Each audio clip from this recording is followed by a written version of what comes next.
Saygıdeğer izleyicilerimiz, Almanya'da vaka sayılarında artış söz konusu ve bu artış nedeniyle de 3. aşıların yapılacağı açıklandı. Türkiye'den dönüşte değerli izleyicilerimiz, pek çok gurbetçimiz de bu aşıyı olacak. Almanya'da federal hükümetin 3. aşı hazırlığını başlattığı da resmi olarak açıklandı. Tatil dönemi sonunda yeni bir koronavirüs dalgası geleceğinden endişe duyduklarını ifade eden yetkililer 3. aşının mutlaka yapılması gerektiğini de söylediler. Başbakan Angela Merkel ile Federal Sağlık Bakanı Jens Spahn'ın bu konuyla ilgili bir görüşme yaptığı kamuoyuna yansıdı. Yine aynı şekilde değerli izleyicilerimiz, hükümet sözcüsü yapmış olduğu açıklamada vatandaşlar federal ve eyalet düzeyinde neler yapılmak gerekiyorsa yerine getirildiğinden emin olabilirler dedi. Her türlü tedbiri aldıklarında ifade eden sözcü, 3. aşı büyük olasılıkla herkese yapılacak. Bunu lütfen önemseyin diye bir açıklama geldi değerli izleyicilerimiz. Yine Bavyera Başbakanı Markus Söder'den de bir son dakika açıklaması haber merkezimize ulaştı. Söder yapmış olduğu açıklamada 12-18 yaş arası çocukların da koronavirüs aşı kampanyasına dahil edilmesi gerektiğini ifade etti. Yeni eğitim dönemi sonunda sorun yaşanmaması için öğrencilerin de mutlaka bu koronavirüs aşısını vurdurması gerektiği de ifade edildi. Sosyal medya hesabı üzerinden yapılan açıklamada Bavyera Başbakanı hayvanat bahçesi önlerinde, hatta diskotek girişlerinde bile aşı yapılması düşünülebilir dedi. Evet değerli izleyicilerimiz, vaka sayısının artmasını engellemek için, yeni bir dalgayla karşılaşmamak için Almanya'daki siyasetçiler bu tür açıklamalar yapıyorlar. Tabii şunu söylememizde fayda var. Bakın değerli izleyicilerimiz, ben şunu bilirim, şunu söylerim. Bu koronavirüsle ilgili aşıyı üretenler, Profesör Doktor Uğur Şahin, Özlem Türeci de dahil olmak üzere, bu aşılar piyasaya çıkmadan önce çıkıp şunu söylüyorlardı. Diyorlardı ki bizim aşımız %95 koruyor, %96 koruyor gibi açıklamalar yaptılar. Ne zamana kadar? Ta ki bu yılın Ocak ayına kadar. Ocak ayında koronavirüsle ilgili aşılar piyasaya çıktı. Sonra böyle bir açıklamalar yapılmadı. Ne %90 ne %80 hiçbir açıklama olmadı. Sonra ne konuşuldu? İşin garip tarafı, dediler ki 2 dozu herkes olmak zorunda. Ona da tamam dendi. Şimdi arkadaşlar görüyoruz ki yeni bir moda başladı. Bu modanın adı da 3. doz modası.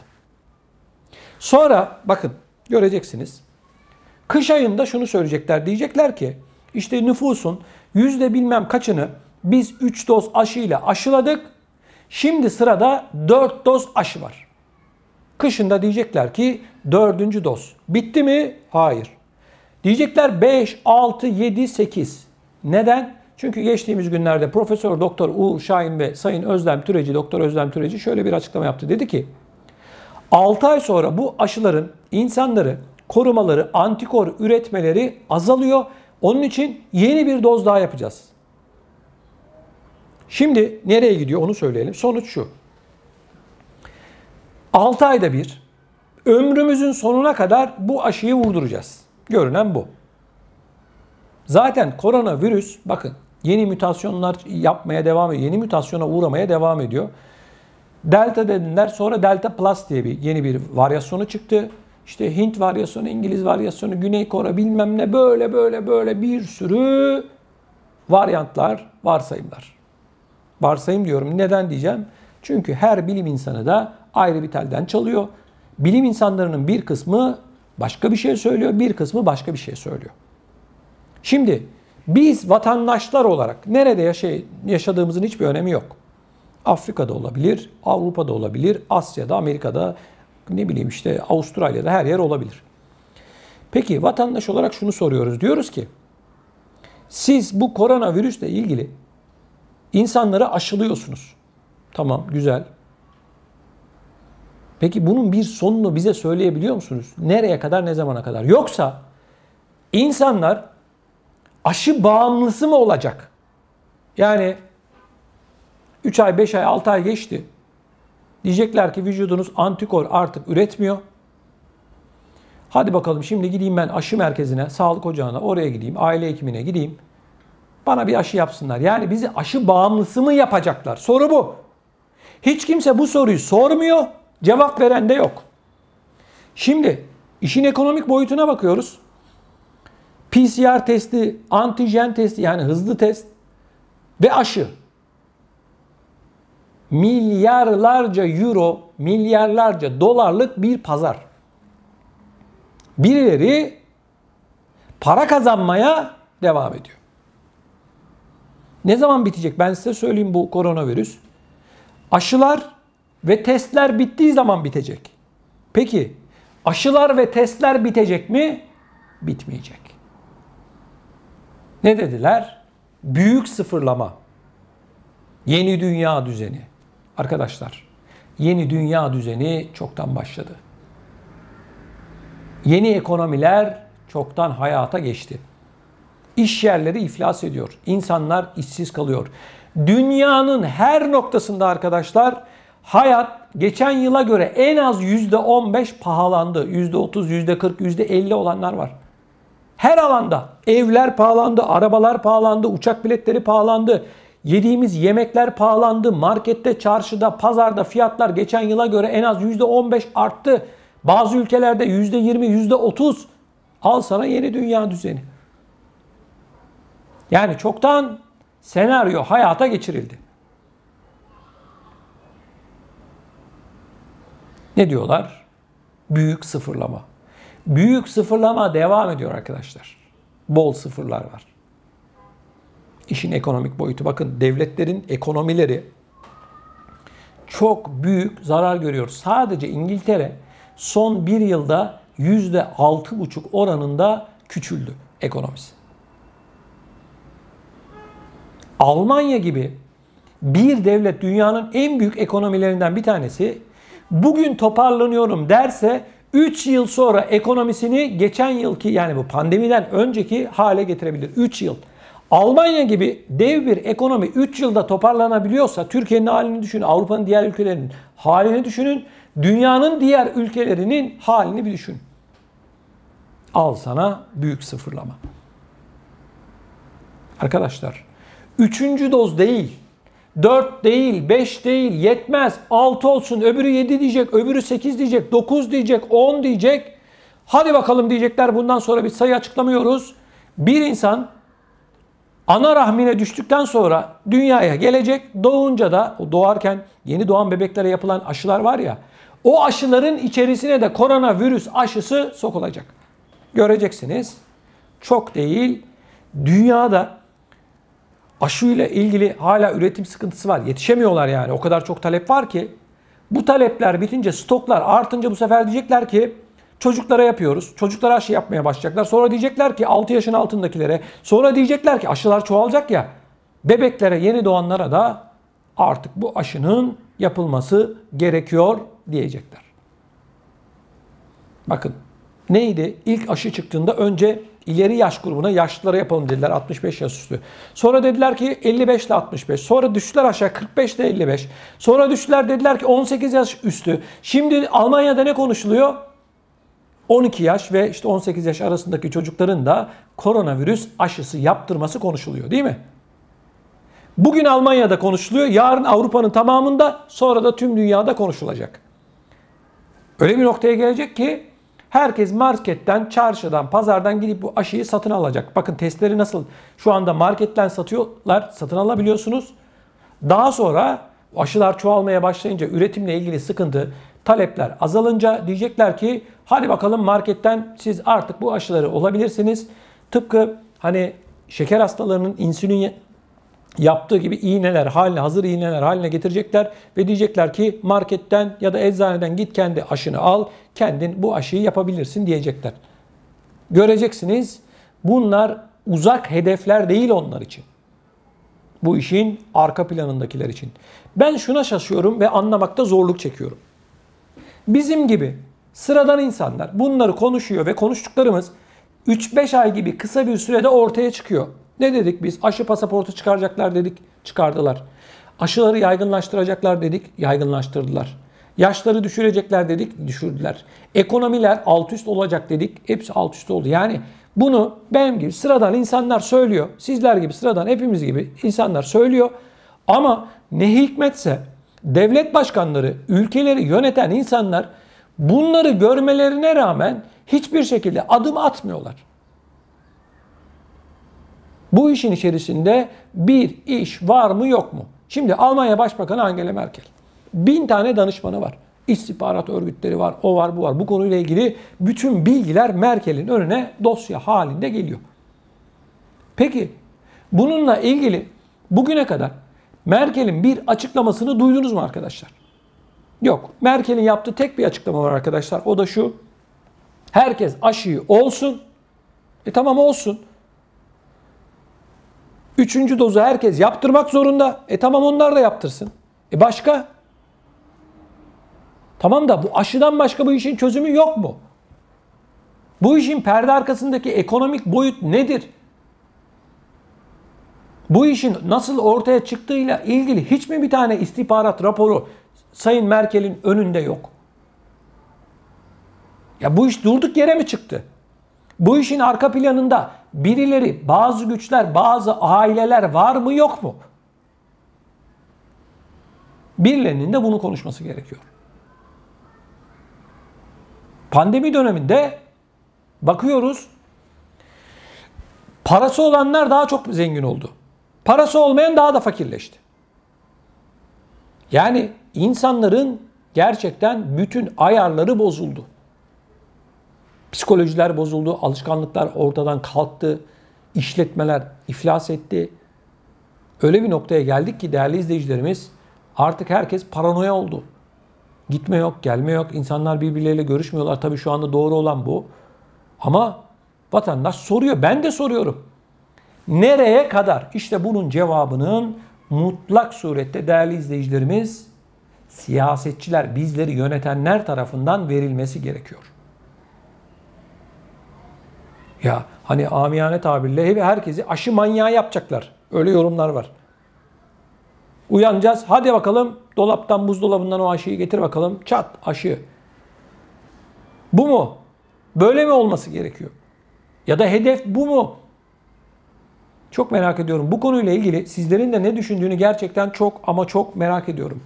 Saygıdeğer izleyicilerimiz, malum içinde bulunduğumuz günlerde akın akın Avrupa'nın ve dünyanın pek çok noktasından vatandaşımız Türkiye'ye izinlerini geçirmek için gidiyorlar. Özellikle geçen yıl koronavirüs nedeniyle, pandemi nedeniyle pek çok vatandaşımız maalesef ana vatanımıza gidememişti. Şimdi Kapıkule başta olmak üzere tüm sınır kapılarımızda, havalimanlarımızda ciddi bir yoğunluk durumu söz konusu. Bildiğiniz üzere ben de geçtiğimiz günlerde Kapıkule'ye giderek bizzat Türkiye'ye giriş yapan vatandaşlarımızla görüştüm. Özellikle Bulgaristan ve Sırbistan gümrüklerinde 6-7 saati bulan oranda zamanda vatandaşlarımızın bekletildiği yönünde haberler var. Bunlar gerçekten üzücü haberler. Maalesef özellikle Bulgaristan gümrüğünün durumu çok ağırdan aldı. Bulgaristan gümrük görevlilerinin çalışmakta zorlandığı ifade ediliyor. Değerli izleyicilerimiz, bu çilenin, yani bu Sıla yolu çilesinin bitmesi için mutlaka ve mutlaka Sırbistan ve Bulgaristan gümrük kapılarıyla ilgili hükümetimizin, devletimizin adım atması gerekiyor. Sırbistan'da şu anda İçişleri Bakanlığı'na bağlı polislerimiz, Türk polisler görev yapıyor ama değerli izleyicilerimiz, Sırbistan'da da Bulgaristan'da da maalesef gurbetçi vatandaşlarımız saatlerce bekletiliyor. Çoluk çocuk arabanın içerisinde perişan bir vaziyette 20-25 kilometreyi bulan kuyruklarla bu Sıla yolculuğu adeta çile dolu bir yolculuğa dönüyor. Bununla ilgili olarak mutlak surette devletimizin, Dışişleri Bakanlığımızın, Yurtdışı Türkler ve Akraba Topluluklar Başkanlığımızın adımlar atması gerekiyor. Bazı temaslarının ve adımlarının olduğunu biliyorum ama Kapıkule'de hiçbir sorun yokken vatandaşlarımız çok hızlı, seri bir şekilde Türkiye'ye giriş yapabilirken Bulgaristan ve Sırbistan gümrüklerindeki bu görüntüler hiçbir şekilde vatandaşlarımızın hak etmediği görüntüler. Ben buradan tekrar yetkililerimize, devletimizin yetkililerine sesleniyorum. Binlerce kilometre uzakta vatan hasretiyle tutuşan gurbetçi vatandaşlarımızın bu çilesinin Sırbistan ve Bulgaristan'da bitirilmesi gerekiyor. Bakın ben her gün bu konuyla ilgili yüzlerce mesaj alıyorum. Kanalımıza mesaj gönderen vatandaşlarımız hep şunu söylüyor. Sıla yolundakiler, kardeşim ben çoluk çocuğumla beraber 6 saat, 5 saat, 4 saat, 8 saat işte Sırbistan'da, Bulgaristan'da kapıda bekletildim diyor. Arabanın içerisinde. Düşünebiliyor musunuz? 20-25 kilometreyi bulan kuyruklar var. Arabada çoluk çocuğuyla beraber bebek ihtiyaçlarını karşılayabileceğim bir yer yok. Ne yapacak bu insanlar? Bu insanların tek bir amacı var. Ana vatana ulaşmak. Yani bir de şöyle bir şey var arkadaşlar. Bakın Kapıkule'de de görüştüğümüz tüm vatandaşlarımız da aynı şeyi söyledi. Şu anda uçakla gelebilmek için gerçekten cebinizde ciddi bir paranın olması gerekiyor. Uçak firmaları geçen yıl uçmadıklarını ya da geçen yılın pandeminin acısını bu yıl çıkartıyorlar. Uçak fiyatları almış başını gidiyor. Hiç kimse de buna bir dur diyen yok. Yani 5 kişilik ya da 4 kişilik bir ailenin gidiş dönüş uçak biletleri en az 2500-3000 euro. Bu fiyatlar nedeniyle vatandaş tabii ki aracıyla gelecek. Şu anda Kapıkule'de geçen yıla göre en az %50, %60 daha fazla vatandaşımız Türkiye'ye giriş yapıyor. Bakın Haziran ayının başından bugüne kadar yaklaşık 500.000 kişi Türkiye'ye giriş yaptı. Bu rakam sürekli artmaya devam ediyor. Hava yollarıyla ilgili ciddi sıkıntılar var. Bakın değerli izleyicilerimiz. Almanya'da geçtiğimiz günlerde Düsseldorf Havalimanı'nda şöyle bir olay yaşandı. Havayolu firması uçak biletlerini satmış, ortada uçak yok, uçuş yok. Şimdi bu görüntüleri ekranlarınıza getireceğim. Bakın bir tane orada bankoda çalışan, check-in yapan görevli bir şeyler söylüyor. Bu söylediklerinin hiçbir şekilde derdine, orada bulunan vatandaşın derdine derman olmuyor. Ve şu söyleniyor, deniliyor ki yakın olanlar evine gitsin, diğerlerini otele gönderelim. Vatandaş soruyor, ne zamana kadar? İşi olan var, gücü olan var, hastası olan var, düğünü olan var. Böyle saçma bir şey olabilir mi? Havayolunun yetkilisi uçağın ne zaman geleceğini bilmiyor. O vatandaş, havalimanında bekleyen vatandaş mı bilecek? Böyle bir şey olabilir mi arkadaşlar? Bu nedir ya? Yani her yıl, bakın değerli izleyicilerimiz, her yıl oluyor ama bu yıl acayip şekilde pek çok havayolu firması uçuşlarını iptal ediyor. Kardeşim niye iptal ediyorsun? Niye satıyorsun o zaman biletleri? Almanya'nın pek çok noktasında durum bu. Havalimanlarında Türkler perişan bir vaziyette bekliyorlar. Çoluk çocuk perişan halde. Ne bilmem ne havayolu iptal etmiş. Arkadaşlar olacak iş mi? Bu insanların gece gündüz çalıştığını biliyorsunuz. Yılda bir sefer olsun tatilimi yapayım, memleketime gideyim. Sevdiklerimi göreyim. Çoluk çocuğumla beraber hiç olmazsa 3-5 hafta neyse işte bir tatil yapayım derken daha tatile çıkmadan dakika bir gol bir havalimanında uçak yok. Hiç kimse bu konuyla ilgili de hiçbir şey yapmıyor. Havacılık kuralları deniyor. Hiçbir şey yapamıyorsun. Bu insanların saatleri bile değerli. Bunları kim tazmin edecek? Bırak tazminatı. Bu insanların psikolojilerini bozmaya sizin ne hakkınız var? O zaman satmayın kardeşim. En ucuz bileti 600-700 euroya satıyorsunuz şimdi. Paraları alıyorsunuz. Ondan sonra da diyorsunuz ki uçuş yok. Allah Allah ya. Ne olacak peki arkadaş? Ya bu gurbetçi vatandaşın derdiyle kim dertlenecek merak ediyorum. Her yıl her havayolu şirketi, özellikle Türk havayolu şirketleri, bunların içerisinde Alman havayolları da dahil olmak üzere, arkadaş yüz binlerce, milyonlarca vatandaşımız Türkiye'ye gidiyor, akın ediyor. Dünya kadar para kazanıyorsunuz. Neden iptal olduğunu havalimanındaki bu şu an elinde o megafon almış ya o eline. O megafon almış olan yetkili kadın bile bilmiyor. Ne zaman uçağın geleceğini de bilmiyor. Böyle bir şey olabilir mi? Havayolunun yetkilisi bilmiyor. Ben mi bileceğim?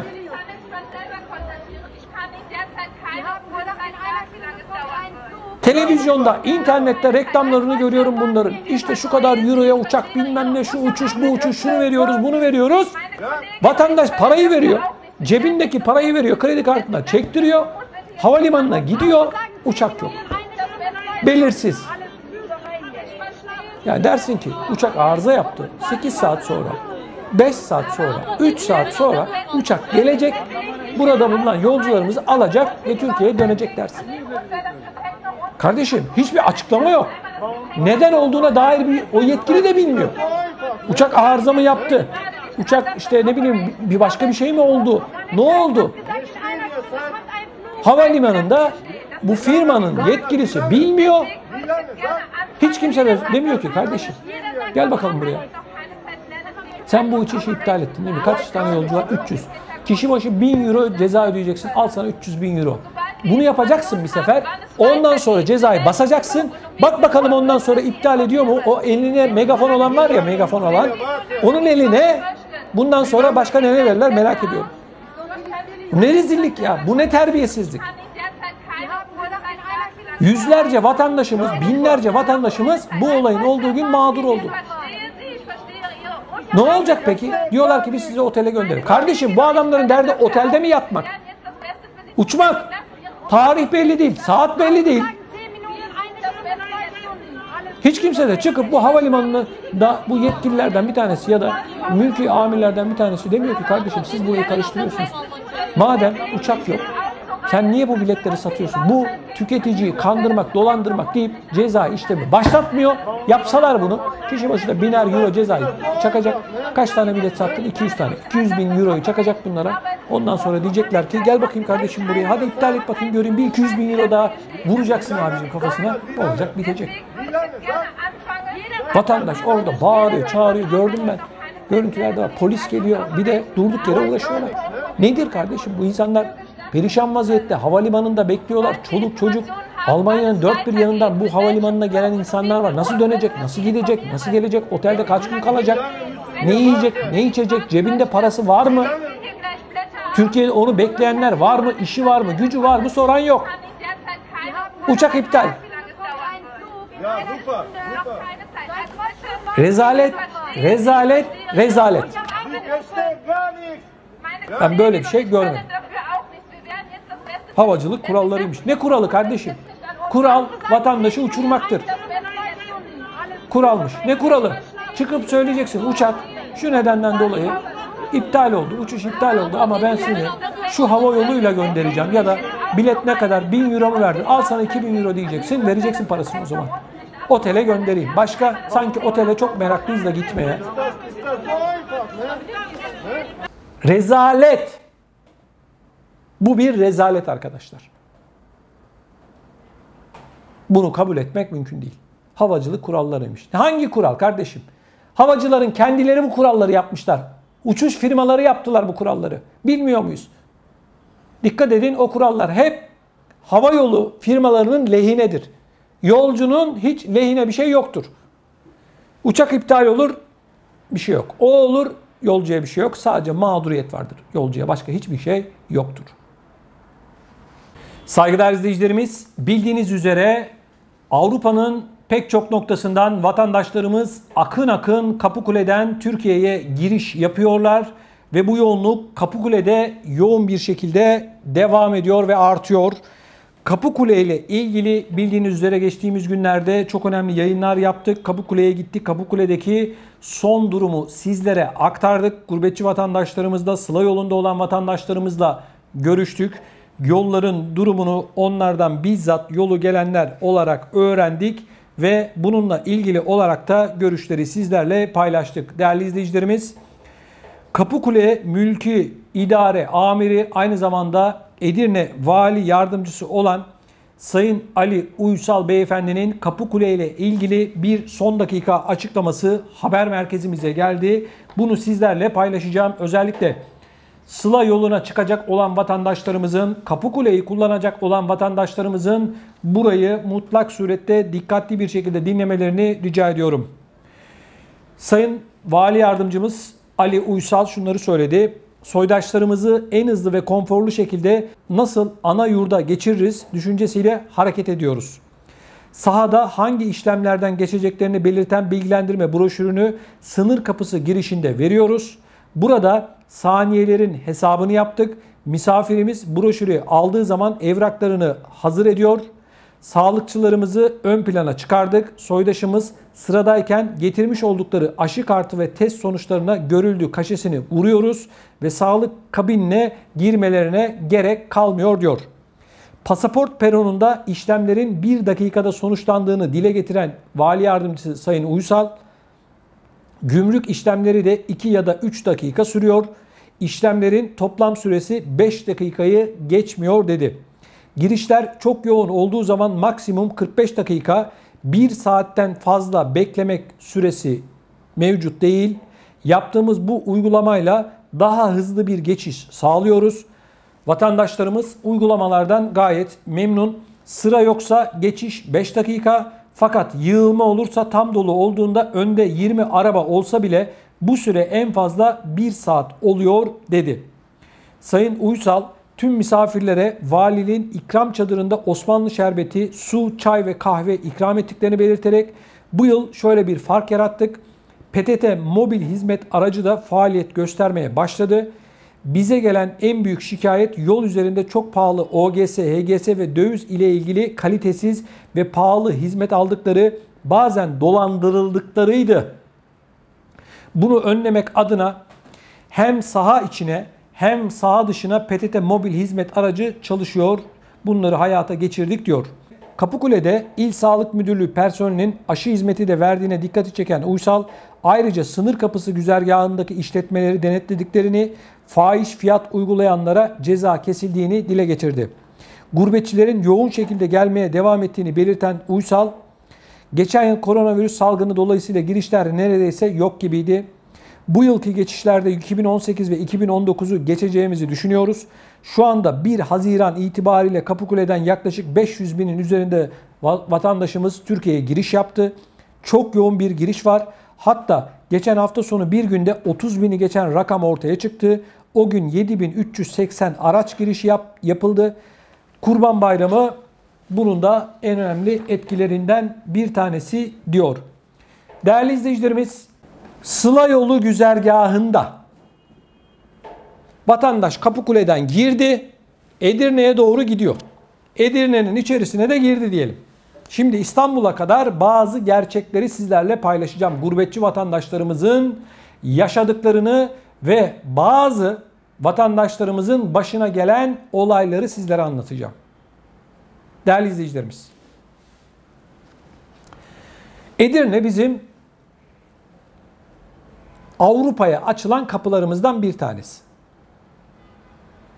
Ve en çok kullanılan kara sınır kapımız. Vatandaşımız Kapıkule'den geçtikten sonra şöyle bir memleket havası alabilmek, biraz yol yorgunluğunu atabilmek, yemek yiyebilmek, bazıları konaklamak için Edirne'nin içerisine girer. Şu anda ekranda görüyorsunuz, Kapıkule'den itibaren Edirne'ye girişi izliyorsunuz. O yolu sizler için görüntüledik. Yaklaşık 10-15 dakika gibi bir zaman aralığında vatandaşımız Edirne'nin içerisine ulaşıyor. Selimiye ve etrafını şu anda görüyorsunuz. Buraya kadar vatandaşımız geliyor. Burada yemek yiyip yoluna Türkiye'nin değişik noktalarına devam eden vatandaşlarımız var. Buradaki otellerde konaklayan vatandaşlarımız var. Burada çarşıyı, pazarı gezip sevdiklerine ya da kendilerine, işte eşine, dostuna hediyeler alan var. Yani Edirne'nin ekonomisini ayakta tutuyor gurbetçi vatandaşımız. Ama ne hikmetse değerli izleyicilerimiz, almış olduğumuz haberler hiç de iç açıcı değil. Anlatacaklarım tabii ki Edirne'nin tamamı, Edirne esnafının ya da Edirne'de yaşayanlar için geçerli değil. Ben kötü niyetli insanları anlatıyorum. Edirne başımızın tacı, bizim Osmanlı yadigarı göz bebeğimiz. Mimar Sinan'ın en büyük eserim, en değerli eserim dediği Selimiye'nin ev sahibi. Başımızın üzerinde yeri var. Ama kötü niyetli insanları anlatacağız ve gurbetçi vatandaşlarımızın dikkatli olmasını istiyorum. Bakın. Özellikle yol üzerinde bulunan İstanbul ve diğer illere giden vatandaşlarımızın şikayeti şu. Bazı konaklama istasyonlarında fahiş fiyattan ürünler marketlerinde satılıyor. Benzin istasyonlarında bazı pompacılar benzini pahalıya satıyor. Bozuk para yok ya da Türk parası ver denilerek vatandaşımıza euro hesabını yanlış yapıyorlar. Yine yol üzerinde döviz bozmak isteyenlere çok düşük miktardan gerçek değerinin altında dövizler bozuluyor. Yine bu yol üzerinde bazı vatandaşlarımızın araçları soyuluyor. Bazı vatandaşlarımızın araçlarına zarar veriliyor. Yine bize gelen yorumlardan, videolarımızın altından yazılan yorumlardan öğreniyoruz, görüyoruz, duyuyoruz. Yolda giderken birileri önlerinde, gurbetçi vatandaşımızın önünde bir ansızın duruyor, araçlarıyla bu kazaya neden olup gurbetçi vatandaşlarımızı adeta soyuyorlar, para alıyorlar, soygun yapıyorlar arkadaşlar. Böyle olaylar duyuyoruz, görüyoruz. Şimdi Kapıkule'den girdiniz. Başka yerlere gideceksiniz. Vatanımız, canımız, ciğerimiz diyoruz ama yolda soygun var arkadaşlar.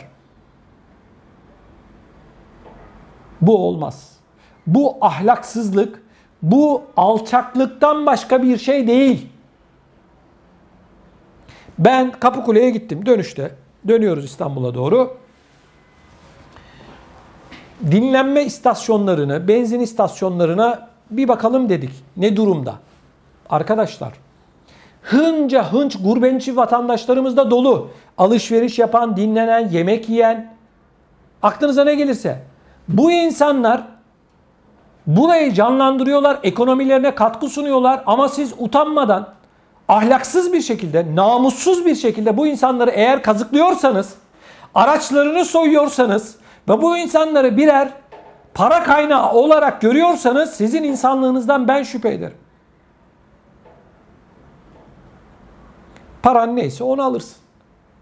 Ya bir çaya 10 lira isteyenler varmış. Bir çaya 10 lira dinlenme tesisinde, benzin istasyonunda 10 lira. 5 yıldızlı otelde 10 lira değil kardeşim çay. Edirne'deki hangi otelde çay 10 lira? Hadi bana söyleyin bakayım da. Sen sıradan bir tane benzin istasyonunda pislik içerisindeki bir yerden vatandaştan 10 lira para alıyorsun çaya. Hadi 2 lira al, 2,5 lira al, 3 lira al. Bunun üstü haram. Gurbetçi vatandaşımızı soyuyorsun. Gurbetçi vatandaşımızı dolandırıyorsun. O parayı da götürüyorsun. Çoluk çocuğuna yediriyorsun. Be Allah'tan kork, vicdansız. Bu sözüm işini dürüst yapanlara asla değil. Beni sakın yanlış anlamasınlar.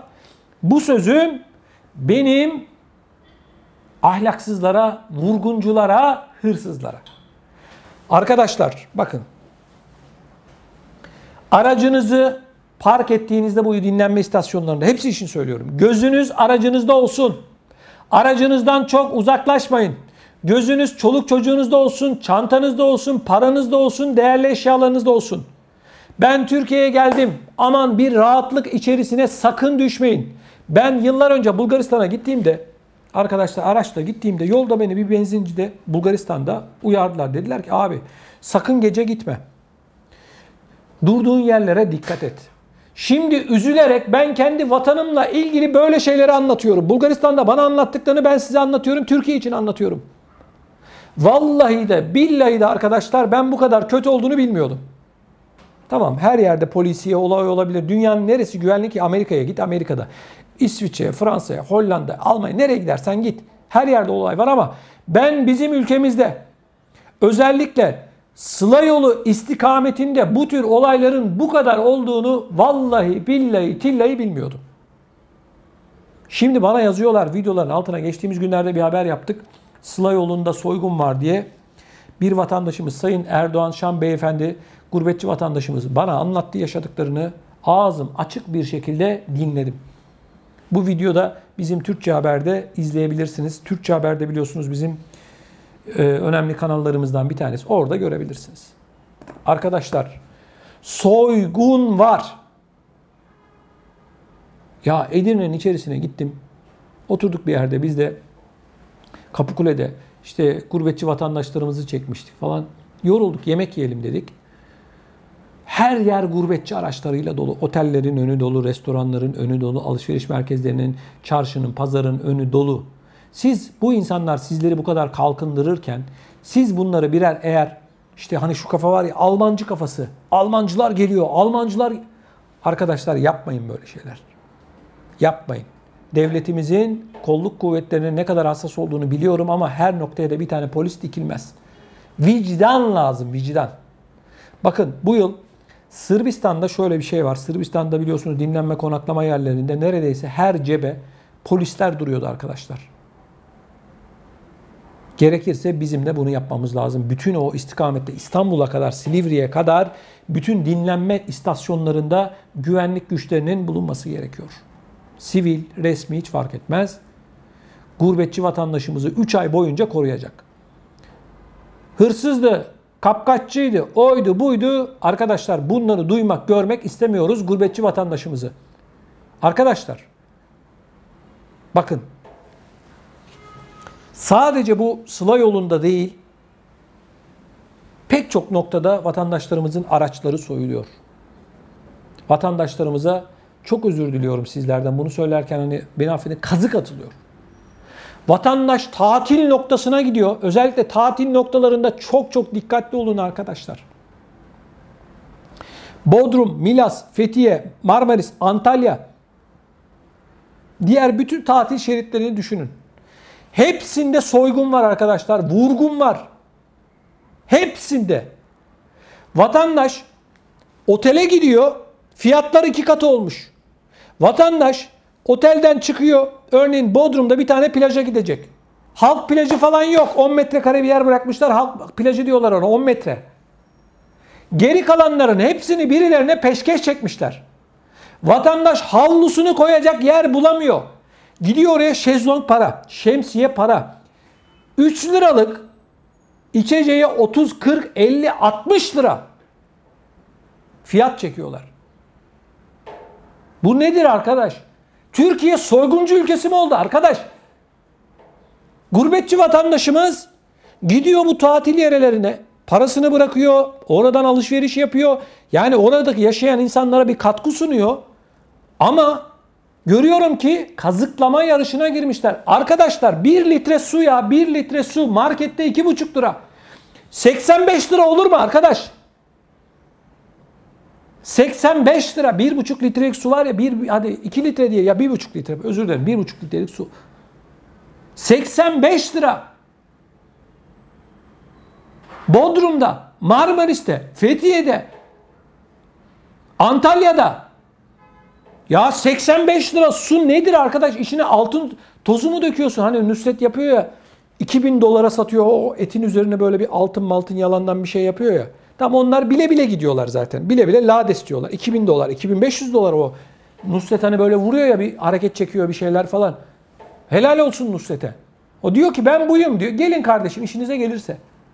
Ama kardeşim, sen gurbetçi vatandaşın Nusret'e gidenlerle mi karıştırıyorsun? Su bu ya, su 10 lira yaz ya.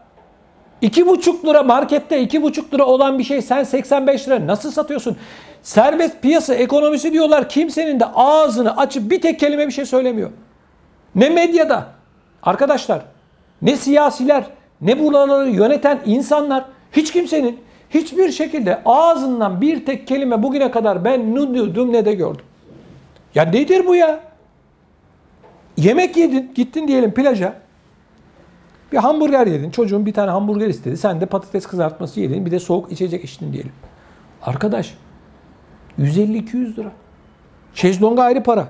Şemsiyeye ayrı para. Yeme içme ayrı para. Kardeşim, su 85 liraysa bir tane kolanın fiyatını siz düşünün. Arkadaşlar, ben size söylüyorum, tavsiye ediyorum. Gittiniz mi? Gidin kardeşim. Kaç para kardeşim? Fiyatları sorun kardeşim. Utanmayın. Sürpriz yaşamak istemiyorsanız utanmayacaksınız. Onlar nasıl utanmıyorsa siz de fiyat sormak zaten ayıp bir şey değil. Sorun, menüyü isteyin bakın. Menü geldi önünüze. Bakın Türkiye'de yapılan en büyük dolandırıcılık bu. Menü geliyor. Bakıyorsun. Fiyat yazmıyor. Kardeşim fiyatları yaz getir bana diyeceksin. Sor. Fiyatlar nedir diye soracaksın. İşine gelmiyorsa kalkıp gideceksin kardeşim oradan. Bile bile kazıklanmayacaksın. Özellikle yurt dışında yaşayan vatandaşlarımızı bu ciddi anlamda rahatsız ediyor. Onlar adına söylüyorum bunu. Olmaz. Yolda kazıkçı, tatil yerinde kazıkçı, oteller almış başını gidiyor. Kimsenin sesi çıkmıyor. Onun için tedbirinizi alın kardeşim. Ya benzini bile daha pahalıya satıyorsun gurbetçi vatandaşımıza bu Edirne istikameti üzerinde. Ayıp be. Ahlaksızlık bu.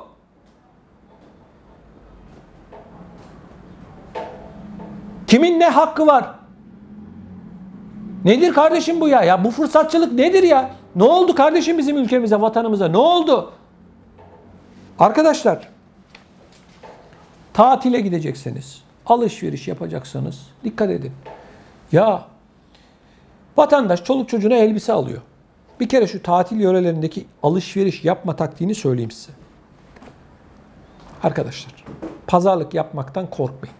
Fiyatlar en az 3 katı. Tatil yörelerinde fiyatlar 3 katı. Korkmayın kardeşim ucuz fiyat söylemekte.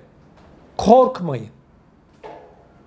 Bir gömleğe özellikle bu imitasyon, çakma dediğimiz o şeyleri satanlara bakıyorsun.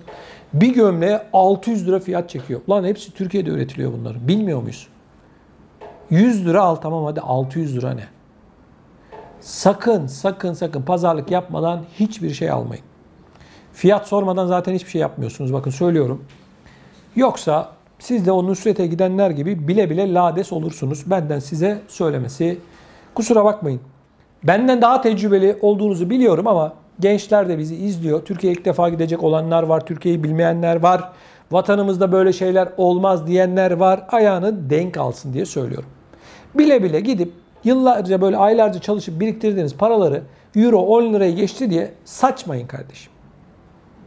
Saçmayın. Ben yorumlarda görüyorum bazıları bu konuları anlattığımda yorum yapıyorlar. Türkiye'de yaşayanlar. Ya euro 10 lira. Kardeşim bu insanlar parayı çöpten mi topluyor, havadan mı topluyor? Havadan para toplayan var mı Almanya'da, Fransa'da, İsviçre'de? Havadan para gelen var mı? Bir tane adam çıksın. Arkadaşlar gurbetçi vatandaşları bilmeyenler için söyleyeyim. Türkiye'de çalışanlara göre 5 kat daha fazla çalışıyorlar. Sabahın 5'inde köründe karanlıkta çıkar. 1 saat molası vardır yoktur. Türkiye'de gibi yok çay molası, yok bilmem ne molası, yok dinlenme böyle şeyler yok. Saatlerce çalıştırır. Başında biri durur saatlerce çalıştırır. Eve geldiğinde bu insanlarımızın konuşmaya mecali kalmaz. Diyorlar ki işte sosyal yardım alıyor, onu alıyor bu. Alıyor, evet alıyor. Alıyor da alınan bu sosyal yardımlarla bu insanlar sadece geçiniyor kardeşim, geçiniyor. Almış olduğu sosyal yardımlarla Türkiye'de yazlığı olan var mı? Sosyal yardımla. Almış olduğu sosyal yardımlarla Türkiye'de apartmanları olan var mı sosyal yardımla? Mark zamanını falan demiyorum. Şimdiden 15 yıldan bahsediyorum. Son bir yılda arkadaşlar bakın bilmeyenler için tekrar ediyorum. Almanya, Fransa, Hollanda, Belçika, İsveç, İsviçre, Norveç gibi ülkelerde vatandaş hayatı en az %20 daha pahalı yaşıyor. Marketlerde, çarşıda, pazarda yangın var. Almanya'nın en ucuz marketleri olarak bilinen Aldi'de bile fiyatlar %20 arttı. Aldi dediğim Türkiye'deki BİM A101 ayarındaki market olarak bilinen market. Oralar bile fiyatlarını en az %20 arttırdı. Bu insanlar gece gündüz çalışıyor. 3-5 kuruş para biriktiriyor ki Türkiye'ye çoluk çocuğumla beraber tatile gideyim cebine 5-6 bin euro para koyuyor. Ve siz bu insanları orada para basıyor sanıyorsunuz ve kazıklıyorsunuz. Yapmayın. Bakın bu konuşulanlar bazılarının canını sıkıyor olabilir. Ben konuşurum kusura bakmayın. Türkiye benim vatanım, senin de vatanın kardeşim. Belki senden daha çok seviyorum ben vatanımı. Canımı da veririm Türkiye için. Ama doğruya doğru, yanlışa da yanlış demeliyiz. Bu nedir bu vurgun ya? Bu nedir ya? Bu nedir? Bu ahlaksızlık. Bu nedir? Almancı, Almancı, Almancı. Kardeşim Almancı ne yapsın ya? Ne yapsın? Almanya'da, Avrupa'da yabancı. Türkiye'ye geliyor Almancı. Bu insanlardan ne istiyorsunuz kardeşim siz? Ne istiyorsunuz? Irkçılık Almanya'da almış başını gidiyor. Avrupa'nın pek çok noktasında ırkçılık patlama yapmış vaziyette. Türkiye'ye geliyor, yabancı görüyorsun. Orada yabancı, burada yabancı. Bu insanların çoğu daha milliyetçi, Türkiye'yi Türkiye'de yaşayanlardan daha çok seviyorlar. Daha çok seviyorlar. Canlarını verirler bu insanlar ama siz utanmadan, sıkılmadan kalkıyorsunuz. Bu insanları kazıklamaya çalışıyorsunuz. Yapmayın, etmeyin. Yapmayın. Bir şeyin fiyatı neyse onu alın. Ya 2,5 litrelik özür dilerim 1,5 litrelik suya sen nasıl 85 lira para alırsın? O parayı da nasıl yersin, çoluk çocuğuna yedirirsin? Ey vicdansız! Ey Allah'tan korkmaz! Bu insanlar da, çünkü bunları yapanlar pislik insanlar. Uğraşmamak için lanet olsun diyor, parayı ödüyor gidiyor. Lanet olsun diyor. Serbest piyasa ekonomisiymiş. Kardeşim 1'e 1000 kazanmak dünyanın neresinde var? 1 liraya aldığın suyu 85 liraya mı satarsın sen? Avrupa'da bir bardak kahve, orada da atıyorum 2 euro, orada da 2 euro, 2,5 euro olur en fazla, hadi 3 euro olsun. 5 euro olmaz. Müslümanız diyoruz, İslam'dan bahsediyoruz, en büyük soygunu Müslümanlar yapıyor. O zaman ben size bir soru sorayım. Avrupa'da bu kadar dürüst çalışanlar ne o zaman? Hangisi daha iyi o zaman? Bunu söylerken utanıyorum bir Müslüman olarak. Ya hırsızlık bizde, vurgun bizde, ne ararsan bizde kardeşim. Tamam Avrupa'da yok mu? Var tabii ki. Ama Müslümanım diye ortada gezeceksin, çalacaksın, çırpacaksın, gurbetçiyi dolandıracaksın. Yapmayın, etmeyin. Bu bir vicdansızlıktır, ahlaksızlıktır. Bunun ne İslam'la alakası var, ne de Hristiyanlıkla alakası var. Bunun insan olmakla alakası var. İnsan.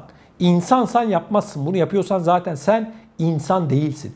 Bunu bilip göz yuman yöneticiler varsa onlar da insanlıktan nasibini almamış demektir. Kusura bakmayın. 85 liraya 1,5 litre su satılıyorsa ve sen buna da sesini çıkarmıyorsan vicdansızsın demektir. Bile bile vatandaşını kazıklatıyorsun demektir. Ya, yazık, yazık. Söyleyecek başka söz bulamıyorum. Kusura bakmayın. Bu konular olunca ben çok fazla tahammül edemiyorum. Özür dilerim. Belki sert konuşmuş olabilirim ama hiç kimsenin kimseyi kandırmaya hakkı yok. Ayıp. Bunları konuşurken vatanım için konuşuyorum. Böyle olayları konuştuğum zaman utanıyorum. Yapmayın. Yapmayın, yapmayın. Yazık günah. Bu insanlarımız havadan para toplamıyor. Herkesi vicdanlı olmaya davet ediyorum. Değerli izleyicilerimiz, izin sezonu malum, Kapıkule'den de yüz binlerce vatandaşımız akın akın Türkiye'ye giriş yapıyor. Kapıkule bu nedenle çok çok önemli bir nokta. Bizim vatandaşlarımız için Sıla yolculuğunun en önemli noktalarından bir tanesi olarak göze çarpıyor. Bildiğiniz üzere ben de geçtiğimiz günlerde Kapıkule'ye gittim ve Kapıkule'de değerli izleyicilerimiz buradaki atmosferi sizlere aktardım. Vatandaşlarımızla görüştüm.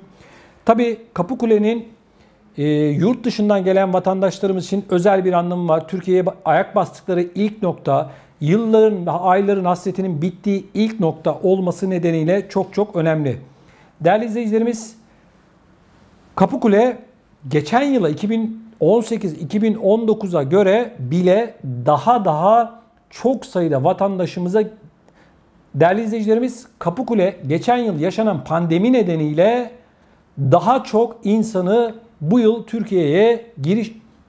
Değerli izleyicilerimiz, geçen yıl biliyorsunuz pandemi nedeniyle pek çok vatandaşımız Türkiye'ye giriş yapamamıştı salgın nedeniyle, ama bu yıl şartlar geçen yıla göre daha iyi olduğu için ve uçak biletleri şu anda çok pahalı olduğu için vatandaşlarımız akın akın Kapıkule yolunu kullanıyor. Kapıkule'den Türkiye'ye giriş yapıyor.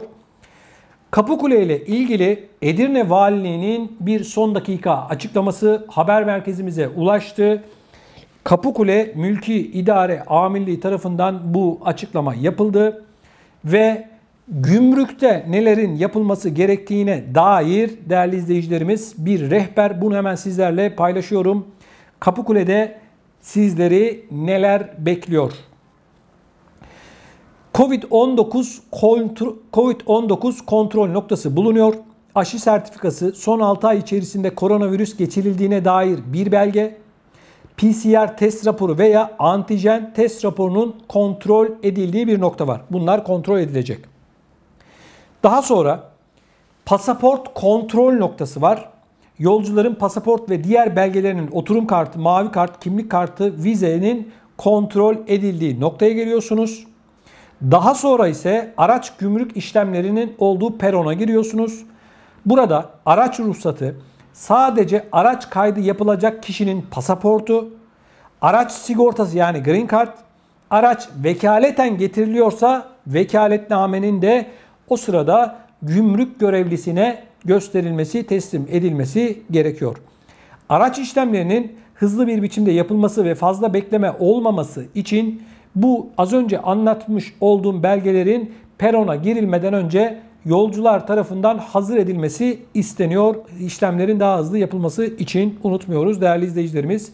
Gümrük işlemlerinde sorun yaşanması halinde D3 binasına, orada bulunan D3 binası var, ona yönlendirileceksiniz.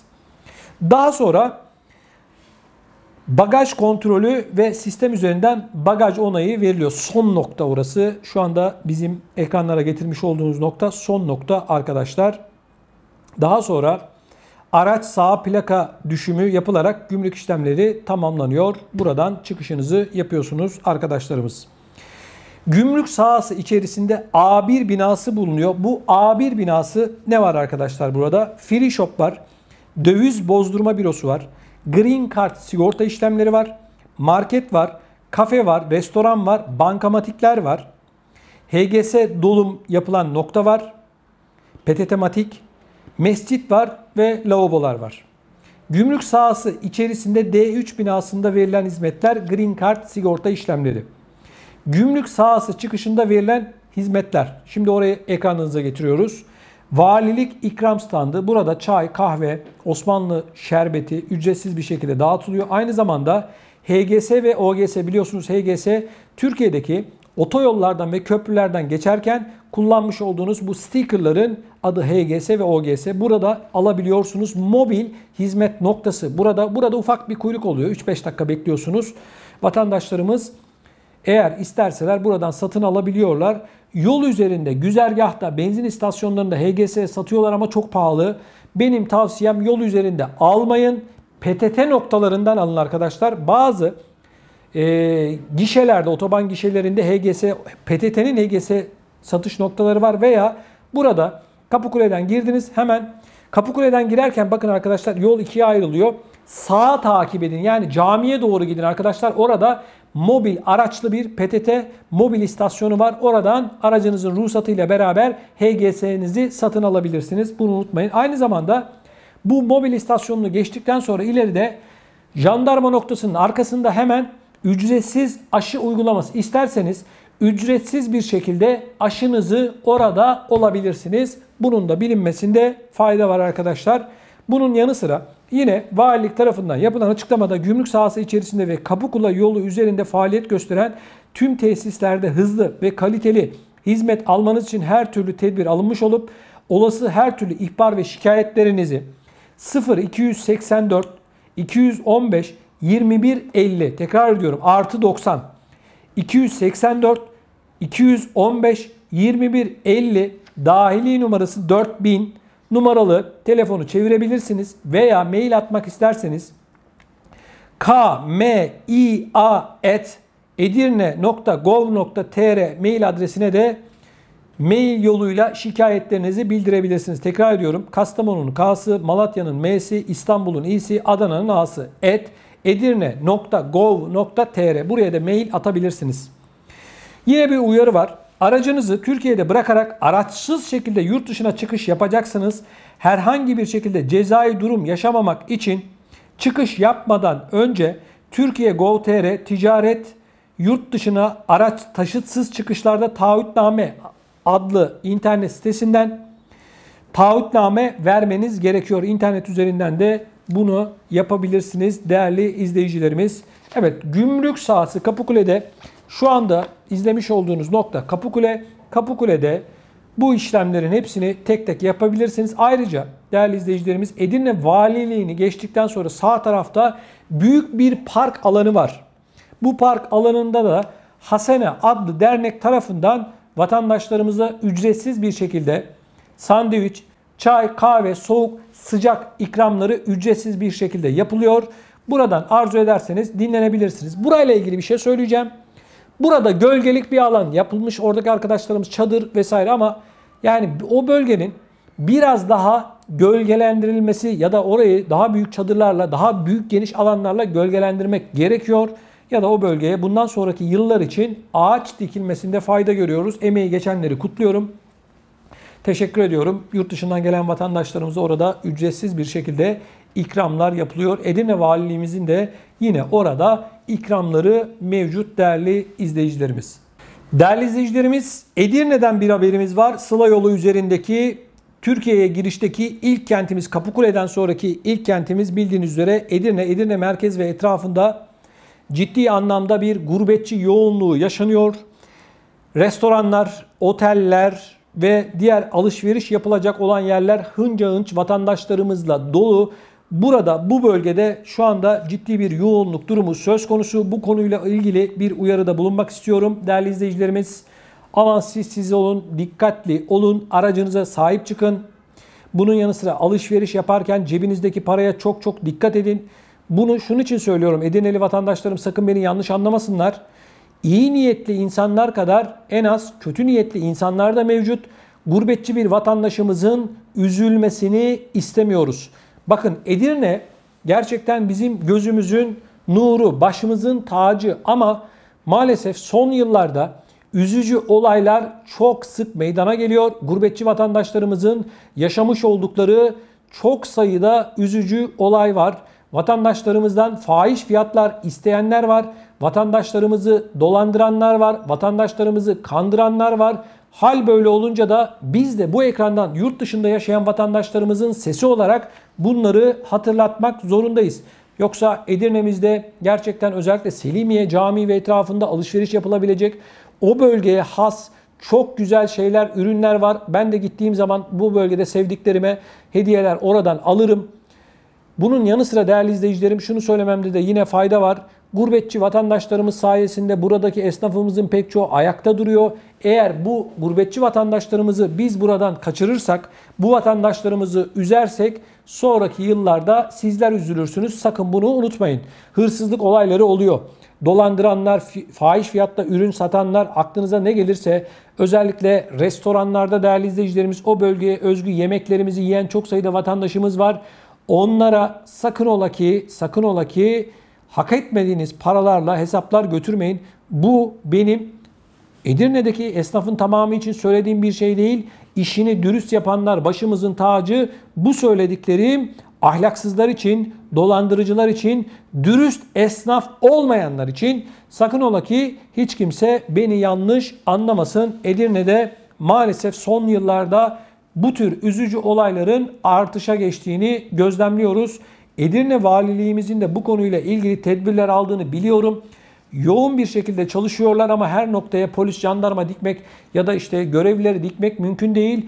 Vatandaşımızın kendisinin de dikkatli olması gerekiyor.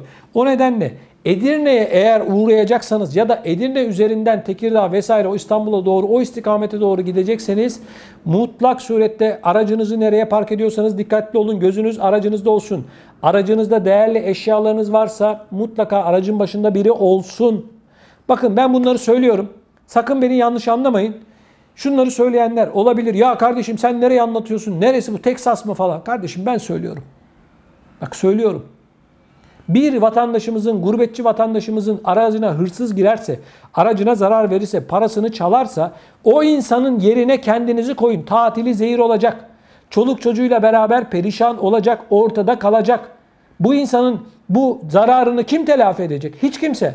Ondan sonra diyecekler ki git şikayetçi ol. Şikayetçi olacaksın. Ondan sonra diyecekler sana iyi günler. Böyle bir olay yaşanmasın diye yetkililer de tedbir alsın diye ben bunları konuşuyorum. Bu sadece Edirne'de değil ki, Türkiye'nin her noktasında var. Ben söylüyorum. Aracınızı park ediyorsanız gözünüz aracınızda olsun. Çoluk çocuğunuzda olsun. Cebinizde olsun. Paranızda olsun. Dikkatli olun kardeşim. Dikkatli olun. Ben bunları her yerde hırsız var diye söylemiyorum ki. Olmaz olmaz. Bir kişinin başına gelir. Bir gurbetçi vatandaşımızın başına gelir. Tatili zehir olur. Görüyorum yorumlarda bana kızıyorlar. Diyorlar ki ya kardeşim sen niye böyle şeyler anlatıyorsun falan. Özellikle Türkiye'de esnafların bir kısmı yazıyor. Kardeşim yok mu? Hırsızlık olmuyor mu? Vatandaşın, gurbetçinin arabasında soygun olmuyor mu? 1 liralık şeyi 10 liraya satanlar yok mu?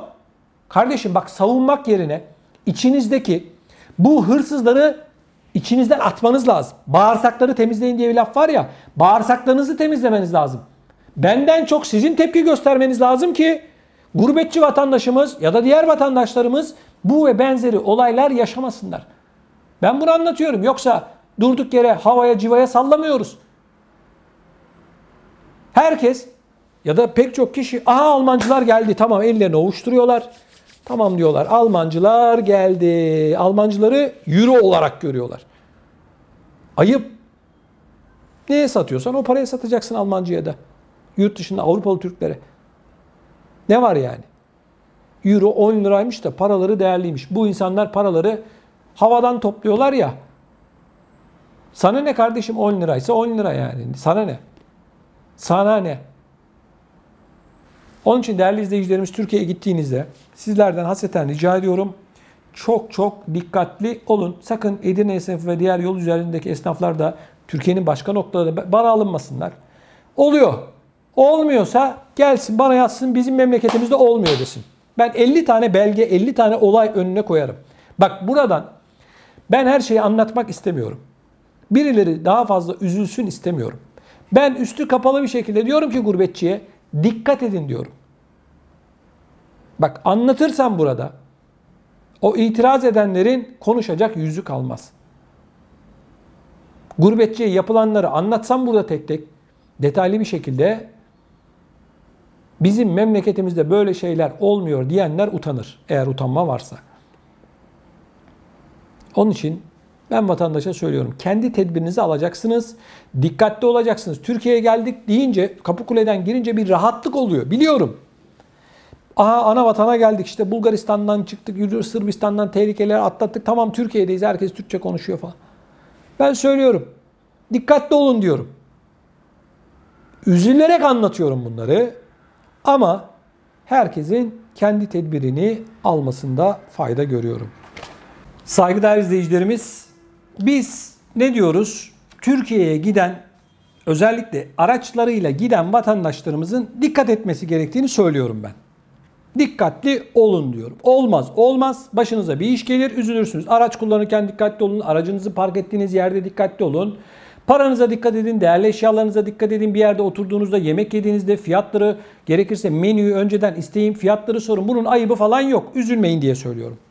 Şimdi değerli izleyicilerimiz, bakın İstanbul'da bir gurbetçi vatandaşımızın, Sayın Bilal Keskin adlı Almanya'da yaşayan vatandaşımızın başına neler geldi? Bunu sizinle paylaşacağım. Bakın, Almanya'da yaşayan Bilal Keskin adlı vatandaşımız Beykoz'da, İstanbul Beykoz'da aracını evinin önüne akşam geliyor, park ediyor. Daha sonra aracı sabah 06 sıralarında 3 kişi tarafından soyuluyor. Aracının ön konsolu sökülüp alınıyor. Yaklaşık 60 bin lira civarında bir zarar. Olay güvenlik kameralarına yansıyor. İncelendiğinde bu kamera görüntüleri hırsızların çaldığı malzemeler ile birlikte araca binerek sokaktan ayrıldıkları görülüyor. İhbar üzerine olay yerine gelen polis ekipleri şüphelileri yakalamak için çalışma başlatmış. Yaklaşık 60 bin lira zararı olduğunu söyleyen Bilal Keskin şüphelilerden şikayetçi olmuş. Bilal Keskin, bulunmuş olduğumuz muhitte bu ilk defa yaşanan bir olay değil. Aracımız içinde bir hırsızlık vakası gerçekleşti. Aracın orta torpido gözündeki özellikleri, işte teybiydi vesairesi bunlar alındı diyor. Sağ taraftaki cam patlatılarak girilmiş. Sabah kayınpederimi havaalanına bırakacaktım. Arka kapıdan çantamı içeri attım. Ön kapıyı açtığımda afallayarak o durumla karşılaşmış bulundum. Sonra babamıza ve polise haber verdik. Olay yeri inceleme parmak izi aldı ama ellerinde eldiven olduğu için ulaşılamadı maalesef. Güvenlik kamera görüntüleri mevcut. Arabadaki şoför ile beraber 3 kişiler. Bir kişi gözetliyor, bir kişi de komşumuzun aynı tarzda arabasına bakıyor, tekrar geliyor. Zararın neticesi net olmamakla birlikte 60 bin liranın üzerinde diyor. Bu durumda bizi üzen şey, yeri geliyor 2-3 günlük yolculuk çekiyorsunuz, ülke geçiyorsunuz. Sırbistan gibi bir yerde kaldık gelirken orada konakladık. Arabamız daha tenha bir yerdeydi, bir şey olmadı. Geliyorsunuz kendi evinizin önünde bu soygunu kendi ülkenizde yaşayınca insanın gururu inciniyor. Mağdur oluyor. Bundan ötürü çok üzgünüz. İnşallah kısa zamanda bulunur diyor. Değerli izleyicilerimiz, çok geçmiş olsun Bilal Keskin ve ailesine. Geçmiş olsun dileklerimi iletiyorum. Şimdi bakın. Ben hep ne diyorum? Dikkatli olun. Aracınızı gerekirse evinize en yakın paralı bir otoparka bırakın. 2 hafta kalacaksınız, anlaşın. 2 haftalık kalacak diye paralı otoparka bırakın. Bu hırsızların gözü bizim gurbetçi vatandaşlarımızın araçlarının üzerinde. Yolda gidiyorlar, vatandaş diyelim gidiyor. Aniden önünde duruyor, kaza yaptırıyorlar, sonra arabayı soyuyorlar. Paralar alıyorlar. Böyle şeyler duyuyoruz, görüyoruz arkadaşlar. Şimdi İstanbul Beykoz'da böylesine bir olay meydana geliyor. Gurbetçi vatandaşımızın aracın içini pert ediyorlar. Şimdi ne olacak söyleyeyim. Hiçbir şey olmayacak. Hırsızlar çaldılar, gittiler. Vatandaşımız sigortasından belki bu parayı tazmin edecek, etmeyecek bilmiyorum. Ama mağduriyetin tarifi yok. Onun için benim size tavsiyem şu. Türkiye'nin neresinde olursanız olun dikkat edin. Bizim vatanımız, canımız, ciğerimiz tabii ki ayrı bir şey ama maalesef Türkiye'de de bu olaylar azımsanmayacak kadar çok. Onun için araçlarınızı lütfen dikkatli yere bırakın. Aracınızda değerli hiçbir şey bırakmayın. Yanınızda olsun. Gerçi değerli bir şey bırakmadığında da bu hokkabazlar aracın torpidoyu söküp götürüyorlar. Yani arabayı da yatak odasına çıkartacak halimiz yok. Ama yine söylüyorum, dikkatli olun kardeşim. Gözünüz arabada olsun. Benden söylemesi. Ne diyor Bilal Keskin Bey? Diyor ki, Sırbistan gibi bir ülkeden geçtim diyor. Orada konakladık diyor. Daha tenha, daha kötü bir yerde ama bir şey olmadı aracıma. Üzülerek görüyorum ki kapımın önünde, benim vatanımda oldu diyor. Ne kadar acı bir olay. Hep anlatıyoruz. Sırbistan'da dikkatli olun, Bulgaristan'da sakın mecburi haller dışında durmayın diyorum değil mi? Ama üzülerek söylüyorum, benim vatanımda İstanbul'da meydana geliyor.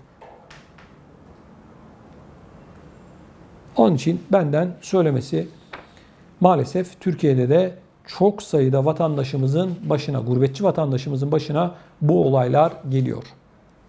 Değerli izleyicilerimiz, bildiğiniz üzere Sıla yolu gerçekten şu anda çok kalabalık. Yüz binlerce vatandaşımız özellikle uçak fiyatlarının, biletlerinin çok yüksek olması nedeniyle araçlarıyla Türkiye'ye akın gidiyor yollarda. Bunun yanı sıra geçen yıl koronavirüs nedeniyle maalesef pek çok vatandaşımız Türkiye'ye gidememişti.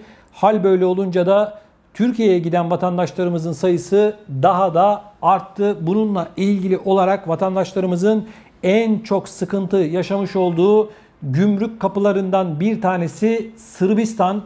Sırbistan'da bazen 10 saati bulan değerli izleyicilerimiz kuyruklar oluşuyor. 25-30 kilometreyi bulan kuyruklar söz konusu. Vatandaşımız çoluk çocuğuyla beraber burada Sırbistan hem girişinde hem de çıkışında ciddi sıkıntılar yaşıyor. Bununla ilgili bir uyarıyı sizlerle paylaşacağım. Bununla ilgili olarak Türkiye Cumhuriyeti Belgrad Büyükelçiliği tarafından Sırbistan Cumhuriyeti'nin gümrük ve trafik mevzuatı hakkındaki duyurusu, Sırbistan gümrüğünde dikkat edilmesi gereken hususlar hakkında bilgi içeriyor. Büyükelçilik yayınına göre Sırbistan gümrüğünde dikkat edilmesi gereken hususlar şunlar. Yanınızda 10.000 euronun üzerinde para bulunması halinde bunu gümrük görevlilerine beyan edin. Diyorsunuz ki 9.999 euronun üzerinde bir para varsa benim üzerimde işte 100.000 euro var, 50.000 euro var, 40.000 euro var diyorsunuz. Bir form alıyorsunuz, bu formu dolduruyorsunuz ve görevlilere teslim ediyorsunuz. Parayı gösteriyorsunuz, diyorsunuz bakın bu kadar. O formu imzalıyorsunuz, dolduruyorsunuz ve teslim ediyorsunuz. 18 yaşın üzerinde bir kişi en fazla 9.999 euro ile giriş yapabilir. Üzerini gümrük mevzuatı gereği, kuralları gereği bildirmek zorunda. 18 yaşın üzerinde kişi sayısı örneğin 3. Ve bu para da o kişilerin üzerinde ya da özel eşyalarında olacak. Yani siz diyelim ki 4 kişisiniz, 40.000 euronuz var ama bu para bir kişinin çantasında olmaz. Ya da bir kişinin üzerinde olmaz. Ayrı ayrı 9.999 euro 4 kişinin ayrı ayrı cebinde ya da özel eşyalarında olacak. Bunun unutulmaması gerekiyor. Para konusu hassas. Üzerinizde şahsi olarak kullanabileceğinizden fazla takı, mücevher, elektronik eşya, tekstil ürünü bulundurmayın. Bunun anlamı şu. Arkadaşlar çok vatandaşımız altın getiriyor götürüyor. Biliyoruz. Yani biz bizeyiz. Yabancı kimse yok. Gümrük mevzuatı şunu söylüyor. 430 euronun üzerinde altın bulunmayacak diyor. Günlük takılarınız vesaireniz bunlar olabilir. İlla 430 euro yani olacak diye bir şey yok. 440 olur, 500 olur. Onu ben bilemem. Ama günlük kullanacağınız takılar olmalı. Bir de araçta kaç kişi varsa onların çantalarının içerisine bunları serpiştirin. Der ki bu benim der, öbürü benim der, öbürü benim der. Bunu lütfen unutmayın. Söylediğim şey çok çok önemli. Yanınıza yalnızca seyahat süresince ihtiyaç duyabileceğiniz ticari niteliği bulunmayan eşyalar alın. Büyükelçiliğin paylaşımına göre Sırbistan gümrük görevlisi üzerinizde bulunan eşyaların kişisel kullanımı aşıp aşmadığını, yaşınız, cinsiyetiniz, mesleğiniz, sağlık durumunuz gibi kriterlere göre karar verebilme yetkisine sahip. Yani şunu söylüyor bu açıklama. Diyor ki satmak için, bilmem ne yapmak için fazladan eşya götürmeyin diyor. Türkçesi bu. Sırbistan'a hiçbir şekilde saf veya külçe altın veya gümüş sokmaya çalışmayın. Yani işlenmemiş altın vesaire gibi, gümüş gibi hiçbir şekilde yanınızda değerli madenleri bulundurmayın. Üzerinizde kuru sıkı da olsa hiçbir silah ve mühimmat, uyuşturucu veya zehirli madde bulundurmayın. Bunu anlatmaya gerek yok sanıyorum. Şimdi bakın değerli izleyicilerimiz. Sırbistan gümrüğü şunu yapıyor. Özellikle araçta aile olmayanlar, tek kişi ya da 2 kişi olanlara özellikle şunları yapıyorlar. Pasaportunu veriyorsun. Soruyor. Çoğu Türkçe biliyor zaten. Merhaba diyor. Aracınızda bir şey var mı diyor. Yok diyorsun. Bir şey var mı? Yok. Şüphelendiklerini pasaportlarını o gişedeki alıyor ve diyor ki şuraya sağ tarafa geç diyor. Sıraya giriyorsunuz orada. Orada aracınız alınıyor. Aracınız kepenkli indirilen bir yerde Sırp gümrük görevlileri, polisleri aracınızın ve üzerinizin her noktasını tek tek arıyorum. Aracınızın motoruna kadar. Bunun da bilmesinde fayda görüyorum değerli izleyicilerimiz. Dikkat edin. Özellikle çok sayıda vatandaşımızın Sırbistan gümrüğünde az önce ifade etmiş olduğum 9.999 euronun üzerinde para geçirmeye çalıştığını gözlemliyoruz, duyuyoruz, görüyoruz. Paralarınız gider. Beyan edin kardeşim. Sırbistan'a kadar gelmişsin. Zaten parayı belli. Ya Almanya, İşte Avusturya, Belçika, Hollanda bir yerlerden getirdin. Gireceksin gümrüğe diyeceksin ki benim üzerimde şu kadar para var diyeceksin. Ben bunu geçiriyorum diyeceksin. Bu kadar basit. Yani o para Almanya'yı, Fransa'yı bilmem neyi ilgilendirmiyor. Sırbistan polisini ilgilendiriyor. Veriyorsun. O parayı çıkışta da Sırbistan çıkışında Bulgaristan'da tekrar gösteriyorsun. Diyorsun ki bu şu beyanım var diye gösteriyorsun. Parayı yakalatmayın diye söylüyorum. Götürmeyin. Yasak. Ayrı bir şey. İlla götürüyorsan da buna dikkat et derim. Değerli izleyicilerimiz, Sıla yolunda Sırbistan gümrüğünün çok sıkı tedbirler aldığını anlattık. Anlatmaya devam ediyoruz. Bakın, Almanya'dan yola çıkan bir vatandaşımızın aracının içerisinde, yastıkların içerisine konulmuş 400 bin euro para yakalandı. 400 bin euro. Şimdi bakın. Almanya'nın başkenti Berlin'den İzmir'e yola çıkan Türk aile Sırbistan'ın Horgoş sınır kapısında gümrük kontrolüne takıldı ve bu yolculuk hayli pahalıya patladı deniliyor haberde. Türk aileye sınırda deklare etmeleri, yani bildirimde bulunması gereken 10 bin euronun üzerinde para taşıyıp taşımadıkları soruldu. Aracı süren vatandaşımız hayır yanıtını verdi. Ancak yine de araçtakilerden şüphelenen Sırp gümrük görevlileri onları arama noktasına aldı. Pasaporttan sonra hemen sağdaki arama noktası. Bu sırada sürücünün yanında oturan kadın iki yastığı kolunun altına alıp indi. Gümrük görevlileri de yastıkları niye alıyorsunuz diye şüphelenip içini açtı. 31 yaşındaki Türk kadının iki yastığının 200 bin euro nakit para ve 200 bin euro değerinde altın içerisinde olduğunu gördü. 200 bin euro altın, 200 bin euro altın para. Erkek sürücünün cüzdanından 15 bin euro, diğer kadın yolcuda da 3.620 euro bulundu. Aileye kişi başına yasal sınır olan bildirim yükümlülüğünün üst limiti 10 bin euro teslim edildi. Ailenin 418.612 euro miktarındaki para ve altını neden karayoluyla yanlarında götürmeye çalıştığı bilinmezken 18 yaşını aşan kişilere verilen 30 bin eurodan geriye kalan paralara ise el konuldu. 370 bin euro gitti. Geçmiş olsun. Bu para ne parası? Neyin parası? Yani 200 bin euro artı 200 bin euro değerinde de altın. Sırplar gümrük kapılarında arama yapıyorlar diye ben gırtlağımı yırtıyorum. Ha, illegal paradır, götürün getirin demem ben bunu. Yapmayın böyle şey. O ayrı. Ama bu para senin çalışıp biriktirdiğin, bankaya yatırmadığın legal bir paraysa şimdi ne olacak? Sana soruyorum. Ne olacak?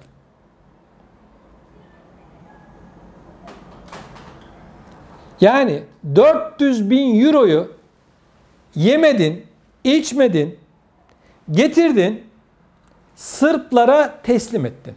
Al dedin, ben yiyemedim, sen ye dedin. Bir de arkadaş yastık yapmış, kadın yastığın içerisine koymuş, araçtan inin diyorlar çünkü o arama yapıldığında aracın yanında bekliyorsun. Araç bitiriliyor, en son üzerindekiler aranıyor. Ve diyorsun ki bir şey yok diyorsun. Yastığı da koltuğun altına koymuş. Bak bak bak, uyanığa bak. Şimdi bakın. Ben bu olayı size göstereceğim. Siz şimdi gümrük görevlisiniz. 2 tane yastığımız var. Kadın arabadan iniyor. Şimdi Türkler kendini çok uyanık sanıyor ya, onun için göstereceğim. Görevli dedi ki, polis in dedi, indin. Sen arabadan inerken de 2 tane böyle yastık var. Alıyorsun. Bu sırada arabanı arıyorlar. Polis seni görüyor diyor, bakıyor. Koltuğunun altında 2 tane yastık var. Şimdi bu ne demek biliyor musun? Gel beni ara demek bu. Adamlar günde 1000 tane arabayı, insanı arıyorlar. Senden benden daha çok biliyorlar kimde ne var ne yok. Bilmiyorlar mı sanıyorsunuz? Şimdi böyle duruyor. Yastığın içerisine buna 200 bin euro koymuş. Buna da 200 bin euro değerinde altın koymuş. Ey vicdansız. Ha, ne diyeyim ben sana yani? Ya 400 bin euro başka bir ülkeden bir ülkeye götürülür mü ya? Ya kusura bakmayın. Ben bunu neden böyle anlatıyorum biliyor musunuz? Ya hakikaten bunu yapan vatandaşımız var ya. Duruyor böyle. Koltuğunun altına almış yastıkları. Arabayı arıyorlar o sırada. Araba bitiyor. Gel bakalım diyor, yastıklarda ne var diyor. Cüzdanına kadar, ayakkabının içine kadar arıyorlar. Kapalı bir alana alıyorlar seni. Yarım saat sürüyor en az bu arama. Yani bu yastığın içerisine bu paraları hangi akılla, hangi uyanık beyninle koydun? Vallahi merak ediyorum, ne olur ya. İzliyorsan bana ulaş. Sen hangi kafadasın? Bana ulaş de ki ben bu yastıkları işte açtım, içine paraları koydum, sonra diktim.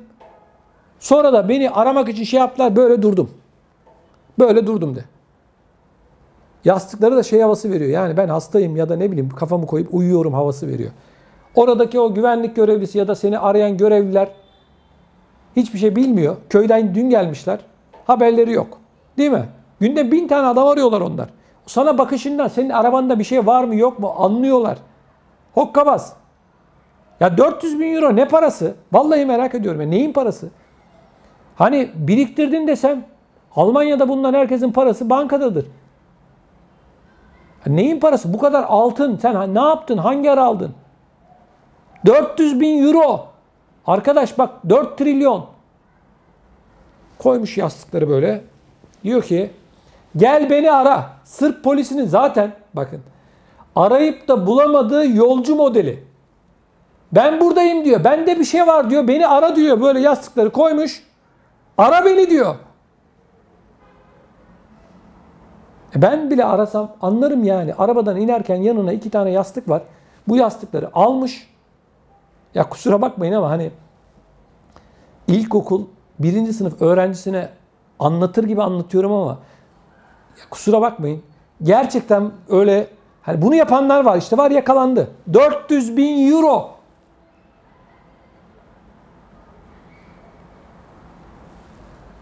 Ne diyeyim? Ne diyeyim yani? Vallahi ben bu tür haberleri yapmaktan sıkıldım. Her gün bizim haber merkezime en az 10 tane işte Almanya'da gümrükte, havalimanında, Sırbistan'da, Bulgaristan'da, orada, burada bir sürü vatandaşımız arabasında parayla yakalandı, eşyayla yakalandı, onunla yakalandı, bununla yakalandı diye haberler geliyor. Bu yastık nedir ya? Koymuş. Ne diyor biliyor musun? Selamun aleyküm diyor. Aleyküm selam diyor o da şeyci, gümrükçü. Ya diyor sende bir şey var diyor. Ben diyor anlıyorum diyor. Türkçesi bu. Kusura bakmayın. Hani böyle detaylı anlatıyorum, yastıkla anlatıyorum ama gerçekten böyle vatandaşlarımız var. Şimdi arkadaşlar bakın. Yani bu olayla ilgili aslında söylenecek çok bir şey yok ama yine de benim dikkatimi çekmeye devam ediyor. Sırbistan'a Türklerin teslim etmiş olduğu paralar, altınlar, bilmem. Yani şu yastıkların içerisine arkadaşlar ya bir damla bile, bir kuruş bile koysan zaten gümrükçü bundan şüphelenir. Aranızda hani ne diyeyim yani bununla ilgili ne düşünüyorsunuz? Enteresan fikirleri olan varsa lütfen benimle paylaşsın. Yani Sırbistan polisine, Sırbistan gümrüğüne 400 bin euroyu elinizde teslim etmek için zaten bunlar hediye paketi. Koymuş koltuğun altına uyanık. Zaten bizde şöyle bir şey var biliyorsunuz değil mi? Bir tek biz Türkler uyanığız. Geri kalanlar hepsi saftirik. Değil mi? Öyle sanıyoruz değil mi biz? Kendimizi uyanık sanıyoruz. Dünyanın merkezi sanıyoruz. Koymuş koltuğun altına. Diyor ki benim diyor yastıklarım bunlar diyor. Baba uyanığa bak. Hokkabaza bak. Her yeri arayacaklar o yastığı aramayacaklar mı? Zaten sen arabanın yanında bekliyorsun. Bu konuyla ilgili ne düşünüyorsunuz? Gerçekten çok ama çok merak ediyorum. Yani bu yastık işi hakikaten enteresan bir iş. Diyeceksiniz ki bu adam ne yapıyor böyle eline yastık almış falan. Vallahi de billahi de her gün bu konuyla ilgili benzer konuyla ilgili haber geliyor. Anlatıyoruz. Bir şey olmaz. Al oldu yakalan gitti 400 bin euro geçmiş olsun velettallin amin. Sırpların ekonomisine büyük katkı sağlıyoruz. Yapmayın arkadaşlar. Bir de bu 400 bin euro neyin parası? Onu da merak ediyorum. 400 bin euro. Hani 400 euro değil, 4 bin euro değil, 40 bin euro değil. Mübarek neyin parası bu? Altın neyin altını?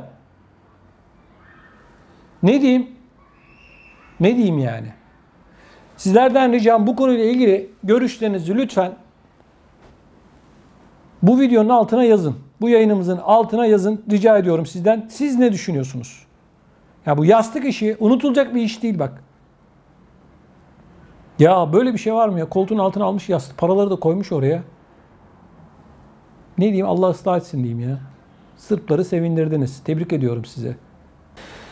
Değerli izleyicilerimiz, şimdi Sırbistan gümrüğü meşhur bir gümrük. Niye diyeceksiniz? Neyi meşhur?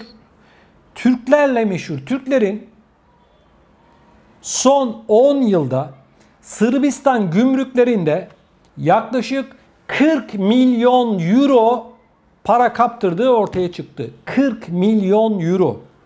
Bununla ilgili değerli izleyicilerimiz enteresan istatistikler var. Şimdi polisler en çok kimden şüpheleniyorlar? 1. Yalnız seyahat edenlerden. 2. Aile olmayanlardan. 2 kişi gidenlerden özellikle şüpheleniyorlar. Ve bu araçların hemen hemen hepsini arıyorlar değerli izleyicilerimiz. Bu yıl sadece içinde bulunduğumuz bu yıl içerisinde 5 milyon 400 bin euro değerinde Türklerin paralarına el konuldu. Bildirim yapılmayan paralar 5 milyon 400 bin. Bakın haberde ne deniliyor? Batı Avrupa ülkelerinde yaşayan Türk ve Türkiye kökenlilerin arasında karayoluyla Türkiye'ye izne gelenlerin neredeyse tamamı Sırbistan rotasını tercih ediyor. Karayoluyla Türkiye'ye gelenlerin en çok başını ağrıtan konu ise gümrük mevzuatındaki yaptırımlar. Bu yaptırımlar nedeniyle Türkler servet denecek miktarda parayı Sırp gümrüğünde bırakmak zorunda kalıyor. Sırbistan'a girişte yapılan kontrollerde Türklere ait milyonlarca euroya el konuldu. Sırp maliye yetkililerinin verdiği bilgilere göre son 10 yıl içerisinde sadece Türkiye vatandaşlarından ya da Avrupa'da yaşayan Türklerden 40 milyon euro değerinde paraya el konuldu. Sırp yetkililer ele geçirilen parayla ilgili şunları söyledi. Yılbaşından bugüne kadar yaklaşık 5,5 milyon euroya el koyduk. Gümrük kontrolleri sırasında 2019 yılında el konulan para miktarı 3 milyon euroydu. Son 10 yılda beyan edilmediği için yaklaşık 40 milyon euroya da el koyduk diyorlar. Yani Sırpları sevindirmeye devam ediyoruz arkadaşlar. 9.999 euronun üzerindeki paralar bildirime tabi. Diyeceksin ki 20.000 euron var. Girişte bir form dolduracaksın. Çıkışta da o formu vereceksin. Parayı göstereceksin. Bu kadar basit arkadaşlar. Bunu unutmuyoruz. Şimdi ben bu kadar anlatıyorum. Ya gırtlağımızı yırtıyoruz. Diyoruz ki kardeşim yanınızda para götürmeyin. Yöntem şu. 4 kişiyseniz en fazla 40.000 euro götüreceksin. Bu paralar 9.999 euro kişi başı. Bu paralarda herkesin kendi özel eşyasında olacak 18 yaşından büyükler için söylüyorum. Örneğin 4 kişi var ailede, arabada. Her birinin cebinde ya da özel eşyasında, çantasında 9.999 euro olabilir. Bütün paralar bir kişide toplanmaz. O zaman o çanta kiminse onun diyorlar o 40.000 euro geçiriyor diye ona işlem yapıyorlar. Bunu lütfen unutmayın arkadaşlar. Bu çok çok önemli. Sırplara bayram ettirmeyin. Ben bu kadar anlatmama rağmen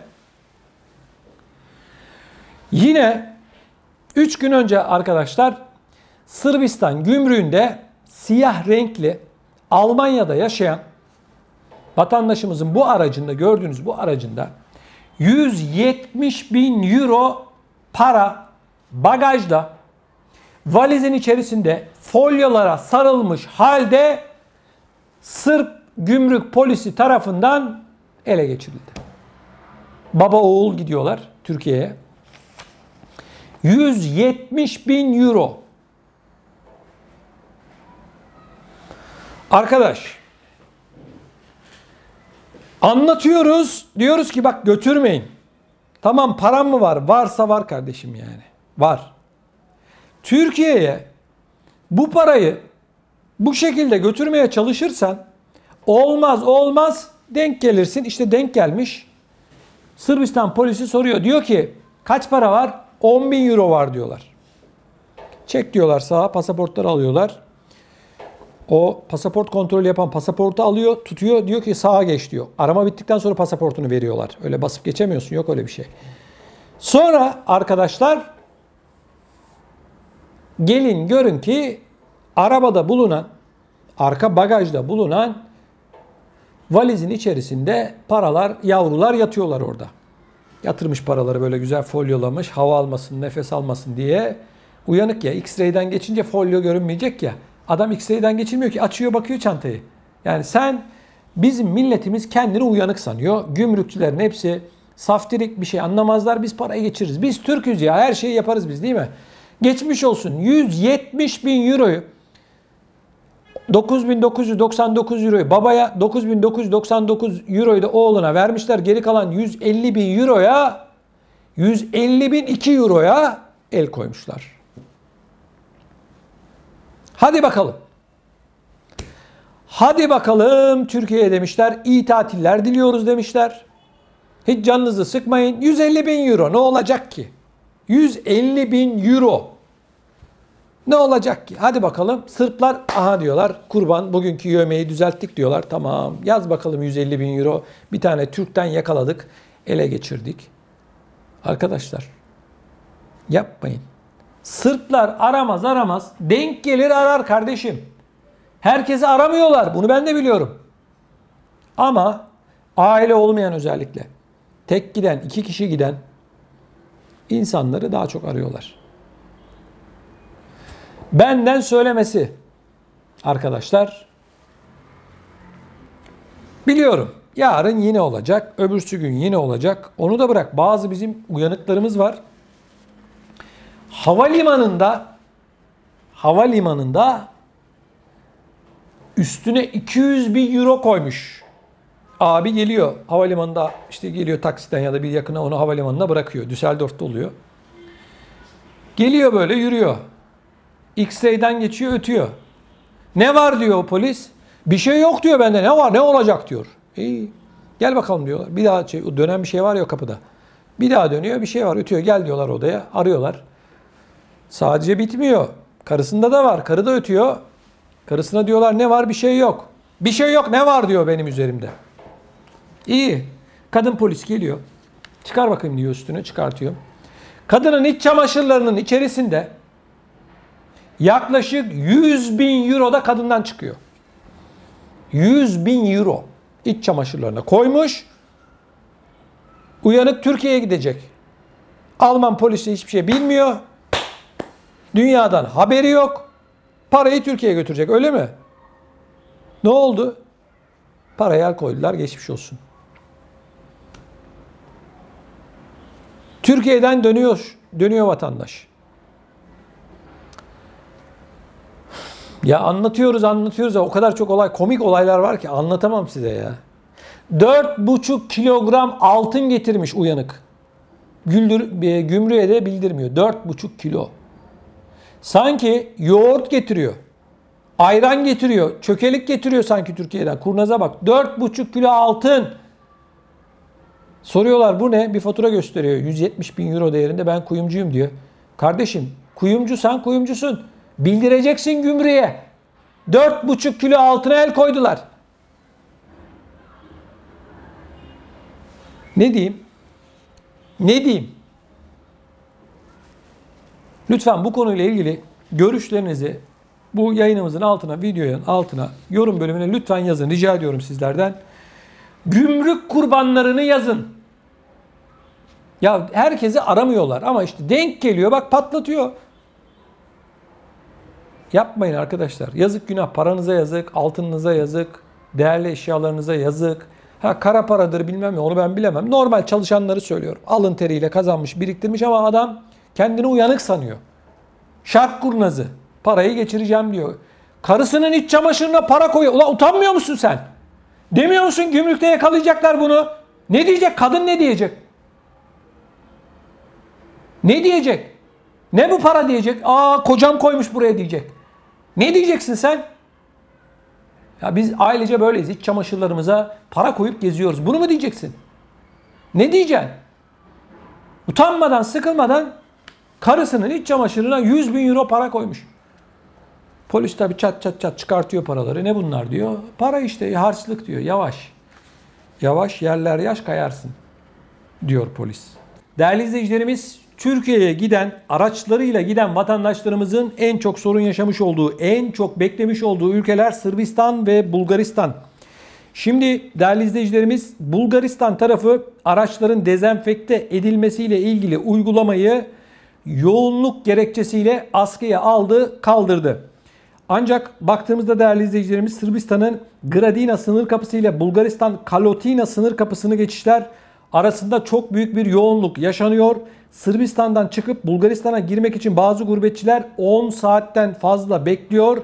Kilometrelerce kuyruk şu an itibariyle mevcut. Aynı zamanda Bulgaristan'dan Türkiye'ye geçişlerde de ciddi bir yoğunluk durumu söz konusu. Bulgarlar çalışmıyor arkadaşlar. Onu söyleyeyim size. Sinirlerinize hakim olun. Tedbirli olun. Çoluk çocuğunuz varsa yanınıza yiyecek, içecek vesaire mutlaka aracınızda bulundurun. Çünkü 5-6 saat her bir gümrükte bekleyecekmiş gibi hareket edin. Onu söyleyeyim size. Şu anda çok ciddi bir yoğunluk yaşanıyor. Bunun yanı sıra Sırbistan'da da araç aramalarına devam ediyor. Araç şüphelendikleri araçları arıyorlar. Çok çok dikkatli olun. Mümkün olduğu kadar arkadaşlar bir şeyinizi, paranızı, pulunuzu bu gümrükten geçirmemeye çalışın. Yoksa yakalanırsınız, üzülürsünüz, direkt el koyuyorlar. Paranın 9.999 euronun üzerindeki paralara gümrükte el konuluyor. Kişi başı 18 yaşından büyük kişilerden bahsediyorum. Ve bu kişilerin kendi ceplerinde ya da özel eşyalarında, çantalarında para olabilir. Herkesin parası bir kişide olmaz. Unutmayın, kişi başı 18 yaşından büyük 9.999 euro. Bunu unutmuyoruz. Günlük kullanacağınız altınlarınız, takılarınız, değerli eşyalarınız haricindeki altınlara da el konulur. Yanınızda abartıp 15-20 tane bilezik getirip götürmeyin. Aman ha, dikkat edin. Yok düğün var, düğünde takacağım, bilmem ne var, onu alacağım, bunu alacağım diye sakın ama sakın böyle bir şey yapmayın arkadaşlar. Sırbistan polisi gümrükçüleri ellerini ovuşturuyor. Yaz gelsin diyor. Türklerin paralarına, altınlarına el koyalım diye bekliyor. Bizden, sizden daha uyanıklar. Kendinizi çok uyanık falan sanmayın. Paranızı ve altınlarınızı sakın ola ki aracınızla getirmeye çalışmayın. Bu anlattığım çok çok önemli. Her gün olay duyuyoruz. Değerli izleyicilerimiz, Türkiye'den Almanya'nın Hannover kentine gelen bir çift havaalanındaki gümrük kontrolünde yarım kilogram altın kemerle yakalandı. Hannover'de. Yaklaşık 24.000 euro değerinde olduğu belirtilen büyük liralardan oluşan altın kemerin beyan edilmediğini belirten görevliler yolcular hakkında cezai işlem başlatıldığını duyurdu.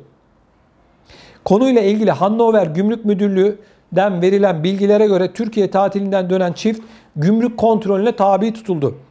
Üst araması esnasında 49 yaşındaki erkek yolcunun ceketinin cebinde kağıda sarılmış halde yarım kilo ağırlığında kemere rastlandı.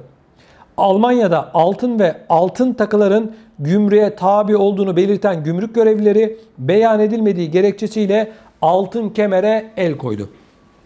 Aynı zamanda vergi kaçakçılığı şüphesiyle yolcular hakkında soruşturma başlatıldı. Gümrük yetkilileri beraberinde getirilecek olan eşyalar konusunda vatandaşları uyardı. Almanya'da Avrupa Birliği dışından girişlerde etiket fiyatı en fazla 430 euroya kadar olan altınların ülkeye girişine izin veriliyor. 430 euro. Bunun dışındaki işte böyle altın kemerdi, Trabzon işte ne bileyim burmasıydı ya da bilmem neyse işte bu ve benzeri değeri büyük olanları yanınızda taşımayın, getirmeyin arkadaşlar. Şimdi bu arkadaş, bu vatandaşımız ceketinin içerisine şöyle yapmış. Demiş ki bu Almanlar uyanık değil, bir şey bilmez. Bu gördüğünüz kemeri koymuş. Liralar böyle koymuş.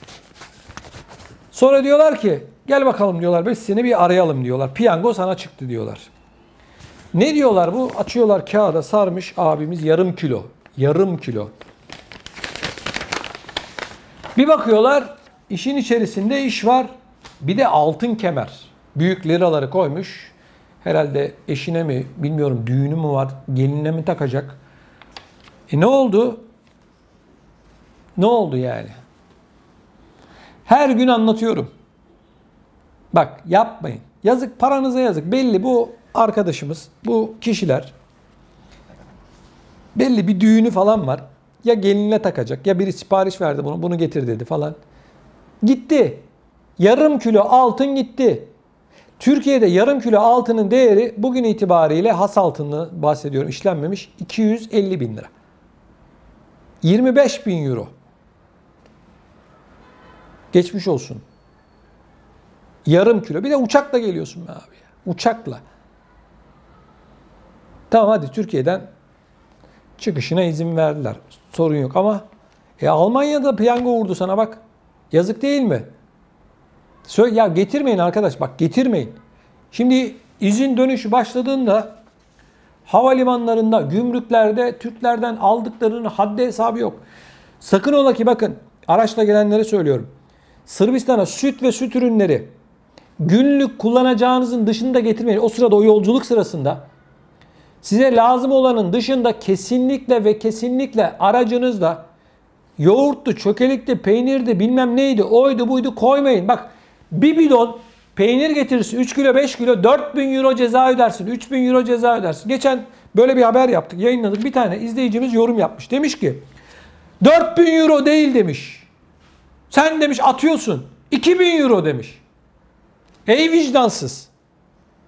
5 kilo peynire 2.000 euro vermek normal bir şey mi? Bir de öğüne öğüne yazıyorsun. 4.000 euro değil 2.000 euro. Herhalde seni yakaladılar, 2.000 euro yazdılar. Utanmadan bir de yorum yapıyorsun oraya. 4.000 euro değil 2.000 euro. Allah Allah. Hokkabaza bak. 5 kilo peynir 150 lira Türkiye'de, 15 euro. 2.000 euro ödeyeceksin. İyi bir şey yapmış gibi o yorumu da silmedim. En başa koydum, videonun en başına ki millet görsün. Bu hokkabazla dalga geçsin. Ya zaten bazı izleyicilerimiz var. Beni lütfen yanlış anlamayın. Sizleri tenzih ediyorum.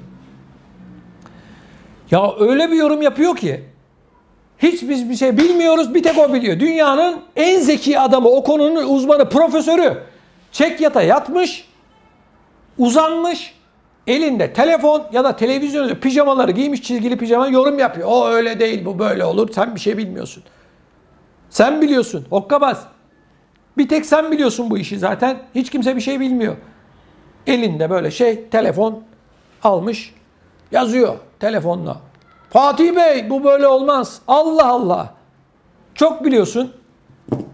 Sanki iyi bir şeymiş gibi oraya yazacağına, kardeşim dikkat edin, getirmeyin bak yazık olur paranıza falan diyeceğine 4.000 euro değil 2.000 euro.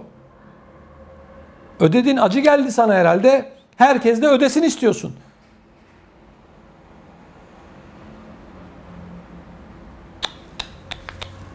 Yazık, günah. Aman dikkat edin. Altındı, paraydı, carttı, curttu, bunlara bulaşmayın. Peynirdi. Ya eksik olsun ya. Gel Almanya'da 5 euro, 3 euro fazla ver. Boş ver. Altın alma, o buradan al. Gel boş ver. Alma.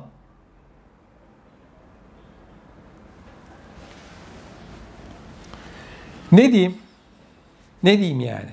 Saygıdeğer izleyicilerimiz, Türkiye'ye tatile gidecek olan vatandaşlarımızın çok çok dikkatli olması gereken bir konuda sizleri uyarmak istiyorum. Bakın, Türkiye'ye akın akın vatandaşlarımız havayoluyla, karayoluyla gidiyorlar. Aman siz olun. İnternetten özellikle tatil satın alacaksanız, rezervasyon yapacaksanız dikkat edin. Bakın, Belçika'da yaşayan Ahmet Sümbül ve 3 çocuğu Antalya'da, Manavgat'ta bir otelden rezervasyon yapıyorlar. İnternet üzerinden giriyorlar. Diyorlar ki, bakıyorlar fiyatları da uygun. Ondan otel de güzel. Tamam diyorlar. Biz yapalım. Orada bulunan iletişim numarasını arıyorlar. Diyorlar, iyi günler, biz internet sitenizde gördük. İşte bir hafta 7 günlük 4 kişiyiz. Konaklama yapacağız, tatil yapacağız. İşte parayı ödeyelim falan. Tamam diyorlar. Kredi kartı numaranız. Tabii kredi kartı numarasını, son kullanma tarihini, arka yüzündeki o güvenlik numarasını falan hepsini veriyorlar. 1400 euro para çekiliyor. Tabii aile de seviniyor. Çok şükür diyor, yine vatanımıza gideceğiz. Biniyorlar uçağa, gidiyorlar. Otele giriyorlar. Kendilerine de rezervasyon yapıldığına dair bir mail geliyor bu sözde internet sitesinde. Otele gidiyorlar, diyorlar ki bizim diyor işte bir hafta tatilimiz vardı falan, hoş geldiniz diyorlar. Kağıda bakıyorlar, böyle bir rezervasyon yok diyorlar. Nasıl yok kardeşim diyor. Yok diyor. Siz nereye rezervasyon yaptınız? Bu telefon numarası, bu gelen kağıt mı diyorlar. Beyefendi diyor, bizim bu internet sitesiyle bir alakamız yok. Bu telefon numarasıyla da bir alakamız yok. Müşteri hizmetlerimiz falan değil diyorlar. Sonra kendileriyle beraber aynı saatte Almanya'da yaşayan başka bir aile de giriş yapıyor. Hoş geldiniz diyorlar ona. Diyor, onlar da kağıdı veriyor aynı kağıttan. Parasını ödedik. Yok diyorlar öyle bir şey. Sonra olay anlaşılıyor. Bu iki aile internet üzerinden dolandırıldılar. Ve şunu söylüyor, bakın Ahmet Sümbül Beyefendi, telefonda Bora isminde biriyle görüştüğünü, yaşadıklarını şu şekilde anlatıyor. Benden 4 gün için otelde ikamet masrafları olarak 1400 euro talep etti. Kredi kartı numaramı istedi, bilgilerini verdim, parayı çekti. Ben de o sırada Türkiye'de kardeşlerime haber verdim, geliyorum diye. Onlar da çok sevindiler ve otele geldiğimizde gerçek olayla karşılaştık diyor. Şimdi bakın değerli izleyicilerimiz. Bir kere internet üzerinden rezervasyon yapacaksanız şuna dikkat ediniz lütfen. 1. Yapmadan önce kalmak istediğiniz oteli arıyorsunuz. Diyorsunuz ki ben www. vesaire böyle bir internet sitesi üzerinden rezervasyon yapacağım. Bu internet sitesiyle sizin bir alakanız var mı diye sorun 1.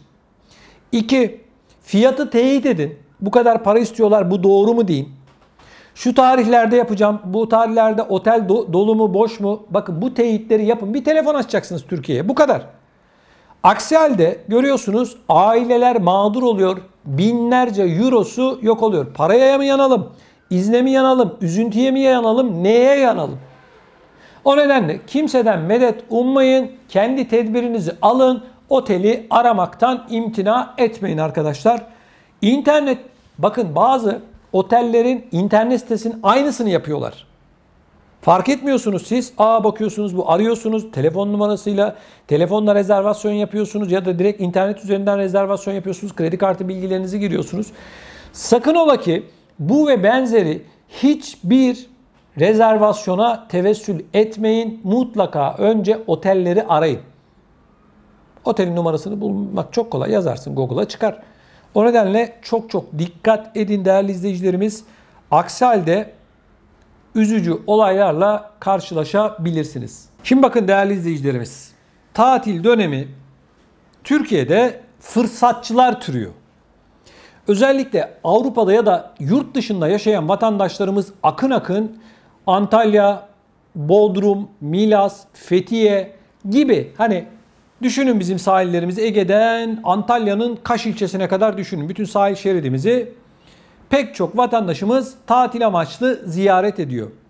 Şimdi bu yıl şöyle bir durum söz konusu. Bu tatil yörelerinde geçen yıla göre fiyatlar neredeyse %100 oranında artmış vaziyette. En az %100. %150 arttıranlar var. Geçen yılın acısını bu yıl gurbetçimizden çıkartacaklar. Bu çok bariz bir şekilde belli. Ev fiyatlarına bakıyoruz, kiralık evlere. Geçen yıl aylığı 4-5 bin lira olan evler 20 bin lira olmuş. En az 20 bin lira. 50, 60, 70 bin isteyenler, özellikle şu an içinde bulunduğumuz yoğun aylarda ev fiyatları korkunç bir şekilde artmış. Neden? Yani bu kadar fahiş bir şekilde, bu kadar fırsatçı bir şekilde fiyatları arttırmanın anlamı ne?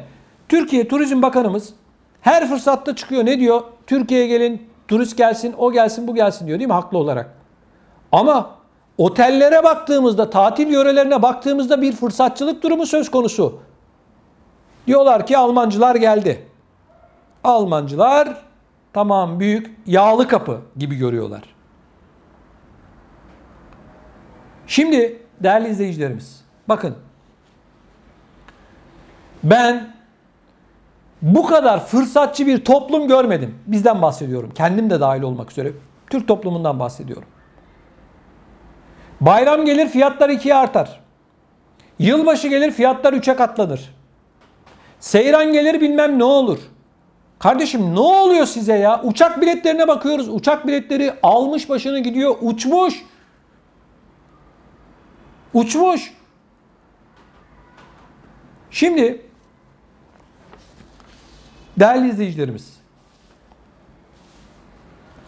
ben tatil fiyatlarını 3 aşağı 5 yukarı, otellerin fiyatlarını, bir haftalık otel fiyatını öğrenmek için şimdi bak bir acentayı arayacağım.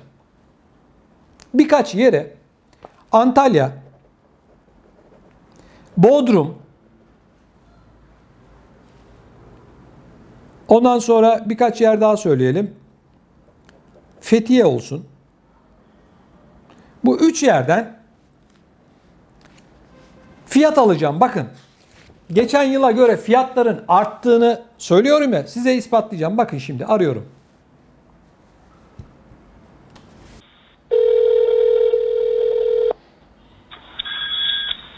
İyi akşamlar. Ben size nasıl yardımcı olabilirim? İyi akşamlar. Fatih Polat benim adım. Merhaba Fatih Bey. Merhaba.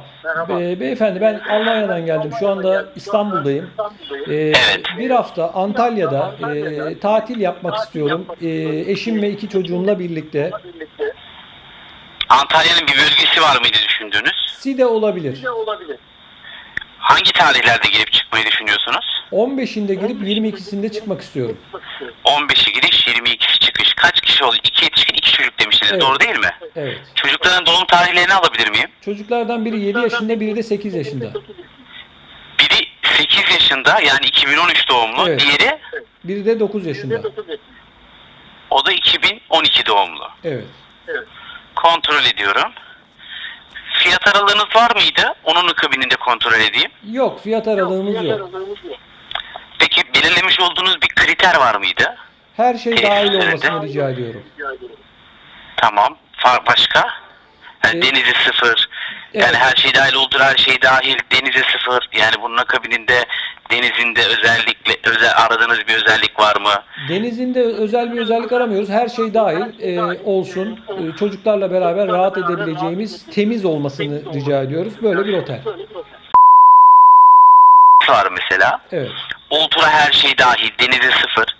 Side Evrenseki bölgesinde kum plajı var. Mavi bayraklı plajı var. Mavi Bayrak Turizm Bakanlığı tarafından otellere plajının temizliği bakımından verilen bir simgedir. Bunun dışında 4 bantlı aqua parkı var tesisin.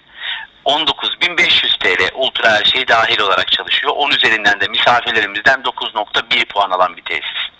Yani 4 kişi 2000 euro yapıyor, doğru mu? Aşağı yukarı evet, 2000 euro yapmıyor bile. Yani euro şu an tam kaç bilmiyorum ama 10,5 olduğunu farz edersek 21 bin lira yapıyor 2000 euro. 19.500 tesisin fiyatı fırsat oda olarak. Aile odası mevcut değil tesisin, yani müsaitliği yok daha doğrusu. Nasıl bir Bunun oda? dışında efendim, Nasıl bir oda? yani fırsat oda genelde giriş katlarda olan odalar. Amerikan balkonlu olabiliyor. Fransız balkonlu, özür dilerim. Fransız balkonlu olabiliyor. Ama standart odası ve aile odası müsaitliği bulunmuyor. Yani sadece fırsat oda olarak müsaitliği bulunuyor tesisin bu dönemde. O zaman olmaz bize. Biz 2 tane çocuk var. Balkonsuz olmaz.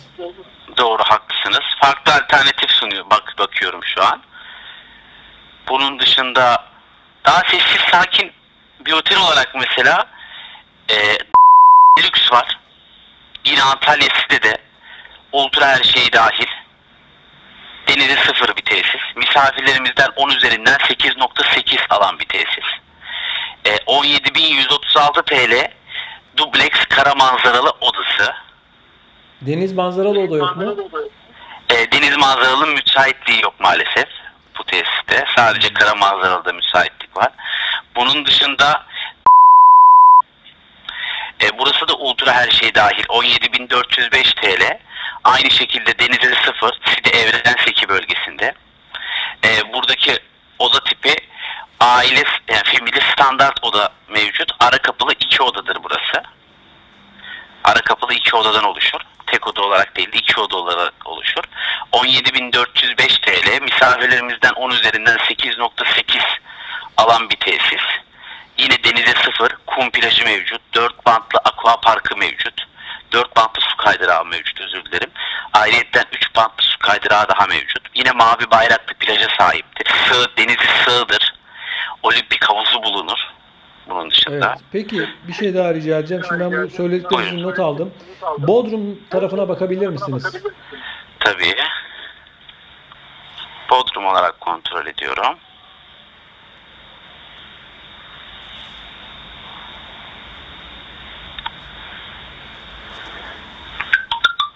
Bodrum olarak, yani Bodrum olarak kontrol ettiğimde öncelikle Antalya kalitesindeki oteller sunamayacağımı belirtmek isterim. Evet.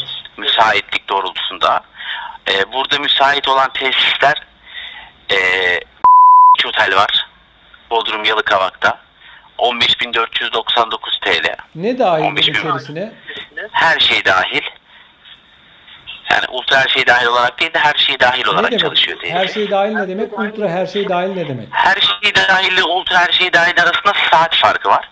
Her şey dahil olan tesisler genelde sabah saat 10 ila akşam saat 10 ila 12 arası değişir. Bazısı 10 ile 10 arası, bazısı 10 ile 11 arası, bazısı 10 ile 12 arası ücretsiz olarak sunuyor. Ultra her şey dahil ise minimum gece 2'ye kadar veya 24 saat ücretsiz olarak hizmet sunar. Anladım. Yani saat farkı vardır her şey dahille ultra her şey dahil arasında. Peki Fethiye'den bakar mısınız? Tabii, kontrol edeyim.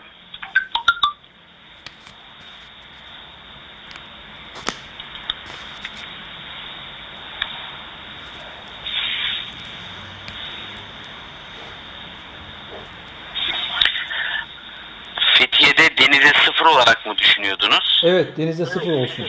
Denize sıfır müsaitlik bulunmuyor maalesef. İç taraflarda peki durum nedir? Ultra her şey dahil standart kara manzaralı odası 12.575 TL. Diğer oda tiplerinde zaten müsaitliği bulunmuyor maalesef. Bunun dışında otel var. Alkolsüz her şey dahil olarak çalışıyor. 27.500 TL. Karbel Otel Ölüdeniz var. Bir dakika, Burası da her şey. 27.500 lira mı? Evet. Neden o kadar çok 27.500? Alkolsüz her şey dahiller genelde tesettür otelleridir ve bunların fiyatları diğer otellere göre daha pahalıdır. Ha, anladım. Bunun dışında bir Karbel Otel Ölüdeniz Otel Ölüdeniz var. Burada da ranzalı aile odası 11.896 TL. Her şey dahil mi? Evet, her şey dahil. Anladım. Peki fiyatlar niye bu kadar artmış? Yani biz geçen sene de Almanya'dan geldiğimizde bu fiyatların yarısını ödüyorduk. Bu bahsetmiş olduğunuz... Geçen sene pandemi vardı. Fiyat düşüşü ondandı. Bir de bu sene şu an sezonun en pahalı zamanı. Ve özellikle yurt dışı uçakların açılmasıyla beraber otellerde çok sınırlı yerler var. Yani fark ettiyseniz size sınırlı sayıda oteller söyleyebiliyorum. Çünkü müsaitlik veren otel çok az. Doğal olarak oteller hani bir işletme olarak düşündüğünüz zaman da elinde kalan son odalarını daha pahalı fiyata satmaya çalışıyor. Yani bundan bir ay önce alsaydınız ortalama bu tesisleri yarı fiyatına alabilirdiniz. Yani baktığımızda bizim tabii 2 tane çocuk var. 4 kişiyiz. 4 kişiyle 20.000 lira civarında vermiş olduğunuz fiyatlar bizi gerçekten çok bütçemizi aşan bir rakam. Yani daha ben size bütçe olarak sordum ki en azından bütçenize uygun fiyatlar sunabileyim diye. Ama siz limit sıkıntı değil dediniz. Ben de hani daha memnun olabileceğiniz tesislere yöneldim. Şimdi her fiyattan tesis sunabilirim ben size. Ama fiyat düştükçe siz de hak verirsiniz ki kalite de düşer. Yani turizm sektörü fiyat endeksli bir sektördür. Hani verdiğiniz ücretin her zaman karşılığını alırsınız. Ama tabii bunun dediğim gibi bir karşılığı olur. Yani mesela Side'de Roma Beach var. 11.363 TL burası.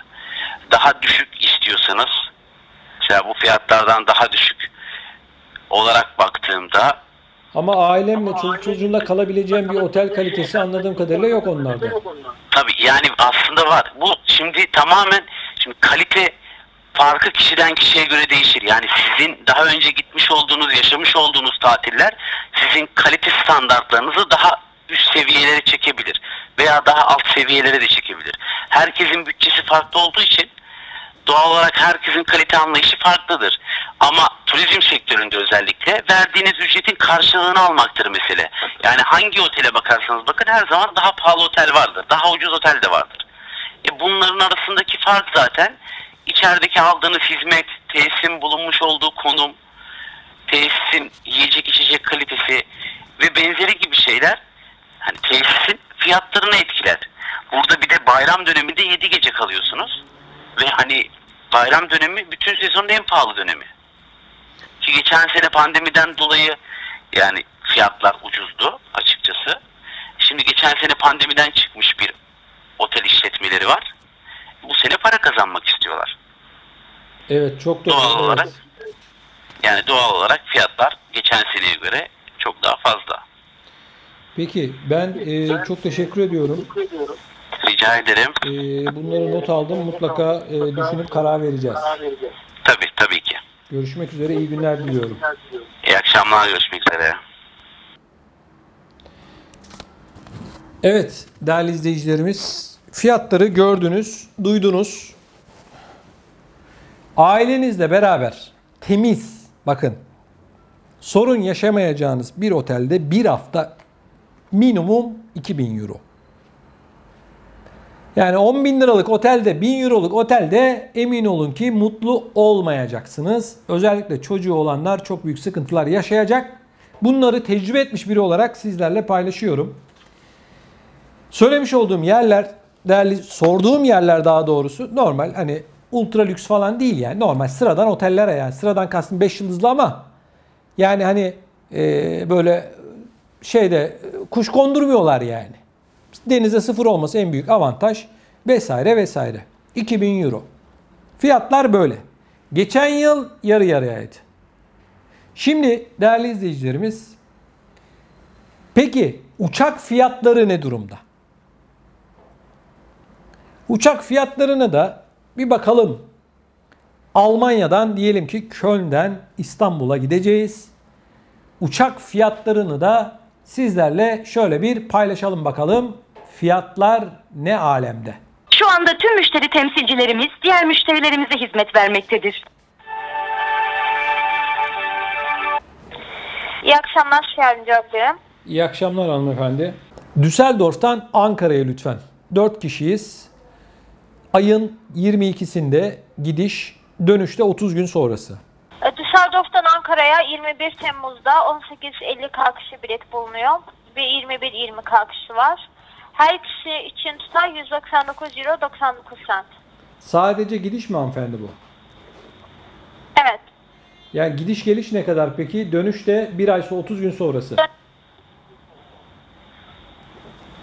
Kontrol ediyorum.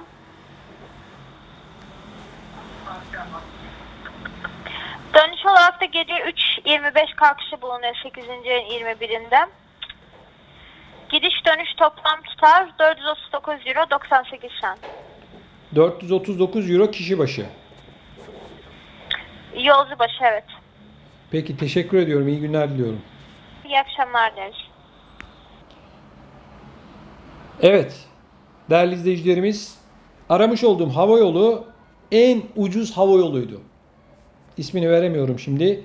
En ucuz havayolu kişi başı 439 euro, 4 kişilik bir aile giderse yaklaşık 2.000 euro civarında bir para ödemek zorunda.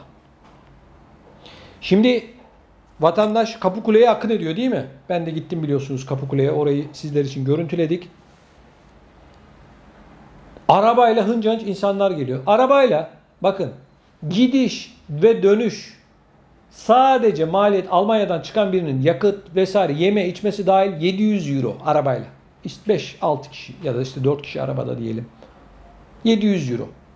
Ama böyle 2.000 euro. Uçakları da gördünüz değerli izleyicilerimiz. Hal böyle olunca vatandaş ne yapıyor? Doğal olarak karayoluyla geliyor. Şimdi otel yapacaksın. Bir haftalık tatilden bahsediyorum. Bakın bir hafta 2.000 euro. 2 hafta kalırsan 4.000 euro ödüyorsun. Uçak biletleri de 2.000 euro, 6.000 euro. Bakın alışveriş yok, hediye yok ya da üstünüze bir parça gömlek ya da bir şey almıyorsunuz. 6.000 euro 2 haftalık tatilin maliyeti. En az 6.000 euro. Havayolu şirketleri aradığım en ucuzdu. Şimdi arasam bir tanesini 700-800 euro verecek biliyorum. Şimdi bakın. Gurbetçinin çilesi bitmiyor. Bir yıl boyunca çalışıyor, para biriktiriyor, havayolu ve otele gidiyor. Şimdi diyeceksiniz ki zorla mı kardeşim gitmesi? Tamam doğru da bu kadar yüksek meblağlar, bakın Avrupa'da 2.000 euro civarında maaşla çalışan bir vatandaşımızın 2 ya da 3 çocuğu olan bir vatandaşımızın para biriktirmesi, bu parayla tatil yapabilmesi falan çok ama çok zor. Hele sosyal yardım almıyorsa bu vatandaşımızın böyle bir tatil yapma şansı sıfır. Saygıdeğer izleyicilerimiz, Sıla yoluna çıkan vatandaşlarımızın, yani araçlarıyla Avrupa'dan Türkiye'ye giden vatandaşlarımızın çok dikkat etmesi gereken bir konuyu şimdi sizlerle paylaşacağım. Sıla yolunda Türkiye tarafındaki dolandırıcıları anlatacağım. Bakın, aracınızla Kapıkule'den girdiniz. Edirne'ye girdiniz ya da girmediniz. Devam ediyorsunuz. Etrafınıza bu dinlenme tesislerinde şöyle tipler geliyor. Lüks bir araçla. Ben havalimanında çalışıyorum. Ben gümrükte çalışıyorum. Elimde parfümlerim var ya da işte Lacoste bilmem neydi, lüks marka böyle tişörtlü vesaire çıkartıyorlar arabanın bagajından. Bunlar zaten orijinal falan değil. Parfümlerin hepsi çakma zaten. Bizim vatandaşımız da bilmediği için bu sözde gümrükte çalışan, sözde havalimanında çalışan gibi dolandırıcılara inanıyorlar. Ellerindeki o parfüm şişelerinin değeri 30-40 lira. 4-5 euro. Kolonyayı basmışlar içine zaten. Siz de inanıyorsunuz. Aa falan diyorsunuz. Ama size 100 euro fiyat çekiyor. Oldu diyor, pazarlık yapıyorsunuz. Siz de kendinizi uyanık sanıyorsunuz ya. İşte 30 euro, 40 euro olur mu diyorsunuz, alıyorsunuz. Parfümler sahte. Elbise, o tişörtler falan zaten onlar külliyen sahte. Bakın, bu havalimanında ya da gümrükte çalışıyorum dolandırıcılarına sakın inanmayın. Bunlar dinlenme tesislerinde var. Edirne'nin içerisinde var. Kapıkule'den çıktıktan sonra İstanbul'a kadar her noktada var. Sakın ola ki inanmayın. Bir diğer önemli şey. Benzin alacaksınız. Bir kere şunu sorun. Kredi kartı geçiyor mu? TL ile varsa ödeyin. Sakın euro ödemesi yapmayın. Kredi kartınızla ödeyin. Şunu da yapıyorlar. Kredi kartı geçiyor mu diyorsunuz? Evet geçiyor. Kasaya gidiyorsunuz. Yok diyorlar, kredi kartı yok. Diyorsun ki üzerimde benim TL yok, lira yok. Euro ver diyor. Euroyu çok düşükten hesaplıyor. Benzini doldurmadan önce deyin. Kredi kartı geçiyor mu kardeşim? Markete gidin, sorun. Geçiyor mu, geçmiyor mu? Pompacıya sordunuz. Gidin markete kardeşim. Ondan sonra deponuzu doldurun. Girdiniz, fiyat yazıyor zaten. Hem pompalarda yazıyor hem girişte kocaman tabelalarda yazıyor. Mutlaka aldığınız fişe dikkat edin. Litre fiyatına dikkat edin. Kaç litre aldıysanız ona dikkat edin. Bir de diyorsunuz ya, aracı fulle. Fullemeyin kardeşim. Deyin ki 200 liralık koyun. 300 liralık koyun. Böyle rakamlar telaffuz edin. Fulluyorsun diyorsun. Onlar başka bir Ali Cengiz oyunu yapıyorlar. Fulluyormuş gibi gösterip sizden full parası alıyorlar. Hayır, 200 liralık diyeceksin. 200 liralık dolduracaksın.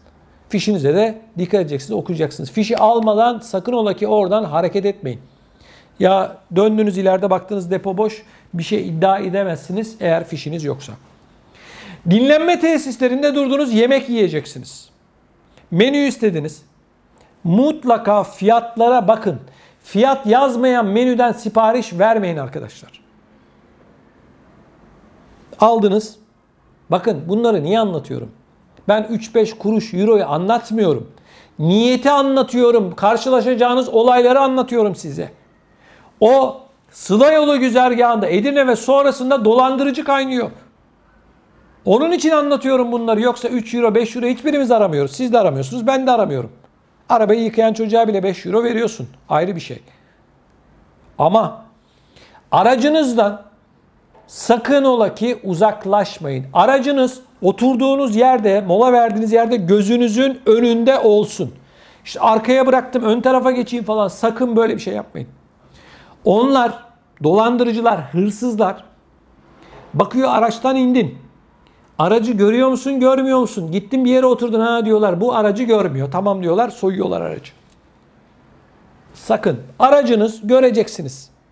Gerekirse arabada biri bekleyecek, yani önünde duracak, arabanın üstüne yaslanacak. Aracın nöbetini tutacak. Kusura bakmayın kardeşim. Olmaz olmaz. Olur.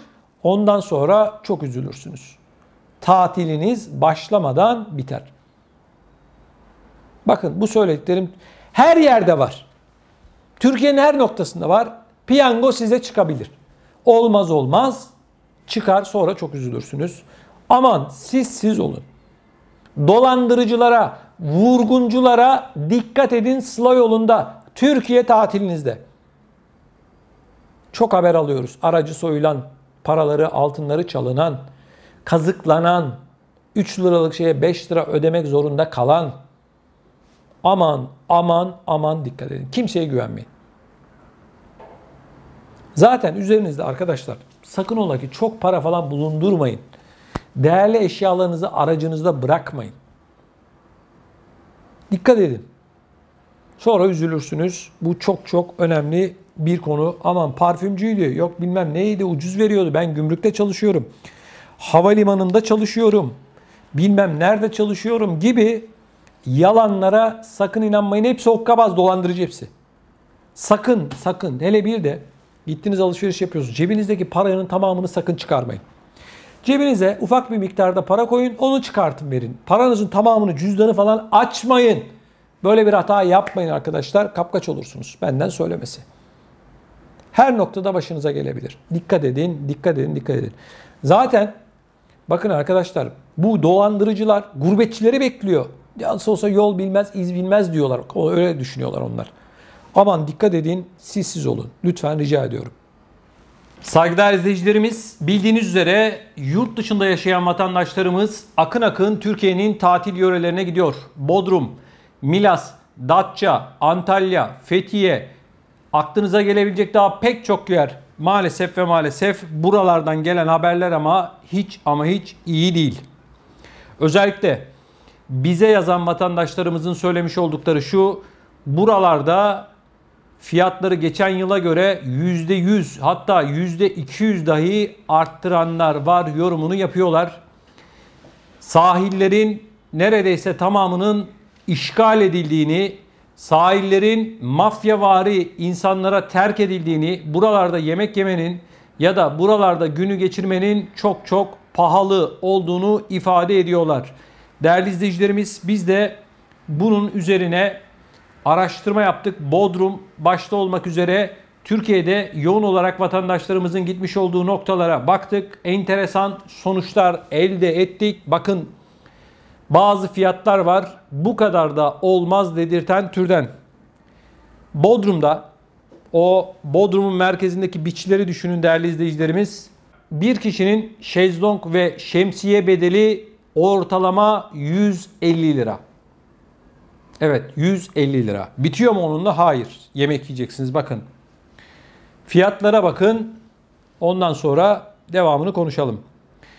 Ortalama fiyatları veriyorum. Lahmacun. Orada bir işletme kampanya yapmış. Lahmacunu 99 liraya satıyor. 100 lira değil, kampanya bu. 99 lira. 1,5 litre su 80 lira. Hamburger 70 lira. Kola, gazlı içecek 55 lira. Dondurma 60 lira. Bira 65 lira. Patates kızartması 45 lira. Şimdi en ucuzu patates kızartması 45 lira diyorlar. Şimdi bakın. Türkiye gibi bir yerde, bir ülkede eğer siz lahmacunu kampanya var deyip 99 liraya satıyorsanız Allah sizi bildiği gibi yapsın. Bak, lahmacunu 99 liraya sen vatandaşa satıyorsan senin yatacak yerin yok demektir. Vatandaş bile bile gider, onu yapar, bunu yapar. Bunun için de değerli izleyicilerim, bu beachlere falan giriş paralı. En az 150-200 lira civarında bir para ödüyorsunuz. İçeriye girdiniz, bir tane içecek veriyorlar sadece bu parayla size. Acıktınız, karnınızı doyuracaksınız. Bir kişinin şezlong parasıydı vesaireydi. Bununla beraber oradan 500 liradan aşağıya çıkma şansı yok. Bir kişi, sadece bir kişi 15 gün tatil yapsa 7500 lira yapar. Sadece bir kişi. Sonra da bunlar ağlıyorlar. Diyorlar ki turist gelmiyor, o gelmiyor, bu gelmiyor. İşte otelden çıkmıyor diyorlar. Kardeşim, adam otelden çıkarsa ocağına incir ağacı dikeceksin. 4 tane ya da 3 tane çocuğu olan biri eşiyle beraber 5 kişi bir yemek yese oradan 2000 liradan aşağıya çıkamaz ki. Adamı komaya sokuyorsun. Adamı otelden çıktığına pişman ediyorsun. Sanki oteller diyeceksiniz az mı? Oteller de az değil. 15 günlük Antalya'da ya da Bodrum'da 4 kişilik ailenin otel masrafı 4.000 euro arkadaşlar. Kötü yerde kalırsın 2.000 euro da ödersin. Ama çoluk çocuğunla beraber gidebileceğin düzgün temiz bir yer 15 gün. Otel masrafı sadece 4.000 euro arkadaşlar. Beach'e gidiyor adam. Çıkıyor dolaşıyor. Bir yerde yemek yemeye kalkıyor. Allah göstermesin. Hele hele bazı sansar esnaflar var. Hepsi için söylemiyorum. İşini dürüst yapanlara sözümüz yok. Bu anlattıklarım sansarlara. Bu turizm noktalarındaki kurnazlar var ya, kurnazlar. Lahmacunu 99 liraya satanlar. Kampanya yapmışlar 99 lira. Yanında bir tane de içecek varmış. 99 lira lahmacun menü. Tek lahmacun. Yani onu yesen 15 dakika sonra bir daha yersin, bir daha yersin yani. Şu kadar. Allah muhafaza bu kadar olursa zarar ederler. 99 liraya zarar ederler. Kardeşim bakın. Bizim ülkemiz, vatanımız, canımız, ciğerimiz. Ama bu kadar fırsatçı, art niyetli, bu kadar hain olmadı hiçbir dönemde. Geçen yılın pandemiden dolayı acısını bu vurguncular, sözde turizm işi yapanlar, bunlar turizm işi falan yapmıyor. Bunlar düpedüz dolandırıcı. Ne turizmi? İşin janjanlı, ambalajlı hali turizm. Ya lahmacunu sen nasıl 99 liraya satıyorsun? 1,5 litre su markette 2,5 lira, 80 lira yazıyorlar arkadaşlar. Hamburger 70 lira yazıyorlar. Hamburger şu kadar. İçinde 20 gram et yok. Yani eti mikroskopla araman lazım. Nerede bu et diye. Yeşilliği bir basıyor, et falan yok. Asitli içecek 55 lira. Dondurma 60 lira.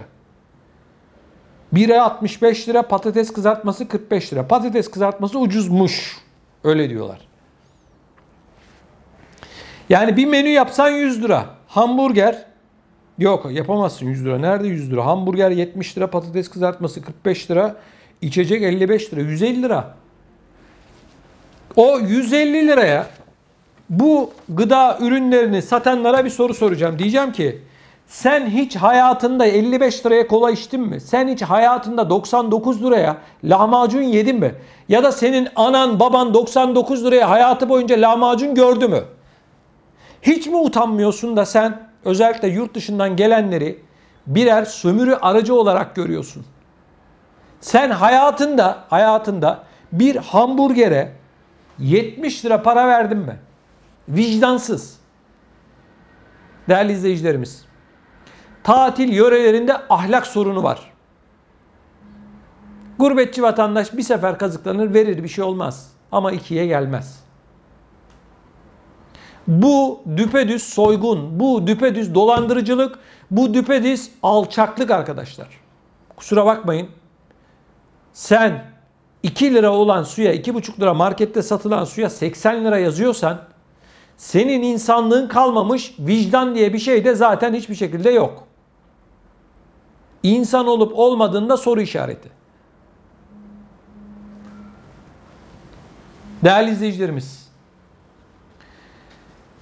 gittiğinizde illa ben denize gireceğim diye kazıklanmayın. Otelciler ayrı bir dert, diğerleri ayrı bir dert.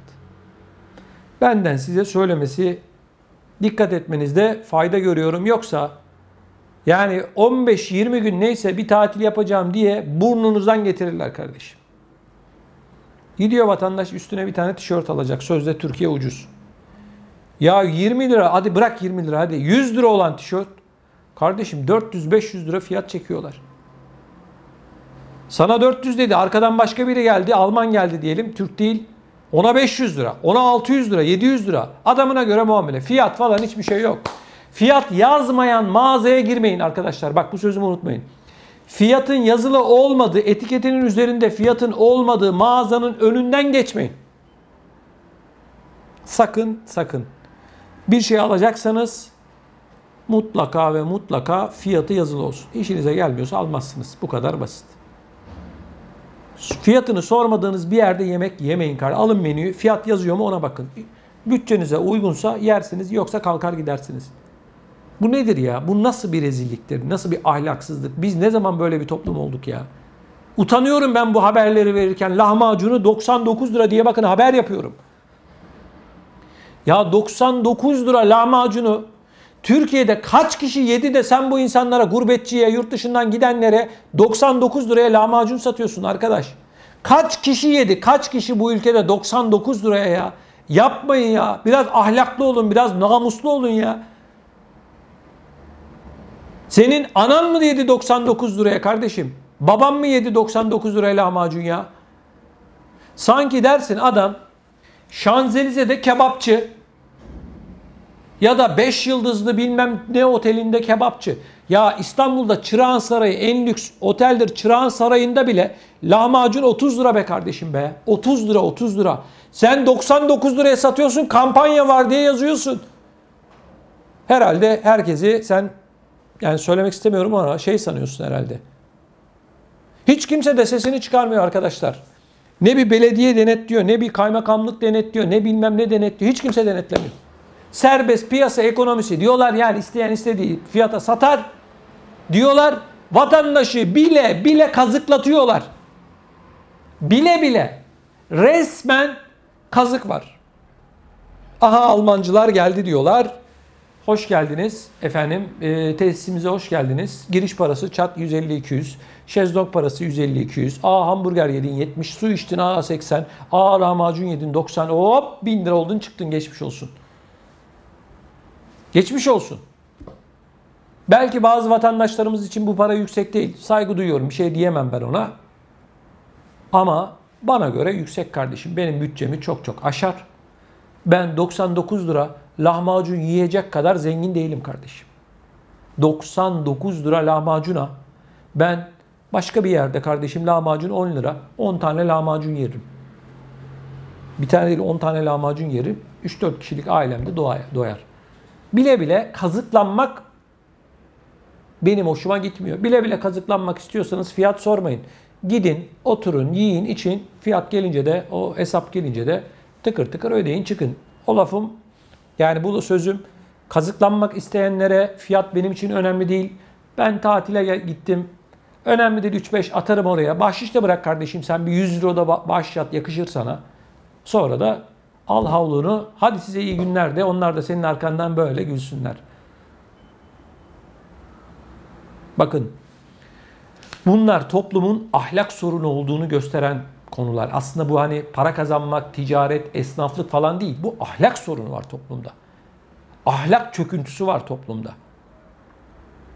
Sen gurbetçiyi, bu Almancı euro 10 lira oldu diye lahmacunu 10 euroya satacaksın. Bak kurnaza bak. Senin sülalende 99 liraya lahmacun yiyen yoktur be kardeşim. Yapma bu insandan, ne istiyorsun sen ya? Ne istiyorsun? Herhalde yurt dışında, Avrupa'da yaşayan vatandaşlarımız parayı havadan topluyor. Hop para geliyor, doldur çantaya mı yapıyor? Sabahın 5'inde kalkıp günün, yani bütün sabahın 5'inde yollara çıkıp pestili çıkana kadar bu vatandaşlarımızın çalıştığını, para kazanmanın öyle Türkiye'deki çalışmak gibi olmadığını bilmiyorlar. Türkiye'de işte saat 10'da çay molası, 12'de yemek, 4'te bir daha çay molası, 6'da paydos. Hadi size iyi günler. Çalışma bu mu Avrupa'da? Hadi gel bakalım sen bir Almanya'ya da görelim seni, çalışabiliyor musun? Bir saat böyle kafanı çevirebiliyor musun? Para böyle kazanılıyor. Euro 10 lira. Kardeşim euro 10 lira olduysa oldu. Yani bu gurbetçinin şeyi mi, hatası mı? Ne yapsın gurbetçi? Onunla ilgili bir durum yok ki. Sen lahmacunu 99 liraya satmaya devam et. Arkadaşlar bir şey söyleyeyim. Şimdi Bodrum'daki gazeteci arkadaşımızdan aldık bunları. Diyor ki 99 liraya lahmacunun satıldığı yerler dolu. Diğerleri boş. 30 liraya 40 liraya lahmacun satıyorlar, kimse gitmiyor. 99 liraya satılan bu beachler, kumsallar dolu diyor. Ne diyeyim kardeşim? Millet geliyor, kazıklanmaya gelmiş. Adam da, o işletmenin sahibi de elinde bir tane kazık, yağlamış bu kazığı. Diyor ki gel kardeşim diyor, benim malım bu diyor. 99 lira diyor benim lahmacunum diyor. Sanki içine o Nusret'in yaptığı gibi altın koyuyor. Altın tozlu böyle lahmacun. Vallahi yakında yaparlar, şaşırmayın. Bak ben orada bir işletmeci olsam Derim ki 1000 lira kardeşim, altın tozundan yapıyorum. Reklamını da yaparım. Yani kazık yemeye meraklı olan varsa lütfen buyursun gelsin derim. Şimdi Nusret'e gidiyorsun. O altından hani yapıyor ya. Eti getiriyor ya. Et 50 lira. Altın tozu da 50 lira. O üstüne attığı da 50 lira, 100 lira tamamı. 2000 dolar geçmiş olsun diyor. Hadi bakalım diyor. Ama bu bilerek gidiyorlar Nusret'e. Nusret pahalı bir yer. Nusret'e oturunca komaya gireceğini biliyorsun. Bile bile komaya girmeye gidiyorsun oraya. Selamun aleyküm diyorsun. Ben komaya girmeye geldim diyorsun. Oradan bana şöyle altınlı böyle yaldır yaldır parlasın bir tane şey getir diyorsun işte. Ne et getir diyorsun. 50 liraya getirdiği et. Yok bile. 2000 dolar yaz bakalım. Hele o Katar'da Dubai'de bir yerlerde var ya. Orada 4-5 bin dolara selamun aleyküm diyorlar. Araplara iyi oluyor. Sorun yok. Onlarda para var. Yani söyleyecek bir şeyim yok. Enteresan değil mi? 99 liraya lahmacunun satıldığı yerler dolu. Demek ki havadan para kazanan insanlar çok kardeşim. Bak 99 lira lahmacun yine taş ye kardeşim. Boğazından nasıl geçecek o ya? 99 lira. Yazık, günah. Bu millet bu kadar zengin değil kardeşim. Bak bu kadar zengin değiliz biz. Ne Avrupa'daki ne Türkiye'deki vatandaş bu kadar zengin değil. Ekstremler yok mu? Var. Parası olan var tabii ki. Olacak da tabii ki. Onlara kimse bir şey diyemez. Adam kazanmış parası. Ama toplumun geneline baktığımızda Türk toplumu, Türkiye'de yaşayan insanlar 99 liralık lahmacunun peşinde değil kardeşim. Siz neyin peşindesiniz? Kazıklamanın, gelen insanları orada komaya sokmanın peşindesiniz. Ben böyle anlıyorum. Kusura bakmayın. Biraz vicdan gerekiyor. Saygıdeğer izleyicilerimiz, bildiğiniz üzere Türkiye'deki işsizlik oranı %17,5'a kadar yükselmiş durumda. Almanya'da kuryelik yapan ama Türkiye'de de mühendis olan bir vatandaşımızla ilgili bir haberi şimdi sizlerle paylaşacağım. Türkiye'den Almanya'ya göç eden Berk Doğan adlı Twitter kullanıcısının sosyal medya hesabından yaptığı paylaşımda Türkiye'de mühendis olarak işe başladığında kazanacağından fazlasını Almanya'da kurye olarak kazandığını söyledi. Ekşi Sözlük'teki bir yazar yaptığı paylaşımda Berk Doğan ile aynı okulda öğrenci olduğunu ve aynı firmada kuryelik yaptığını anlatarak Almanya'da kurye olarak çalışan birinin ortalama ne kadar kazanabileceği konusunda açıklamalarda bulundu. Peki Almanya'da bir kurye olarak çalışan biri en fazla ne kadar kazanabilir? Ekşi Sözlük'te yaptığı paylaşımda tweet sahibi arkadaşla aynı okulda öğrenciyim. Kendisini tanıyorum. Bir haftadır ben de kurye olarak aynı firmada çalışıyorum. Merak edenler için yabancı bir öğrenci Almanya'da haftada 20 saat çalışabilir. Burada saat ücreti 10 euro. Çalışma saatleri isteğinize yakın olarak hazırlanıyor. Bahşişlerle birlikte saat ücretiniz 12 euro civarına geliyor. Sigortanız ödeniyor. Toplamda 80 saat çalışınca bonuslarla 1000 euro civarında para kazanıyorsunuz. Şu an öğrenci evindeyim. Kiram 300 euro. Mutfak masrafım 150 euroyu geçmiyor. Almanya'nın en iyi okullarından birinde eğitim alıyorum ve kenara 500 euro para atıyorum. Ne kadar acı ki halen insanlar kendileri için bir şeyler yapmak yerine mücadele edenlere saydırıyor. Bizim ülkemiz düzelmez, zihniyet ortada. Almanya'da hemen hemen her öğrenci hayatları boyunca eğitim aldıkları alan dışında ek işler yaparlar. Devlet de kazançlarına bağlı olarak belirli bir limiti geçmediği sürece vergi almaz. Bizimkiler de mal mal sürünüyorsun yazmışlar tweet atan arkadaşa. Buna mecbur bırakılan gençleriz biz. Evde, ülkede her şey iyiydi de durup dururken en büyük hayalimiz kurye olmak olduğu için gelmedik Almanya'ya. Şimdi değerli izleyicilerimiz, bu haberle ilgili ben burada yazılanların çoğuna katılmıyorum. Türkiye ile Almanya'yı kıyaslamak bir kere doğru bir yaklaşım değil. Şu bir gerçek. Türkiye gelişmekte olan bir ülke. Daha Almanya olabilmesi için herhalde bir 100 yıla falan ihtiyacı var. Benim üzüldüğüm tek nokta şu. Ülkemizde yaşayan gençler maalesef gelecekle ilgili olarak ciddi kaygılar içerisinde. İş konusunda ciddi problemler var. Bunları devletimiz çözmeye çalışsa da henüz istenen noktaya gelebilmiş değil. Ekonomik şartlar maalesef insanları Almanya'ya kadar sürükleyebiliyor. Dünyanın pek çok yerine sürüklüyor. Yetişmiş insan gücümüz, mühendisimiz, doktorumuz ya da diğer mesleklerden olan insan gücümüz maalesef dünyanın pek çok noktasına göç ediyor, başka ülkelere hizmet veriyor.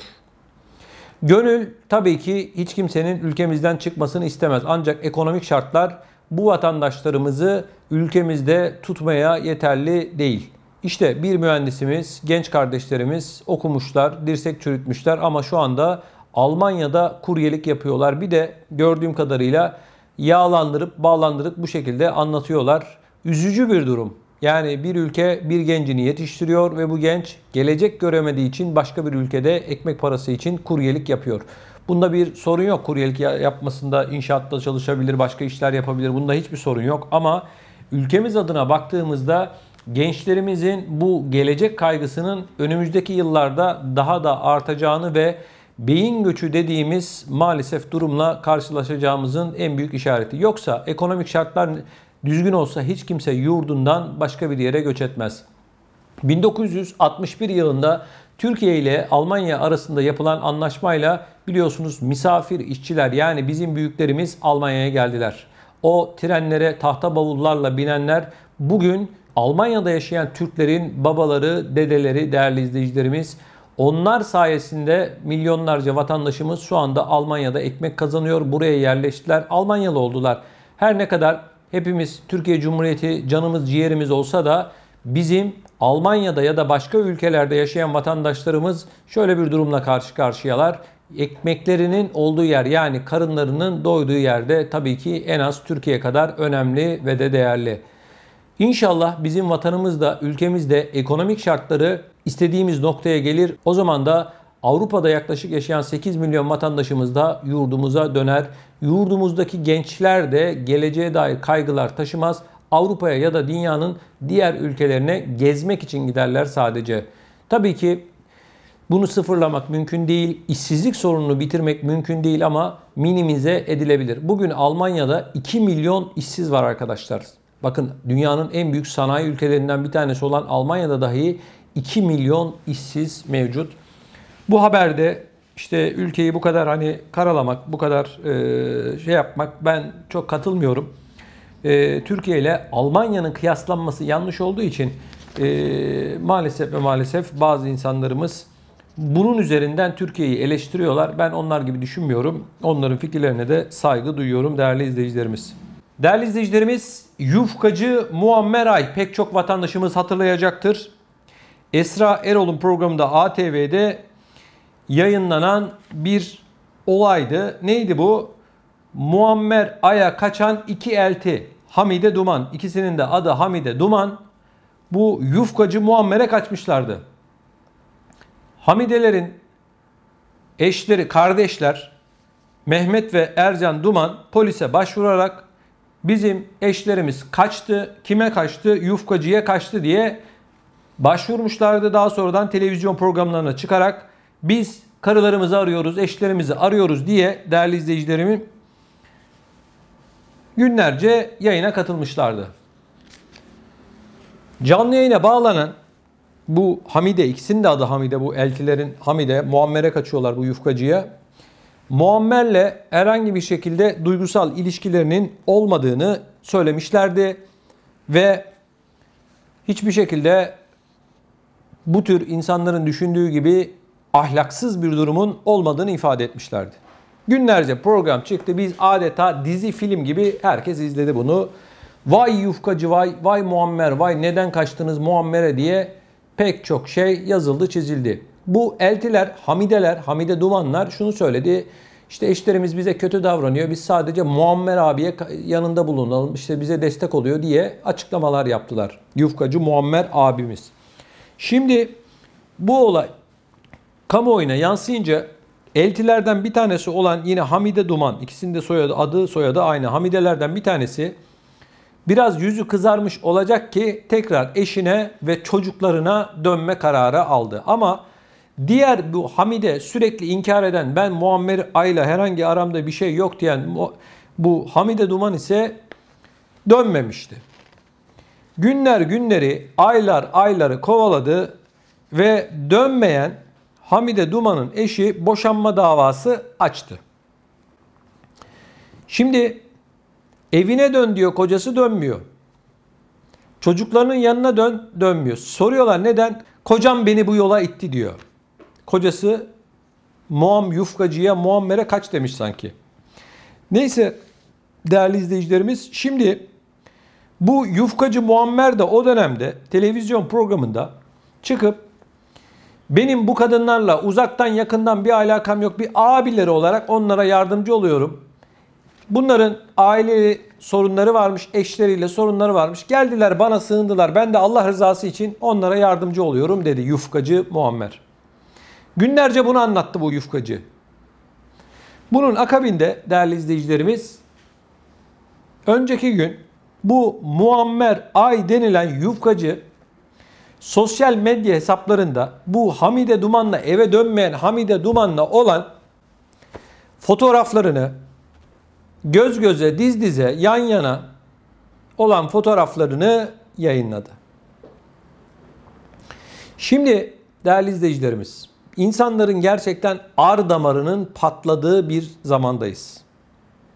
İnsanların aile yapısının ne olduğunu bilmediği, ahlaksızlığın zirveye çıktığı bir dönemdeyiz. Bu hokkabazlar şimdi utanmadan, sıkılmadan ahlak, aile, işte Türk gelenek göreneği nedir bilmeden bu hokkabaz şimdi sosyal medyadan çok büyük bir iş yapmış gibi bu kadınla olan, bu hokkabaz kadınla olan fotoğraflarını yayınlıyor. Bu kadınla belli aralarında bir muhabbet var. Kadınla boşanmak üzere. Şimdi değerli izleyicilerimiz, beni izleyenlerin çoğunun yaş olarak benden büyük olduğunu ve hayat tecrübesinin de benden daha çok olduğunu, dünyayı benden daha iyi tanıdığını biliyorum. Kusura bakmayın ama iki kelamda biz edelim bununla ilgili. Ben bu haberi gördüğümde bunu mutlaka izleyicilerimizle paylaşalım diye düşündüm. Şimdi bu Hamide Duman.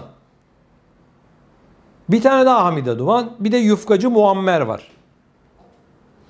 Bunların bu yaptıkları yarın öbürsü gün çocukları tarafından nasıl konuşulacak? Çevresi tarafından ya da bundan sonra kuracakları hayatta o tanıdıkları tarafından, bunları tanıyanlar, tanımamak mümkün değil ki, tüm Türkiye tanıyor bunları.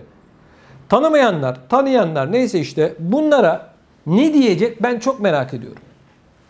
Bunlar da yani nasıl bir düşünce, nasıl bir gelecek beklentisi var ki bu iki tane elti, yani iki kardeşin eşleri bu yufkacı Muammer'e abayı yakıyorlar. Zaten Muammer dünden abayı yakmış bunlara. Bu bariz bir şekilde belli.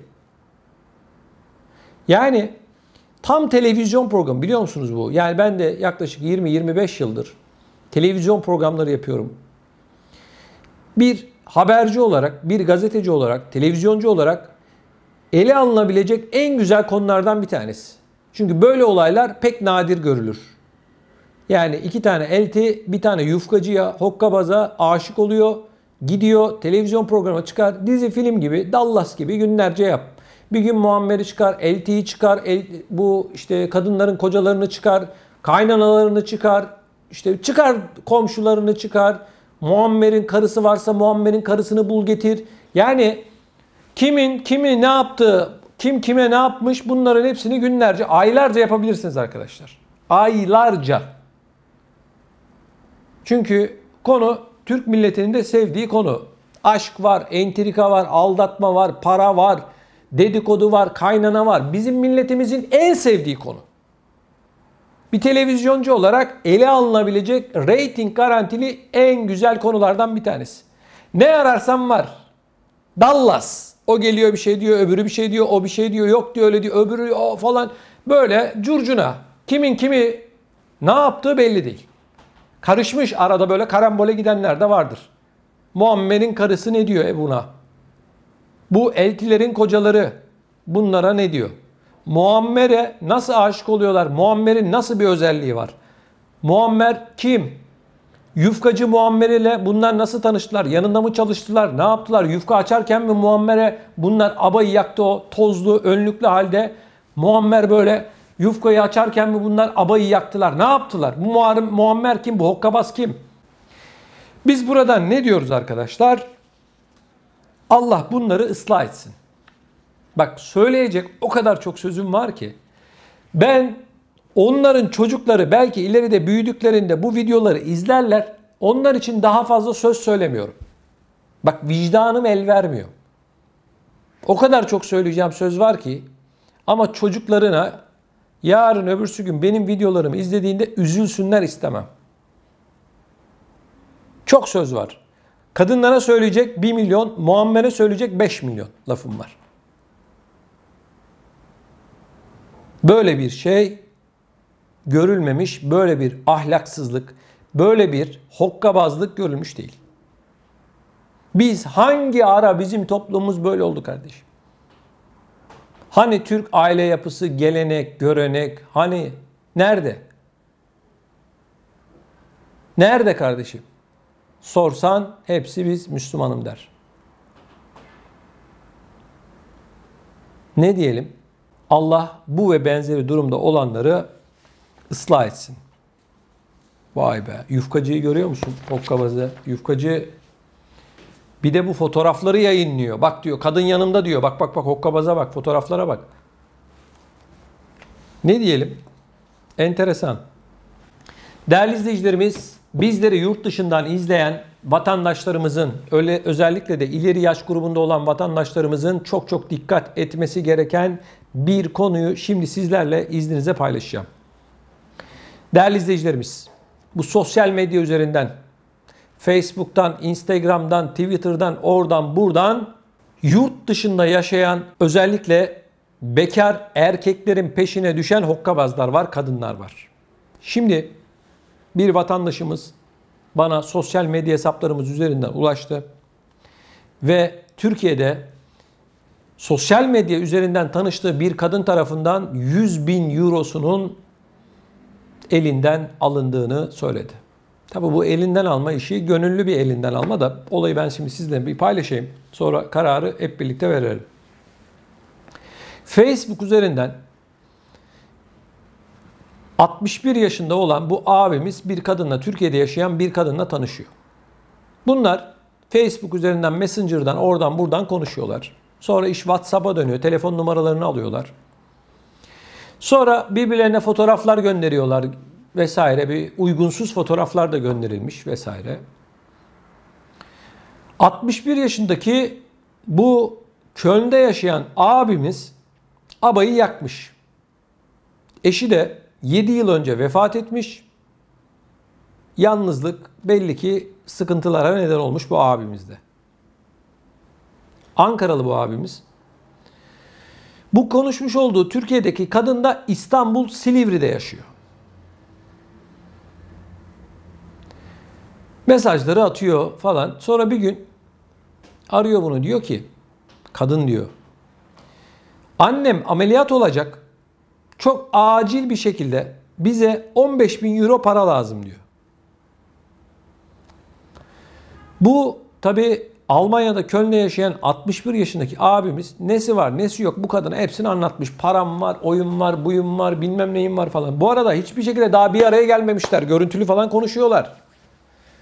Yani kadın bu Almanya'daki abimize her türlü gereğini yapıyor. Yani olayı ısıtıyor, kaynatıyor şimdi. Tabii bu Almanya'da yaşayan abimiz de kendisine bu kadının aşık olduğunu sanıyor. Kendisi zaten dünden aşık, abayı yakmış. Gözü başka bir şey görmüyor. Elinde telefon, ne yazdı bu kadın? Onu yazdı, bunu yazdı. Aşkım dedi, cizim dedi, onu dedi. Fotoğraf atıyor. Bunu yap, bunu yapıyor. O hediyeler gönderiyor kargoyla Türkiye'ye falan.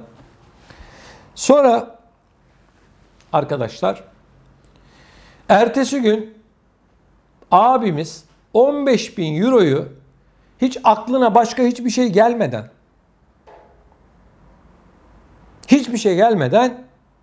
gönderiyor. Parayı alıyor kadın. Allah razı olsun diyor. Sen olmasa annem ölecekti diyor. Kalp ameliyatı oldu diyor vesaire diyor. Adam da seviniyor. Olsun diyor. Nasıl olsa yarın öbürsü gün bu kadınla biz evleneceğiz gibi ya da hasbihal olacağız diyor. Şimdi bu olayları tabii bana yazınca ben kendisini aradım. Konuştuk bu abimizle. Abi anlatıyor ama nasıl anlatıyor biliyor musunuz? Hiç kendisinin suçu günahı yok. Her şey karşıdaki kadın.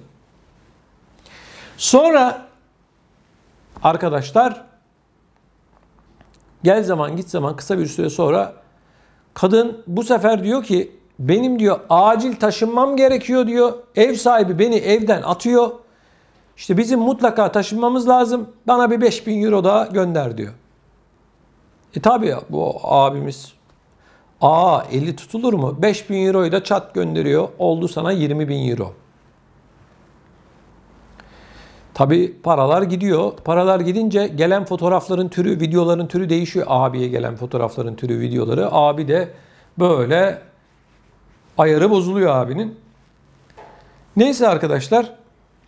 Gel zaman, git zaman diyor ki artık bir araya gelelim diyor. Kadın da tabii bakıyor burası yağlı kapı. Tabii diyor sen diyor Türkiye'ye gel diyor. Geliyor. Abi Türkiye'de kadının evine gidiyor. Kalıyorlar birlikte. O çarşıya pazara gidiyorlar falan. Tabii güzel. Kadına hediyeler, paralar, onlar bunlar tabii abi geriye dönüyor falan. Diyor ki biz artık evlenelim diyor. Tabii diyor evlenmemiz lazım diyor. Güzel olur diyor. Ben de Almanya'ya gelirim diyor falan. Arkadaşlar 2 yıllık süren bir hikaye bu. Özünde 100.000 euro parayı veriyor bu kadına. Çeşitli zamanlar, onlar, hediyeler, gelmeler, gitmeler bilmem ne. Tabii bu kadınla olan tek iletişim noktası cep telefonu. Bir tane telefon. Ortak tanıdıkları yok. Bir adres var. İşte geldiğinde kaldığı o ev var. Kadının evi falan. Telefon kaput. Kapatıyor kadın. Telefonu ortadan kayboluyor. Adam ne oluyor? Sosyal medyaya yazıyor olmuyor. Facebook yazıyor. Instagram ne bileyim bir yerlerden yazıyor ediyor ulaşamıyor. Sonra biniyor uçağa geliyor Türkiye'ye. O eve gidiyor. Diyorlar ki 3 ay önce taşındı geçmiş olsun. Hiçbir irtibat yok. İsim bile yanlış. Diyor ki adını söylüyor komşulara burada öyle biri oturmuyor. Bilmem kim hanım oturuyor diyorlar burada. İsim bile yanlış. Abi uçağa biniyor geliyor Almanya'ya. Şimdi bakın özellikle ileri yaş grubunda olan vatandaşlarımız, abilerimiz, ablalarımız, canlarımız, ciğerlerimiz. Bak Türkiye'de böyle çeteler var. Paranın peşinde olanlar var. Buna benim anlatmam bile doğru değil. Sizler benden daha iyi biliyorsunuz. Ancak gelin görün ki bu ve benzeri olayla ilgili olarak artık yapacak bir şey yok. Gönül rızasıyla paraları göndermiş, onu yapmış, bunu yapmış, bilmem ne yapmış. Bankada göndermiş olduğu hesapta da başka birinin adına göndertiyormuş paraları zaten. Kardeşim diyormuş, bilmem ne diyormuş, paraları göndertiyormuş. Gönül rızasıyla paraları göndermişsin. Mahkemeye versen bir şey elde edemezsin. Onu yapsan bir şey yapamazsın. Hiçbir şey yapamazsın. 100.000 euro civarında bir paranın üzerine soğuk bir su içmenizi tavsiye ediyorum. Dedim abimize. Çünkü benim bir gazeteci olarak buna yapabilecek bir şeyim yok. Yani ne yapacağım? Hafiye gibi bu kişiyi mi arayacağım? Ne yapacağım yani? Fotoğrafı falan var ama tabii ki ben bu fotoğrafı yayınlayamam. Değerli izleyicilerimiz, sözün özü şu. Aman siz olun.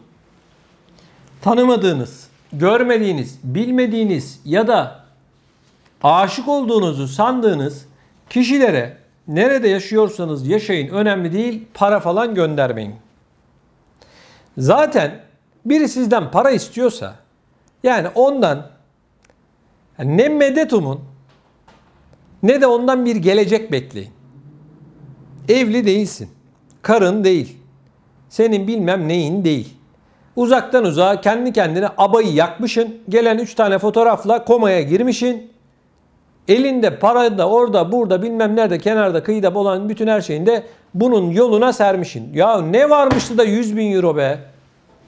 Ne vardı bu kadında kardeşim ya ne vardı? Şimdi bana yazıyor. Abi benim işim ne olacak? Ne olacak kardeşim? Ben seni nedir onun adı? Kadınla konuşurken haşne fişne ederken ben mi senin yanında? Bana ne olacak? Ne olacak kardeşim? Soğuk bir su içeceksin. Bak beni izliyorsundur. Sana soğuk bir su dolaptan git şimdi buzdolabını aç. Şişeyi kafaya dik. Paraları gönder. Paraları harca. Hediyeler al. Uçağa bin gel. Sonra Fatih Bey işte biri beni dolandırdı. Kardeşim sen bile bile lades demişsin zaten. Göz göre göre gel beni dolandır demişsin. Fotoğrafları alırken iyi. Videoları alırken iyi. Sonra dolandırılıyorsun. Sen hak etmemiş misin kardeşim? Bununla ilgili yorumlarınızı çok merak ediyorum. Yani abayı yakanlarla ilgili düşünceleriniz nelerdir? Çok çok merak ediyorum değerli izleyicilerimiz. Aman. Yok evleneceğim, yok bilmem ne diyeceğim. Ya zaten bak beni lütfen yanlış anlamayın, özür diliyorum. Gelmişin 60 küsur yaşına. Hiç görmediğin bir kadın sana nasıl aşık olacak ya? Senin parana aşık olmuş, parana. Aç gözünü. Bu ve benzeri bir sürü olay var bana gelen. Abi dolandırıldık. Ne yapayım kardeşim ben? Bu olayları niye anlatıyorum biliyor musunuz? Böyle bir gaflet içerisine düşmüş olan kimseyi küçümsemiyorum. Bakın sakın yanlış anlamayın. Allah kimseyi şaşırtmasın. Allah kimseyi de kötülerle karşı karşıya getirmesin. Böyle bir gafletin içerisine düşmüş olan varsa silkelensin diye anlatıyorum. Kendine gelsin diye anlatıyorum. Kendini o bataklığın içerisinden çekip çıkarsın. Kendi kendini çıkarsın. Yapmayın. Özellikle bu sosyal medya üzerinden aşk dolandırıcıları, gurbetçilerin peşine düşen bir sürü hokkabaz, dolandırıcı, sahtekar ne ararsan var. Yapmayın. Yazık. Kendi isteğine parayı göndermişsin. Zaten belli tezgah kurmuşlar. O dolandırıcılar diyor ki niyet ettik Allah rızası için bu adamı dolandırmaya diyorlar. O nedenle sizden ricam şu, ama siz olun. Böyle işlere tevessül etmeyin. Aklınızın ucundan dahi geçirmeyin. Değerli izleyicilerimiz, Almanya'nın Lübeck kentinde Türk bir aileye faşist Almanlar tarafından bir saldırı yapıldı geçtiğimiz günlerde. Bu faşist Alman polis tarafından gözaltına alındı, savcılık tarafından da serbest bırakıldı. Bununla ilgili vatandaşlarımız Lübeck şehrinin meydanında toplandı. Yaklaşık 200 vatandaşımız bunu protesto ettiler. Türgem Derneği Başkanı Sayın Remzi Uysal, kentimizdeki ırkçı saldırıların çok üzücü olduğunu, ölüm tehdidi almalarının ve pek çok saldırının olmasının artık önüne geçilmesi gerektiğini ifade etti. Şimdi değerli izleyicilerimiz, geçmiş olsun diyoruz bu ailemize. Değerli izleyicilerimiz, Almanya'da özellikle içinde bulunduğumuz bu koronavirüs döneminde son 1,5 yıldır ırkçılık adeta hortlamış vaziyette. Ancak gelin görün ki şöyle bir durum var. Bu ırkçılara hiçbir ceza verilmiyor. Çocuklarına saldırmış ailenin 51 yaşındaki bir tane ırkçı Alman. Yani illa çocukların ya da ailenin yaralanması mı gerekiyordu? Ya da ölmesi mi gerekiyordu bu ırkçıların tutuklanması için? Savcı bırakıyor. Tutuklanmayı gerektirecek bir durum oluşmamıştır diyor. Canlı canlı vatandaşlarımızı Zolingen'de yakmadılar mı? Hanau saldırılarını unuttuk mu? Yani Almanya'da ırkçılık hortluyor. Hiçbir yasa, hiçbir kanun bunlara hiçbir şey yapmıyor. Ondan sonra da çıkıp diyorlar ki neler oluyor? Biz çeşitli kültürlerin içerisinde bulunduğu bir ülkeyiz. Arkadaş, bu ülkede yabancılar bir şey demiyor ki. Almanlar yapıyorlar bu ırkçılığı. Türkler ırkçılık mı yapıyor? Türkler gidip bir Alman'a ya işte sen Almansın mı diyor. Kardeşim, Almanlar yapıyor bunu. Yani Almanya'yı yönetenlerin bunu görmek gibi bir problemi var. Göremiyorlar. Bu sorunu çıkartanlar Almanlar, Türkler değil. O ülkede yaşayan yabancılar değil. Bunu anlamıyorlar. Bakın Almanya'daki sorun bu. Türklerin bir sorunu yok. Ne diyorlar? Entegrasyon diyorlar. Tamam, güzel, entegrasyon. Kardeşim, önce sen Alman'ı entegre et. Yabancı ile yaşamaya. Ülkenin kalkınmasına en büyük katkıyı sağlayanlar göçmenler, yabancılar. Yaklaşık 5 milyon vatandaşımız Almanya'da. Sen hala 1961 yılından beri orada yaşayan bu insanları yabancı olarak görenleri git entegrasyon dersini al. 3 nesil Almanya'da yaşayan, Fransa'da, Hollanda, İsveç, İsviçre, Norveç, Belçika, Avusturya neresi olursa olsun 3 nesil yaşayan biri, bu ülkede yaşayan biri yabancı olabilir mi? Göçmen olabilir mi? Bunu Almanlar bilmiyor kardeşim. Bunu Türkler biliyor. Bunu Pakistanlılar biliyor. Almanya'da yaşayan bütün herkes biliyor. Bütün yabancılar biliyor. Afrikalılar bile biliyor. Ama Almanlar kendileri görmüyorlar. Kendileri bilmiyorlar. Problem burada. Yani ırkçılıkla ilgili entegrasyonu önce Almanların alması lazım. Türkler ırkçılık mı yapıyor? Gidiyor Alman'a mı saldırıyor? Sen Almansın diyor. Yabancısın diyor. Böyle bir şey mi yapıyor? Hayır, böyle bir şey yok. Bakış açısı baştan aşağı yanlış arkadaşlar. Entegrasyon. Tamam, entegrasyon olsun. Alman yasalarına insanlar saygılı olsun. Ülkenin kurallarını öğrensin insanlar. Bunda bir şey yok. Aksine destekliyoruz entegrasyonu. Ama bu entegrasyonun asıl ana merkezinde bulunanlar Almanlar. Bunu anlamıyorlar. Bu ülkenin, Almanya'nın yabancılarla yaşayabileceğini göstermek istiyorsalar ırkçılık olaylarının azaltmaları gerekiyor. Cezalar, yaptırımlar arkadaşlar çok ama çok düşük. Bakın Kuzey Ren-Vesfalya bölgesinde 170 tane polisin bir WhatsApp hattı kurduğu ve bu WhatsApp hattında ırkçı konuşmalar yaptığı ortaya çıktı. Bu telefonlara el konulduğu, polislerin böyle bir girişimde bulunduğu ortaya çıktı. Ceza yok daha. Soruşturma devam ediyor. Bakın Almanya'da polislikten atılmak için 12 ayın üzerinde ceza alması gerekiyor polislerin. Hiçbir polise 12 ayın üzerinde istisnalar hariç ceza vermiyorlar. 9 ay 10 ay ceza veriyor. Adam cezasını çekiyor. Geliyor tekrar kaldığı yerden daha şiddetli bir şekilde ırkçılığa devam ediyor. Yani sözün özü şu. Değerli izleyicilerimiz. Irkçılık Almanya'da hortladı. Türkler bunu anlatmaya çalışıyor, anlamıyorlar. Almanya'da yaşayan en kalabalık topluluk Türkler. Yabancılarda Türkler. Türklere bugün saldırıların haddi hesabı yok. Ama bakıyoruz ülkenin kalkınmasına en büyük katkıyı verenler de Türkler. İş adamlarımız, işçilerimiz. Ya aklınıza gelebilecek her noktada Türk var Almanya'da. Ve 3 kuşaktır 1961 yılından bugüne kadar değerli izleyicilerimiz Almanya'dayız. Dedelerimiz, babalarımız, amcalarımız, çocuklarımız, torunlarımız, onlarımız, bunlarımız Almanya'da. Hala ırkçılık yapıyorlar. Ne işiniz var burada diyorlar. Tabii bu söylediklerim bütün Almanlar için geçerli değil. Sakın beni yanlış anlamayın. Ama ırkçılık yapanlara da Alman hukukunun daha sert yaptırımlarda bulunması gerekiyor. Saldırmış işte bizim vatandaşlarımıza. Irkçılık yapmış. Adam savcılığın bir kapısından giriyor, öbür kapısından çıkıyor. Ne olacak? 2 gün sonra bu adam daha şiddetli bir şekilde başkasına saldıracak. Belli zaten. Olay belli. Ama bunu ne hikmetse Almanya bir türlü anlamak istemiyor. Enteresan ve bir o kadar da düşündürücü.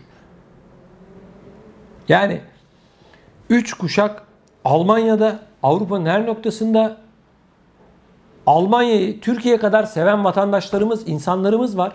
Ama görüyoruz ki maalesef ve maalesef bazı Almanlar hala bizleri, Türkleri hazmedemiyor. Yazık. Değerli izleyicilerimiz, Avrupa'nın gerçek yüzü bir kez daha ortaya çıktı. Ne bu? Göçmenler, mültecilerle ilgili. Biliyorsunuz Avrupa'nın çeşitli noktalarında bizzat Avrupa ülkelerinin polisleri, işte askerleri tarafından göçmenlere, mültecilere yapılmadık şey yok. Şimdi Kuzey Afrika'dan bindikleri botlarla değerli izleyicilerimiz Avrupa'ya gelmek isteyen 572 göçmen ölmek üzereyken Norveç bandıralı Ocean Viking adlı gemi tarafından kurtarıldı. Ancak olayın üzerinden yaklaşık 15 gün geçmesine rağmen Avrupa'nın hiçbir ülkesi bu göçmenleri kabul etmiyor ve bu gemi, Norveç bandıralı gemi Orta Akdeniz'de bir yerde duruyor. Böyle bekliyor. Şu anda değerli izleyicilerimiz, ne olacakları bu 572 kişinin belli değil. Hiçbir ülke kapı açmıyor. Oysa Avrupa Birliği'nin mülteci hakları denilen bir şey var. Mültecilerin hakları denilen kanunlar var. Bunun hiçbirini hiçbir ülke görmüyor, duymuyor. Bu 572 kişi içerisinde ölmek isteyen, denize atlayan vesaire aklınıza ne gelirse hepsi var. Çünkü büyük bir belirsizlik var. Zaten bu insanların pek çoğunun psikolojisi bozuk bir vaziyette. Ülkelerini, yurtlarını terk etmiş vaziyetteler. Değerli izleyicilerimiz bakın. Göçmenlerle ilgili, mültecilerle ilgili Avrupa Birliği'nin artık kesin bir tavrı var. Avrupa artık aile birleşimi ya da işte zorunlu haller dışında ya da onların istediği türde, çeşitte insan harici hiç kimseyi Avrupa Birliği topraklarında görmek istemiyorlar. Bu açık ve net bir şekilde artık ortada. Bakın Yunanistan'da Moria kampı diye bir kamp var. Gidin, bebekler farelerin içerisinde yatıyor. Gidin Bosna Hersek Macaristan sınırında binlerce mülteci var. Aç, susuz bir şekilde Avrupa'ya gitmeyi bekliyorlar. Gidin Avrupa'nın ve daha pek çok noktasına maalesef ve maalesef hiçbir şekilde göçmenler istenmiyor, mülteciler kapı dışı ediliyor ve sınır dışı ediliyor. Danimarka artık göçmen almayacağını net bir şekilde söyledi. Danimarka'ya göçmenlik başvurusunda bulunanlar 3. bir ülkede tutulacak. Afrika'da birkaç ülkeye para verecekler. Diyecekler ki göçmenlik başvurusunda bulundun. Git Afrika'nın şu ülkesinden bana başvur, orada bekle ama. Biz sana cevap verene kadar oradan bize gelmeyeceksin diyorlar. Bu ne demek biliyor musun? Kapıyı kapattık, gelmeyin demektir. Avrupa Birliği'nden ses çıkıyor ama çıt yok. Bu Avrupa Birliği'nin kuruluş esasına ve Avrupa Birliği'nin hukukuna aykırı bir durum. Ama hiç kimse hiçbir şey yapmıyor.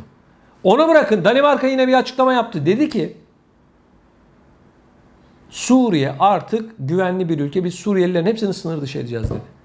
Evet, sınır dışı kararı aldı. Bakın o kadar alçakça bir hareket daha söyleyeyim Danimarka'dan. Suriyeliler savaştan kaçtı, Danimarka'ya gitti 300-500 kişi, yani böyle binlerce falan değil. Bu insanların ceplerindeki paralara el koydular. Altınlarına, küpelerine, alyanslarına el koydular. Cep telefonlarına el koydular. Devlet yaptı bunu. Dediler ki biz size yaşam hakkı veriyoruz. Bunlar bizim diye ganimet bulmuş gibi üzerine çöktüler. O nedenle Avrupa Birliği'nin anlatmış oldukları, söylemiş olduklarının hukukla, insanlıkla, mülteci haklarıyla uzaktan yakından bir alakası yok. Her şey sözde, özde ama hiçbir şey yok. İcraatta bir şey yok. Bakın. Türkiye'den Avrupa'ya gitmek isteyenleri Yunanistan yakalıyor ve ne yapıyor biliyor musunuz? Bu insanları çırılçıplak soyuyor, yapmadığını bırakmıyor. Bunları tekrar Türkiye'ye gönderiyor o halde. Cep telefonlarını alıyor, paralarını alıyor. Ya bu insanlar ekmeğe muhtaç.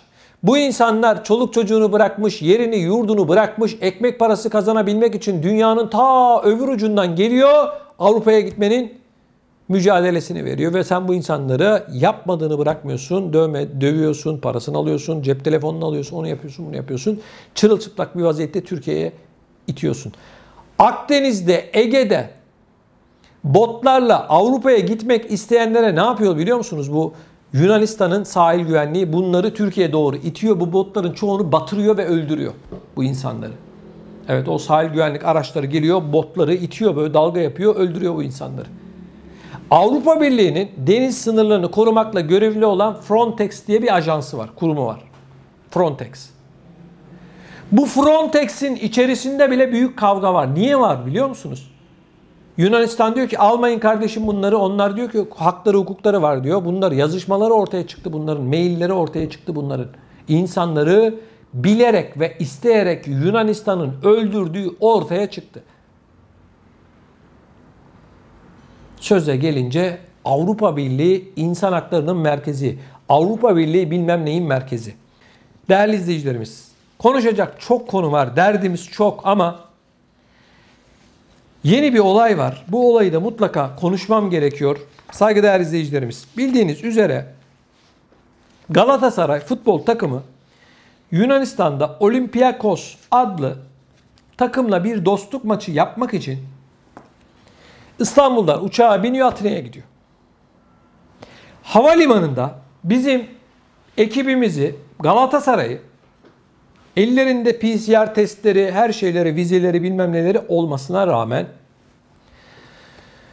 durduruyorlar. Diyorlar ki sizin bir yapmış olduğunuz bu testleri biz kabul etmiyoruz. Diyorlar biz size hızlı test yapacağız diyorlar. Tamam diyor ekip, buyurun yapın diyorlar.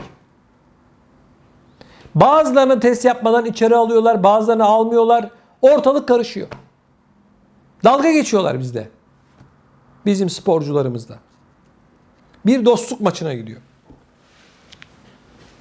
Şimdi ve bizim kafilemiz Türkiye'ye geriye dönüyor.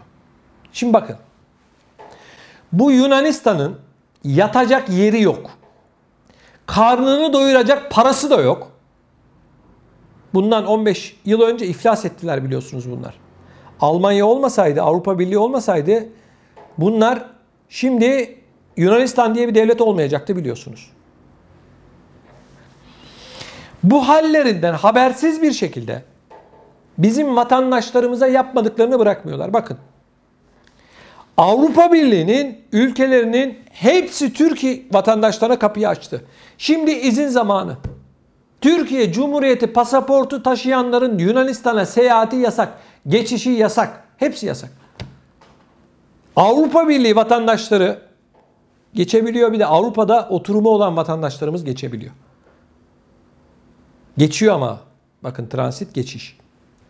Kapatmışlar İpsala'yı. Geçemezsin kardeşim diyorlar. Şimdi bakın.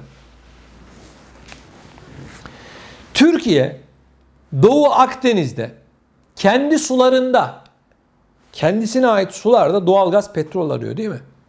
Bu Yunanistan ne yaptı? Ortalığı yıktı. Fransa'ya gitti, dedi ki Türkiye bunları yapıyor. Fransa savaş gemilerini getirdi Ege Denizi'ne. Almanya'ya gitti, dedi bak bunlar dedi bizim dedi kendi sularımızda dedi şey arıyorlar, petrol doğalgaz arıyorlar dedi. Ortalığı yıktılar. Almanya Dışişleri Bakanı Heiko Maas Türkiye'ye gelecekti. Bu şeyden sonra ben Türkiye'ye gelmekten vazgeçtim. Yunanistan Avrupa Birliği'nin sınırlarında siz doğalgaz arıyorsunuz diye. Şimdi bakın.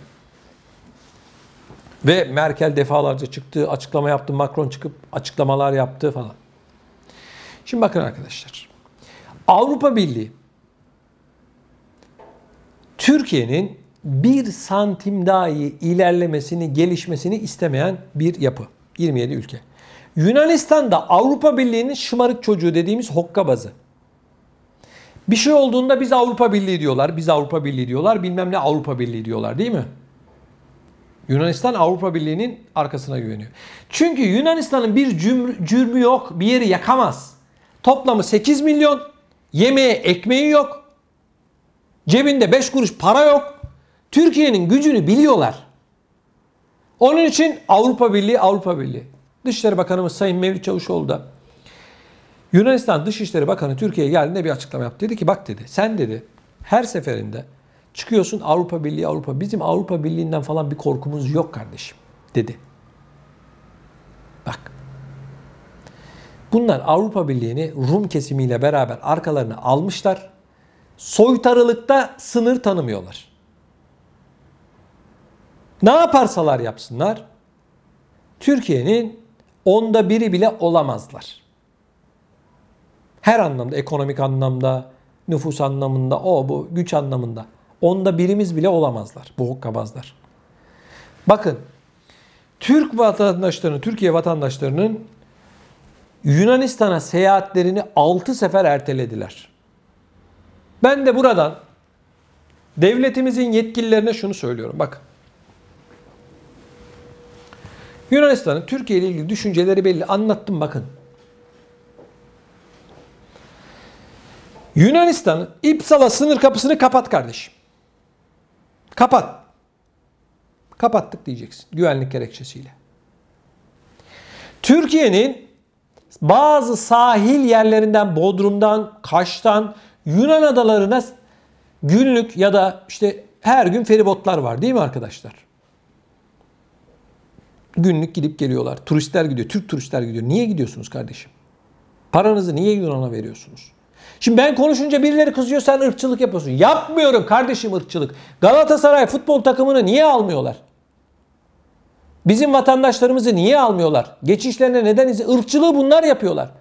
Biz İpsala'yı kapatacağız, sınır kapısını ve diyeceğiz ki göçmenlere, mültecilere diyeceğiz ki Allah yolunuzu açık etsin. Gidin kardeşim Yunanistan, Avrupa Birliği'ne. Açacaksın. Bak bunu yap. İkinci gün Yunanistan gelip ayaklarımızın altını öpecek.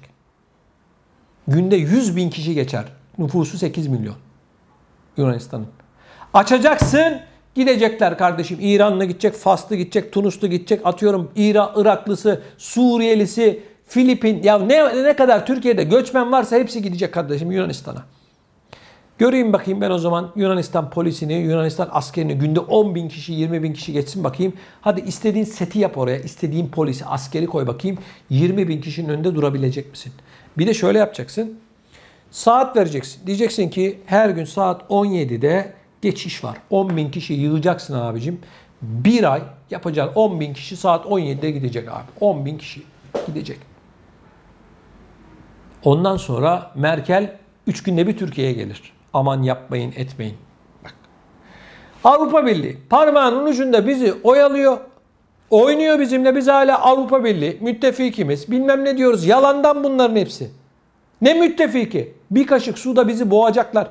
Seni kendi karasularında doğalgaz, petrol aratıyorlar mı? Nerede şimdi soruyorum. Bizim arama gemilerimiz nerede şimdi? Akdeniz'de mi? Nerede? Niye geriye çektiniz? Arkadaşlar bizim elimizde bakın devlet ilişkileri çıkar ilişkileridir. Dostluk falan yoktur devletlerde. Çıkar varsa vardır, yoksa yoktur. Türkiye açacak kapıyı. Göçmen, mülteci ne varsa, Iraklı, Suriyeli, Bangladeşli ne varsa, ne kadar fakir, fukara varsa diyecek ki Allah yolunuzu açık etsin, hayırlı, uğurlu olsun. İlk hedefiniz de Yunanistan, Yunanistan'dan sonra da Almanya'ya gidin kardeşim diyecek. Sonra Fransa, İsveç, Hollanda, aklınıza neresi gelirse gidin kardeşim diyecek. Hadi bakalım. Türkiye'yi ondan sonra Avrupa Birliği'ne alıyorlar mı, almıyorlar mı? Türkiye'ye göçmenler için 3 milyar euro para veriyorlar arkadaşlar. Verdiler 3 milyar. Kardeşim 5 milyon sadece Suriyeli var. 5 milyon. Biz size 3 milyar euronuzu geri verelim. 5 milyon Suriyeli'yi de üstüne KDV faiz olarak verelim. Alın kardeşim. 3 milyar euro değil 10 milyar euro verelim size. 5 milyon da Suriyeli verelim. Hadi. Diyorsunuz ya Türkiye işte göçmenlere bakıyor falan diye. Hadi. 5 milyon Suriyeli 10 milyar euro da para vereceğiz size her yıl. Hadi alın. 3 kuruş para veriyorlar Türkiye'ye. İşte biz Türkiye'ye gereğini yapıyoruz diyorlar. Sizin neyin gereğini yapıyorsunuz ya? Arkadaşlar Türkiye göçmen kozunu istediğimiz gibi kullanmadı. Ben bunu o bilirim, bunu söylerim. Açacak kapıyı. Hadi diyecek yolunuz açık olsun kardeşim. Yok ambargo uygularmış falan. Bunların hiçbirinin hiçbir anlamı yok. Türkiye açık kapı politikası uygulayacak. Hadi diyecek yolunuz açık olsun. Allah'a emanet olun. Bir daha da geri gelmeyin diyecek bu göçmenlere, mültecilere. Yoksa Yunanistan'dı, Almanya'ydı, oydu, buydu. Arkadaşlar bunların hepsi yalan, bunların hepsi dolan. Türkiye'yi falan yok müttefikmiş falan. Türkiye'yi bir kaşık suda boğarlar. Bunlar eline fırsat geçsin. Onun için Türkiye'de ne kadar göçmen, mülteci, fakir, fukara varsa diyecek hadi kardeşim gidin. Hadi yolunuz açık olsun. Allah'a emanet olun. Arkasından su falan dökmeyin, geri gelmesinler. Sakın. Türkiye'de işsizlik %17,5 olmuş. Türkiye'nin hiç kimseye bakacak gücü yok. Kendi vatandaşına bakamıyor. İş yok. Her evde bir işsiz var. %17,5 üniversite mezunları işsiz. Yurt dışına çıkış yolu arıyorlar. Gençlerimiz iş yok. Asgari ücretle çalışıyor mühendislerimiz. Mimarlarımız asgari ücretle çalışıyor. Şimdi kardeşim herkesin bir şeyi var. Onun için Almanya falan diyor büyük devlet, Fransa büyük devlet. Yolunuz açık olsun diyeceksin kardeş. Siz büyük devletsiniz. Alın kardeşim diyeceksiniz. Bakarsınız. Hadi size iyi günler deyip bunları Yunanistan, İpsala ne varsa hepsini bırakacaksın gidecek kardeşim. Bu kadar basit. Başka bir yolu, yöntemi falan yok. Türkiye yumruğunu masaya vuracak. Al diyecek sana, hayırlı uğurlu olsun. Hayrını gör diyecek bunların.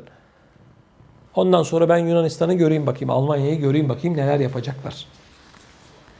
Uzaktan uzağa Türkiye'ye 3 milyar euro para vermişler.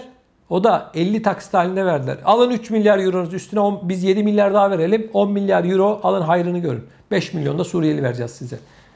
Değerli izleyicilerimiz, Almanya 2 otomotiv devi BMW ve Volkswagen'e ceza yağdırdı. Bakalım neler.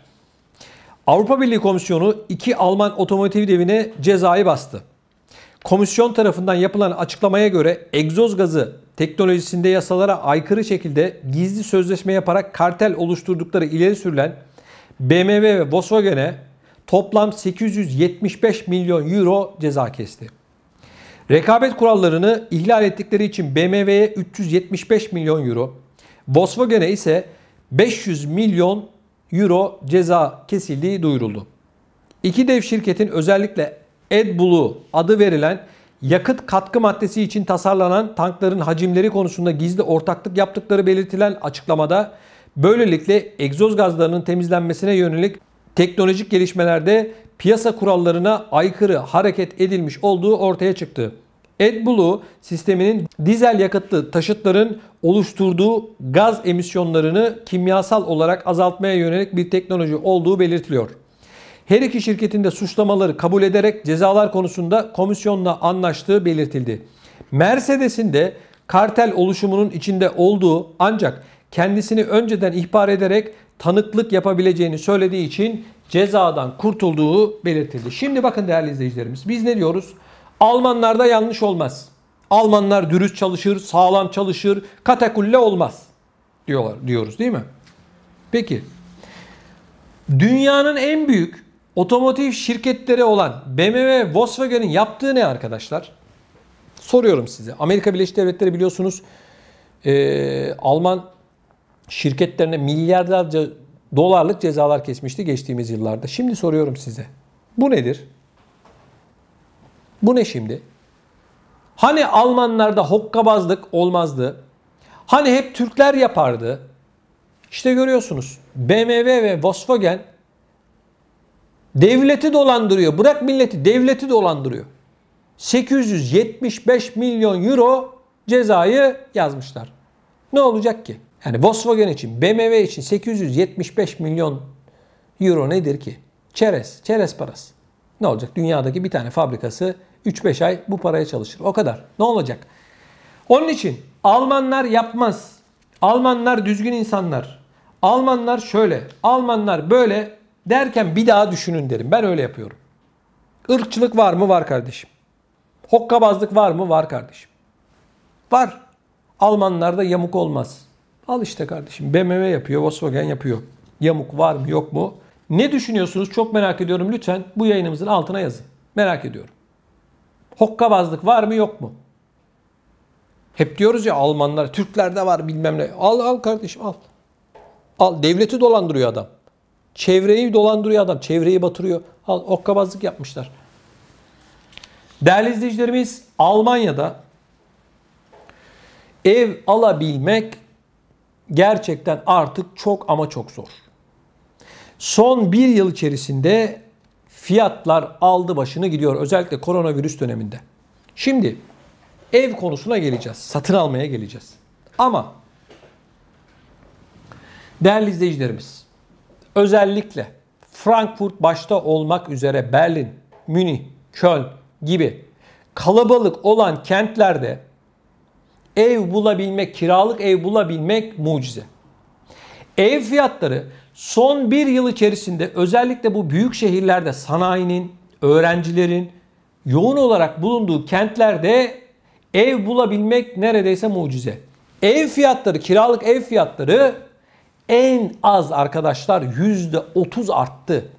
Evinden çıkmak zorunda olan vatandaşlarımız bana yazıyorlar, ev bulamıyoruz. Bakın. Bir vatandaşımız bizim sosyal medya hesabımdan bana ulaştı, bir sesli mesaj atmış bana. Hüngür hüngür ağlıyor. Hüngür hüngür ağlıyor. Şöyle bir olay yaşamış.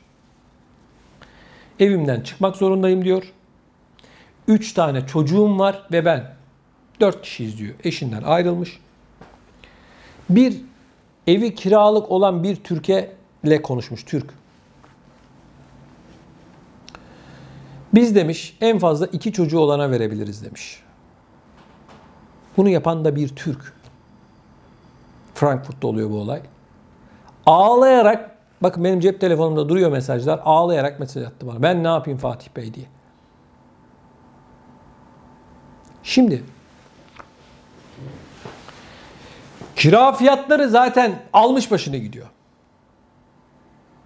Ve ne hikmetse devlet yetkilileri bu sorunu bilmesine rağmen konut sayısını arttırmaya yönelik ya da konut satın almaya ya da kiracılara bir teşvik ödemeye yönelik hiçbir adım atmıyor. Bakın bu Almanya'nın her noktasına geçerli değil ama büyük şehirlerde şu anda kangren olmuş vaziyette. İnsanların işi var, gücü var, çocuklarının okulu var. Bırakıp işte ben Doğu Almanya'nın bilmem neresine gidiyorum diyemiyor ki. Kolay bir şey değil ki. İnsanlar bir şekilde şehre bağlanmışlar. Hadi taşın bakalım, taşınabiliyor musun? Hadi başka bir şehre git bakalım, gidebiliyor musun? Gidemezsin. Nasıl gideceksin? Her şey para. Bir de niye gideceksin? Çoluk çocuğun orada yetişmiş, büyümüş. Şimdi bakın. Son bir yıl içerisinde evlerin kiralarının bu kadar artmasının nedeni ne? Pandemi dediler. Kardeşim, ev sayısı belli, insan sayısı belli. Pandemi ne yaptı da arttırdı? Böyle bir şey olamaz. Kiracılar şu anda kan ağlıyorlar. Hele evinden çıkıp başka bir yere taşınmak zorunda olanların ev bulabilmesi imkansız. Vatandaş 800 euro kira verirken 1200 euro kira istiyorlar. %50. Nasıl ödeyecek bunu? Gelir belli, yardım belli, o belli, bu belli. Hiç kimse kılını kıpırdatmıyor. Bakın ev fiyatlarına baktığımızda Federal İstatistik Ofisi'ne göre konvansiyonel olarak üretilen konut binalarının yeni inşaat fiyatları geçen yılın aynı ayına göre %6.4 oranında yükseldi. İnşaat maliyetleri yükselmiş. Bu bir önceki yıla göre %7.1, Mayıs 2007'den bu yana görülen en yüksek artış. Mayıs 2007'de KDV'nin %16'dan %19'a yükselmesi yüksek fiyat artışında katkı bulundu deniliyor. Yani sözün özü karışık birkaç mevzu. Sözün özü şu. Ev fiyatları ortalamada %30 arttığından bahsediliyor. Şimdi Almanya'da çok ciddi bir konut sorunu var. Bir diğer önemli sorun da vergi sorunu. Bakın. Şimdi sosyal yardım veriyorsun değil mi vatandaşına? Güzel. Sorun yok. Okey. Emekli maaşı veriyorsun. Güzel. Peki toplumun bu az gelirli ya da gelir olarak alt kesiminde bulunan insanlardan ısrarla vergi alıyorsun. Emekliye yeni vergiler getirildi şu anda Almanya'da. Hem sosyal yardım yapıyorsun hem adamdan vergi alıyorsun. Madem öyle ver sosyal yardımı, de ki vergi almıyorum de. Belli paraya ihtiyacı var bu vatandaşın. Bir de diyorsun ki şimdi emeklilerden ben bilmem şu kadar daha vergi alacağım. Arkadaşlar yasalaştı bu. Emekli maaşları düşecek Almanya'da. Millet zam beklerken bunlar yeni vergiyle sağ cebine koyduğunu sol cebinden almaya çalışıyorlar. Şimdi sosyal yardım alan vatandaşlarımız. Çocuk parasıydı, o parasıydı, bu parasıydı. Şimdi bu insanlar anaları, babaları, çocukların bir yerlerde çalışıyorlar. Değil mi? Şimdi sosyal yardım aldığına göre bu paraya ihtiyacı var demektir. Sen bunun maaşındaki kesintiyi niye arttırıyorsun? Madem öyle de ki bu adam sosyal yardıma ihtiyacı var. Ben senin maaşından yapmış olduğum %35'lik kesintiyi %30'a düşürüyorum de. Kesinti yapma. Bir taraftan kardeşim sosyal yardım veriyorsun, bir taraftan da alıyorsun vergiyle. Ev fiyatlarına bakıyoruz, almış başını gidiyor. Ev satın almak isteyenlere hiçbir kolaylık yok. Kiracılara hiçbir teşvik yok. Hiç kimse de bu sorunu çözmek için adım atmıyor Almanya'da. Millet gidiyor sosyale, diyor ki ben evimden çıkacağım. Evet, sen 300. sıradasın. 300. sıra nasıl gelecek kardeşim? Kaç senede gelecek? Evinden çıkmak zorunda bu vatandaş. Kaç yılda gelecek? Yok. Biliyorsunuz ben bununla ilgili bir vatandaşımızla, evinden çıkmak zorunda olan vatandaşımızla röportaj yapmıştım. Hala ev bulamamış. Konteyner kente gitmek zorunda kalacakmış. Bir bebeği var. Bir de kızı var, eşinden ayrılmış bir Türk. Diyor ben o kız çocuğumla o berdoşların, ayyaşların, sarhoşların içine nasıl gideyim diyor. Yani değerli izleyicilerimiz, Avrupa eski Avrupa değil, Almanya'da eski Almanya değil. Türkiye'den falan davulun sesi hoş geliyor. Bunu biliyorum. Uzaktan böyle güzel geliyor da bir gelin bakalım. Bu insanlar nasıl çalışıyorlar, nasıl para biriktirmeye çalışıyorlar, nasıl ayakta duruyorlar? Gelin bir görün bakalım. Bir gelin görün. Saygıdeğer izleyicilerimiz, Türkiye'den Almanya'ya dönüşte herkesi ilgilendiren çok önemli bir haberimiz var. Ne yapmanız gerekiyor? Bunu hemen sizlerle paylaşacağım. Türkiye'den Almanya'ya girişlerde Almanya tarafından talep edilen test sonucu ve dijital giriş kaydı uçuştan önce ve uçuş sonrasında kontrol ediliyor deniliyor. Bunun yanında dijital giriş kaydı formu doldurulurken de sisteme yüklenilen test sonucunu bu süreçten sonra da atmamak gerekiyor. Birçok kişinin Almanya'ya girdikten sonra ihtiyacı kalmadığını düşünerek attığı test sonucu bazı durumlarda yetkili makamlarca ülkeye girişten sonra da talep edilebiliyor. Test sonucunu atmıyoruz. Bulunan eyalet ve şehre göre değişkenlik göstermekle birlikte bazı özel durumlarda bulunan yerin sağlık dairesi tarafından ülkeye giriş öncesi yapılan test sonuçları talep edilebiliyor. Yaşanılan örnekler bu durumla karşılaşan vatandaşların dijital giriş kaydı oluştururken test sonuçlarını düzgün veya hiç yüklemeyenler olduğunu görse de Türkiye'den Almanya'ya gelen bütün vatandaşların bir süre test sonuçlarını muhafaza etmeleri isteniyor değerli izleyicilerimiz. Türkiye ile Almanya arasında ya da Almanya'nın Türkiye ile ilgili olarak istemiş oldukları dönüş şartlarıyla ilgili olarak kurallar değerli izleyicilerimiz sürekli değişiyor. Bunu sürekli olarak takip etmenizi rica ediyoruz. Biz de bunları kanalımızda sizlerle paylaşıyoruz. Mutlak surette kanalımıza abone olmanızı rica ediyorum. Saygıdeğer izleyicilerimiz, Almanya'da çocuklu ailelere destek ödemesi var. Bakalım haberimizin detayları neler? Çocuk sahibi eşlere verilen ebeveyn parasına gurbetçilerimiz süt parası diyor.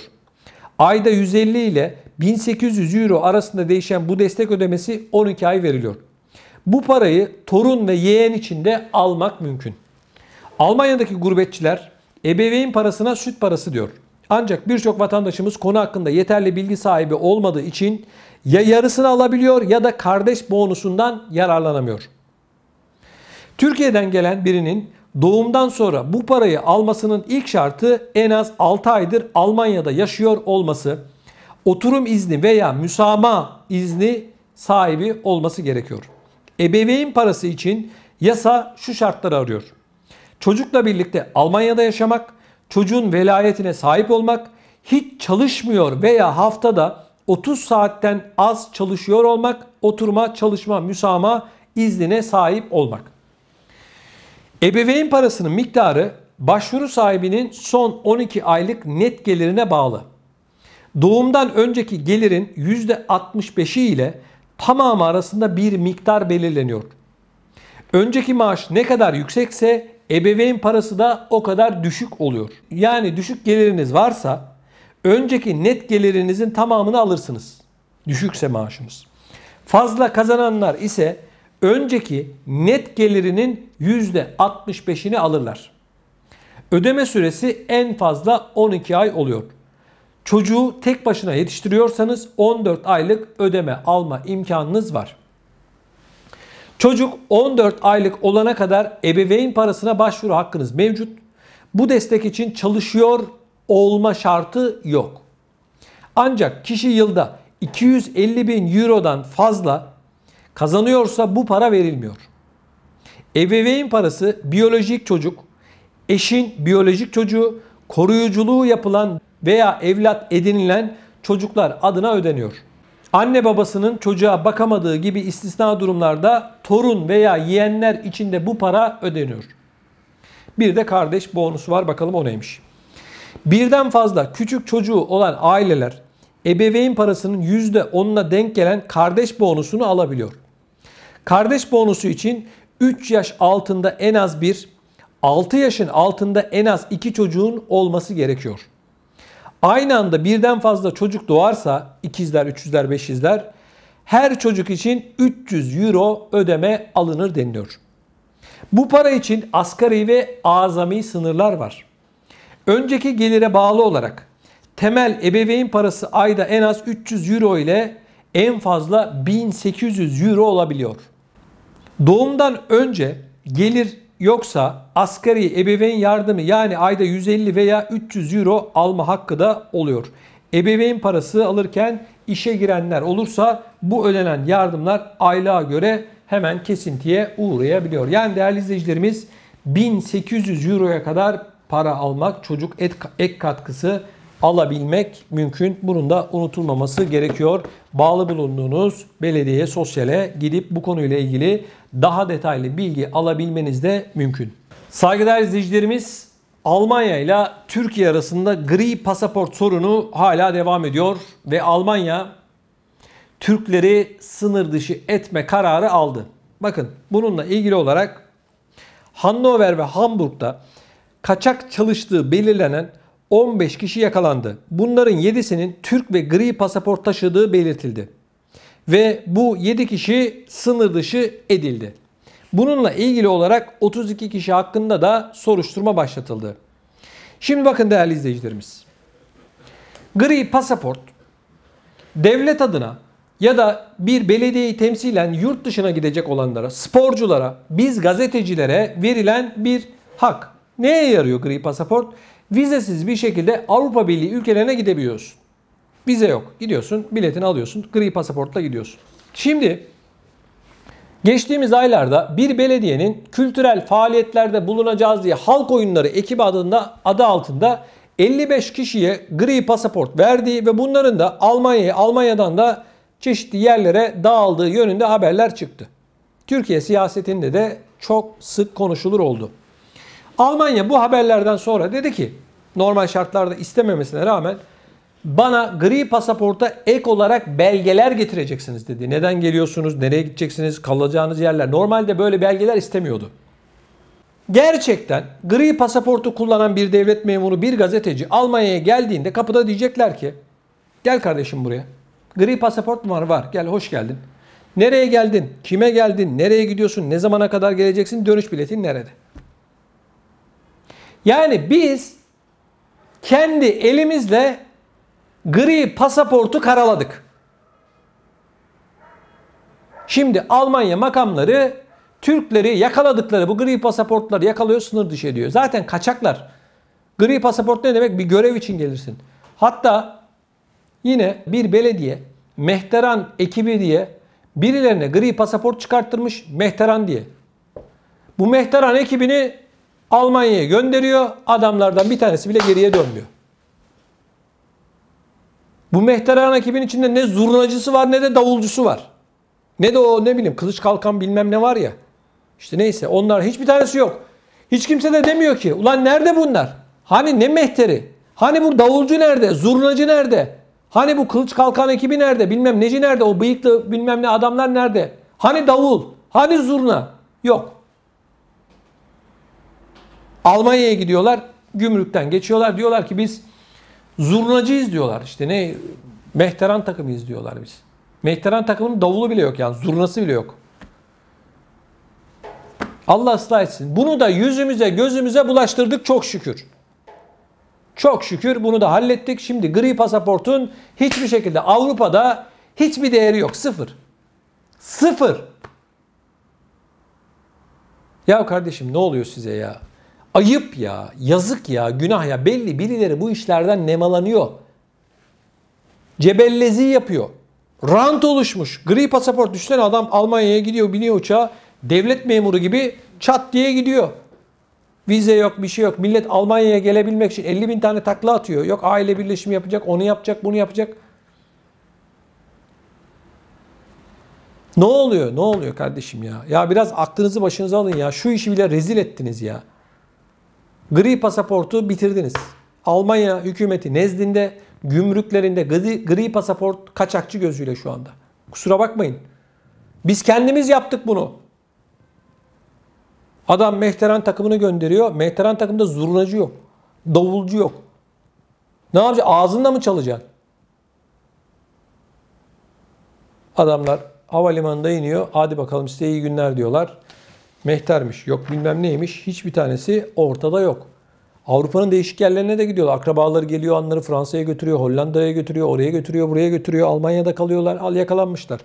Şimdi 32 tanesi daha sınır dışı edecekler. Yani yapmayın arkadaşlar ya. Bizi izleyenler, bu işlerin içerisinde olan varsa da bana sosyal medyadan ulaşsın da nasıl dönüyor bu işler anlatsın da, isim vermeyeceğiz, yüzünü de göstermeyeceğim. Bize anlatsın da biz de bilelim, sizinle paylaşalım bunları. Sizden rica ediyorum, bu yolla giden varsa, bu yolu, yöntemi bilen varsa ne olursun bana anlatsın da biz de tam olarak öğrenelim, bu tezgah nasıl, sizinle paylaşalım. Yani nasıl yapıyorlar, nasıl paraları alıyorlar, nasıl götürüyorlar, nasıl inandırıyorlar, bu işin içerisinde kimler var?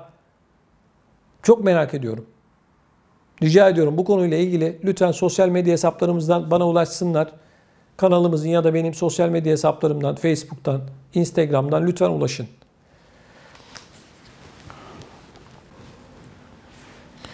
Değerli izleyicilerimiz, Almanya'da yaşayan 61 yaşındaki Uysal İnce adlı vatandaşımız geçtiğimiz aylarda bir kaza geçiriyor ve yoğun bakıma giriyor.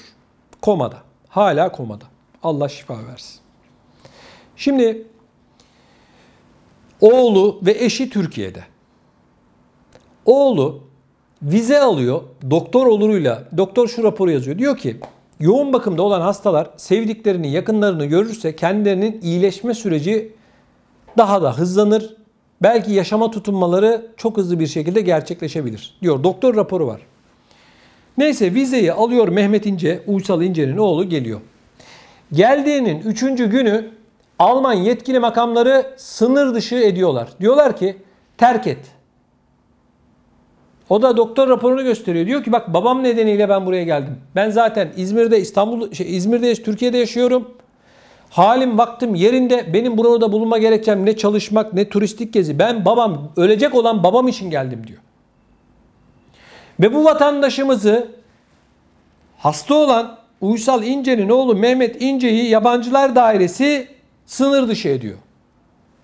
Sonra Türkiye'de bulunan eşi, Uysal İnce'nin eşi Hörü İnce, İzmir'de konsolosluğa, Alman konsolosluğuna gidiyor. Evraklarını hazırlıyor. Eşinin durumunu gösteren raporları hazırlıyor. Başvuruyor. Ölecek adam. Allah gecinden versin. Yani durumunun vehametini anlatmak için, sıkıntıyı anlamanız için böyle diyorum. Yoğun bakımda. Eşi de değerli izleyicilerimiz bekliyor vize çıksın diye.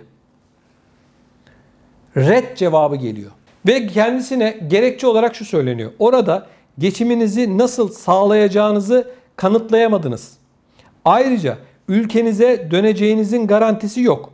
Belki de başka ülkeye geçerseniz gerekçesiyle vize vermiyor. Şimdi Alman yasalarına göre zaten bu hasta olan Uysal İnce'nin zaten bir maaşı var. Yasalara göre eşi o parayla geçinebilir. Yani vize başvurusunda geçimini kanıtlaması, yani oradaki yaşamını nasıl idame ettireceğine dair bir şey yapmasına gerek yok ki. Eşi. Alman yasası söylüyor bunu. Ama keyfi olarak Alman konsolosluğu değerli izleyicilerimiz bu vatandaşımızın, İzmir Başkonsolosluğu bu vatandaşımızın eşine vize vermiyor. Yani Türklerle ilgili artık suyunu çıkardılar. Adam ölüyor. Yoğun bakımda. Karısı diyor ki yanına gideyim diyor. Bunun için vize istiyor. Ne gezmeye gidiyor, ne Paris'e gidecek, ne işte Londra'ya gidecek. Ya atıyorum. Ya böyle bir şey olabilir mi ya? Yani bu insanlara siz vize vermeyeceksiniz de kime vize vereceksiniz çok merak ediyorum. Çok merak ediyorum. Cenazesini almak için mi göndereceksiniz? O zaman da vermezsiniz. Cenaze zaten gelir dersiniz. Uçağın arkasına koyarlar, gönderirler dersiniz. Yapmayın ya. Ya bu kadar keyfi bir uygulama olamaz. Bu insan Almanya'da geçimini nasıl idame ettireceği konusunda yasal bir sıkıntı yok ki. Kocasının maaşı var. Aile olarak da o maaştan geçinebilir. Kanun bunu söylüyor. Alman kanunu söylüyor bunu. Ben söylemiyorum. Gerekçe şu, bakın. Orada geçiminizi nasıl sağlayacağınızı kanıtlayamadınız. Ayrıca ülkenize döneceğinizin garantisi yok. Belki de başka ülkeye geçeceksiniz. Ya ne ülkesi kardeşim? Ne başka ülkesi? Niye dönmesin? Kocası zaten yoğun bakımda. Hangi ülkeye gidecek? Ne yapacak? Paris'e mi gidecek? Amsterdam'a mı gidecek? Amsterdam gecelerine mi akacak gidecek? Kocası yoğun bakımda. 50 küsur yaşında kadın. Başka ülkeye geçebilirsiniz. Aman hörü ince, sakın gitme. Amsterdam'a gidersin. Orada hareketli geceler, kulüpler var, gidersin. Aman yapma. Adam ölüyor. Kocası ölüyor kardeşim. Ya gerçekten bazen sözün bittiği noktaya hani geldik derler ya, öyle bir durum. Rezalet. Yani oğlunu sınır dışı ediyorsun ya. Adam Türkiye'den babası için geliyor. Burada çalışmıyor. Git her gün polisle bak, hastanede mi kontrol et, kaldığı yere git. Bu kadar basit. Niye sınır dışı ediyorsun? Babası belki ölecek, bir daha göremeyecek. Kocası ölecek, kadın bir daha o kocasını göremeyecek. Siz Türkleri neden bu şekilde bir muameleyle karşı karşıya bırakıyorsunuz? Değerli izleyicilerimiz, bildiğiniz üzere Almanya'nın Bremen kentinde para taşıma şirketi Loomis'in bankalara gönderdiği 8 milyon euro ile kaçan 28 yaşındaki Türk kızı Yasemin Gündoğan her tarafta aranıyor. Şimdi bu olayla ilgili olarak bir son dakika gelişmesi var. Polis Yasemin'e bu soygunla ilgili olarak yardım ettiği düşüncesiyle bir kadını gözaltına aldı. Bu paraların karayoluyla Türkiye'ye kaçırılmış olabilme ihtimali üzerinde duruluyor. Yani bu çalınan Yasemin Gündoğan adlı kadın tarafından çalınan paraların şu an Türkiye'de olduğu yönünde polisin elinde bilgiler bulunduğu iddia ediliyor. Bakalım. Yasemin'in Almanya'da aynı zamanda olmadığı, Antalya, Türkiye'nin Antalya kentinde olabileceği yönünde de tahminler söz konusu. Yine Yasemin'in bu soygunu tek başına yapmadığına yönelik de bilgiler polisin elinde mevcut. 8 milyonluk soygunun Yasemin'in tarafından tek başına gerçekleştirilmiş gibi görülse de planlamasında başkalarının da bulunabileceği belirtiliyor. Yasemin'in okul arkadaşları şunu söylüyor: giyim kuşam lükse düşkündü ama saf biriydi. Öyle parlak biri değildi diyerek onun bu işte kullanılmış olabileceğine dikkat çekti. Güler yüzlü milyoner Yasemin'le ilgili izler bir dönemler çalıştığı Oseon 27 adlı nargileciye de çıkıyor. Bölge halkının bir organize çete tarafından işletildiğini söylediği nargileci de Yasemin doğum gününü kutlamış, ağabeyi de orada parti yapmış. 21 Mayıs'ta gerçekleşen soygun öncesi Berlin Spandau'dan bir Mercedes Vito minibüs kiralanmış ve sahte plakalar takılmıştı. 19 Mayıs'taki bu kiralamadan sonra paralar da bu araçta taşınmış. Yasemin paraları nakliye firmasının kullandığı özel çöp konteyneri ile çıkarıp araca yükledikten sonra ve soygun bitince de araç kiralandığı plakalarla yeniden kiraya veren şirketin otoparkına bırakılmıştı. Bu işlerin Yasemin tarafından tek başına gerçekleştirilmiş olamayacağı bir planlama olduğu belirtiliyor. 21 Mayıs'taki soygundan sonra izine ayrılan Yasemin o tarihten beri bulunamıyor. Cuma günü gerçekleştirilen soygun bir sonraki hafta salı günü fark edilmişti.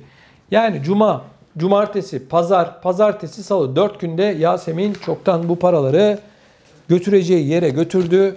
Belki de bindi arabaya, arabayla gönderdi ya da ne bileyim başka bir yere kaçtı. Başka bir pasaportla belki Türkiye'ye gitti. Kapıkule'den geçti. Paraları da arabanın bagajına koydu. Bilemeyiz.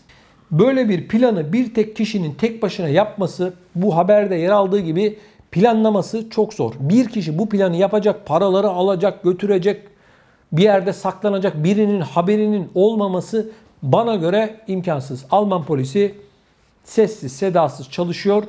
Tahmin ediyorum çok sürmez. Bu Yasemin'i yakalar. Ha şunu da söyleyeyim. 8 milyon euro cebinde olursa Türkiye'de yakalanman da biraz zor olur. Ben öyle görüyorum. Polise bir duyum gider, bir tanesi ihbar eder, bu kadın burada falan, tamam, yakalarlar. Ama eğer para da yanındaysa Türkiye'de çoktan başka biri olmuştur o. Kimlik değişmiştir, o olmuştur, bu olmuştur. Tahmin ediyorum ki değerli izleyicilerimiz, Yasemin şimdi o paraların üzerine yatıyor, böyle çatır çatır paraları yiyor. Çünkü soygun Cuma günü oluyor. Salı günü fark ediyorlar. Yani 3 günde, 4 günde Amerika'ya gider o paralar. Kim bilir nereye gitti? Yasemin 3-4 günde nereye gitti? Polisin elinde bilgiler olduğu söyleniyor ama herhalde sessiz sedasız bir şekilde bu soruşturmayı yürütüyorlar. Bilgisi, görgüsü olanların da Bremen polisine ihbarda bulunması isteniyor. Haberde değerli izleyicilerimiz, polis diyor ki ne olursunuz bize bilgi verin diyor. 8 milyon euro arkadaşlar, çıldırtır. Belli ki çıldırtmış Yasemin'i de. Daha 28 yaşında, ömrünün daha baharında hırsız oldu. Yakalanırsa cezaevine girecek. Herhalde bir 20 yıl daha yatar. Paralar da zaten çoktan bir yerlerdedir ya da birileri almıştır. Zaten tek başına bu parayı, bu organizasyonu 28 yaşındaki bir insanın yapması imkansız. Filmlerde olur bu. Le Casa de Papel'de olur bu yani. Orada bile 20 tane adam var. Yani orada bile olmaz yani. Filmde bile olmaz. 8 milyon euro. Yani hakikaten Le Casa de Papel'de bile olmaz yani. Film, senaryoda bile olmaz.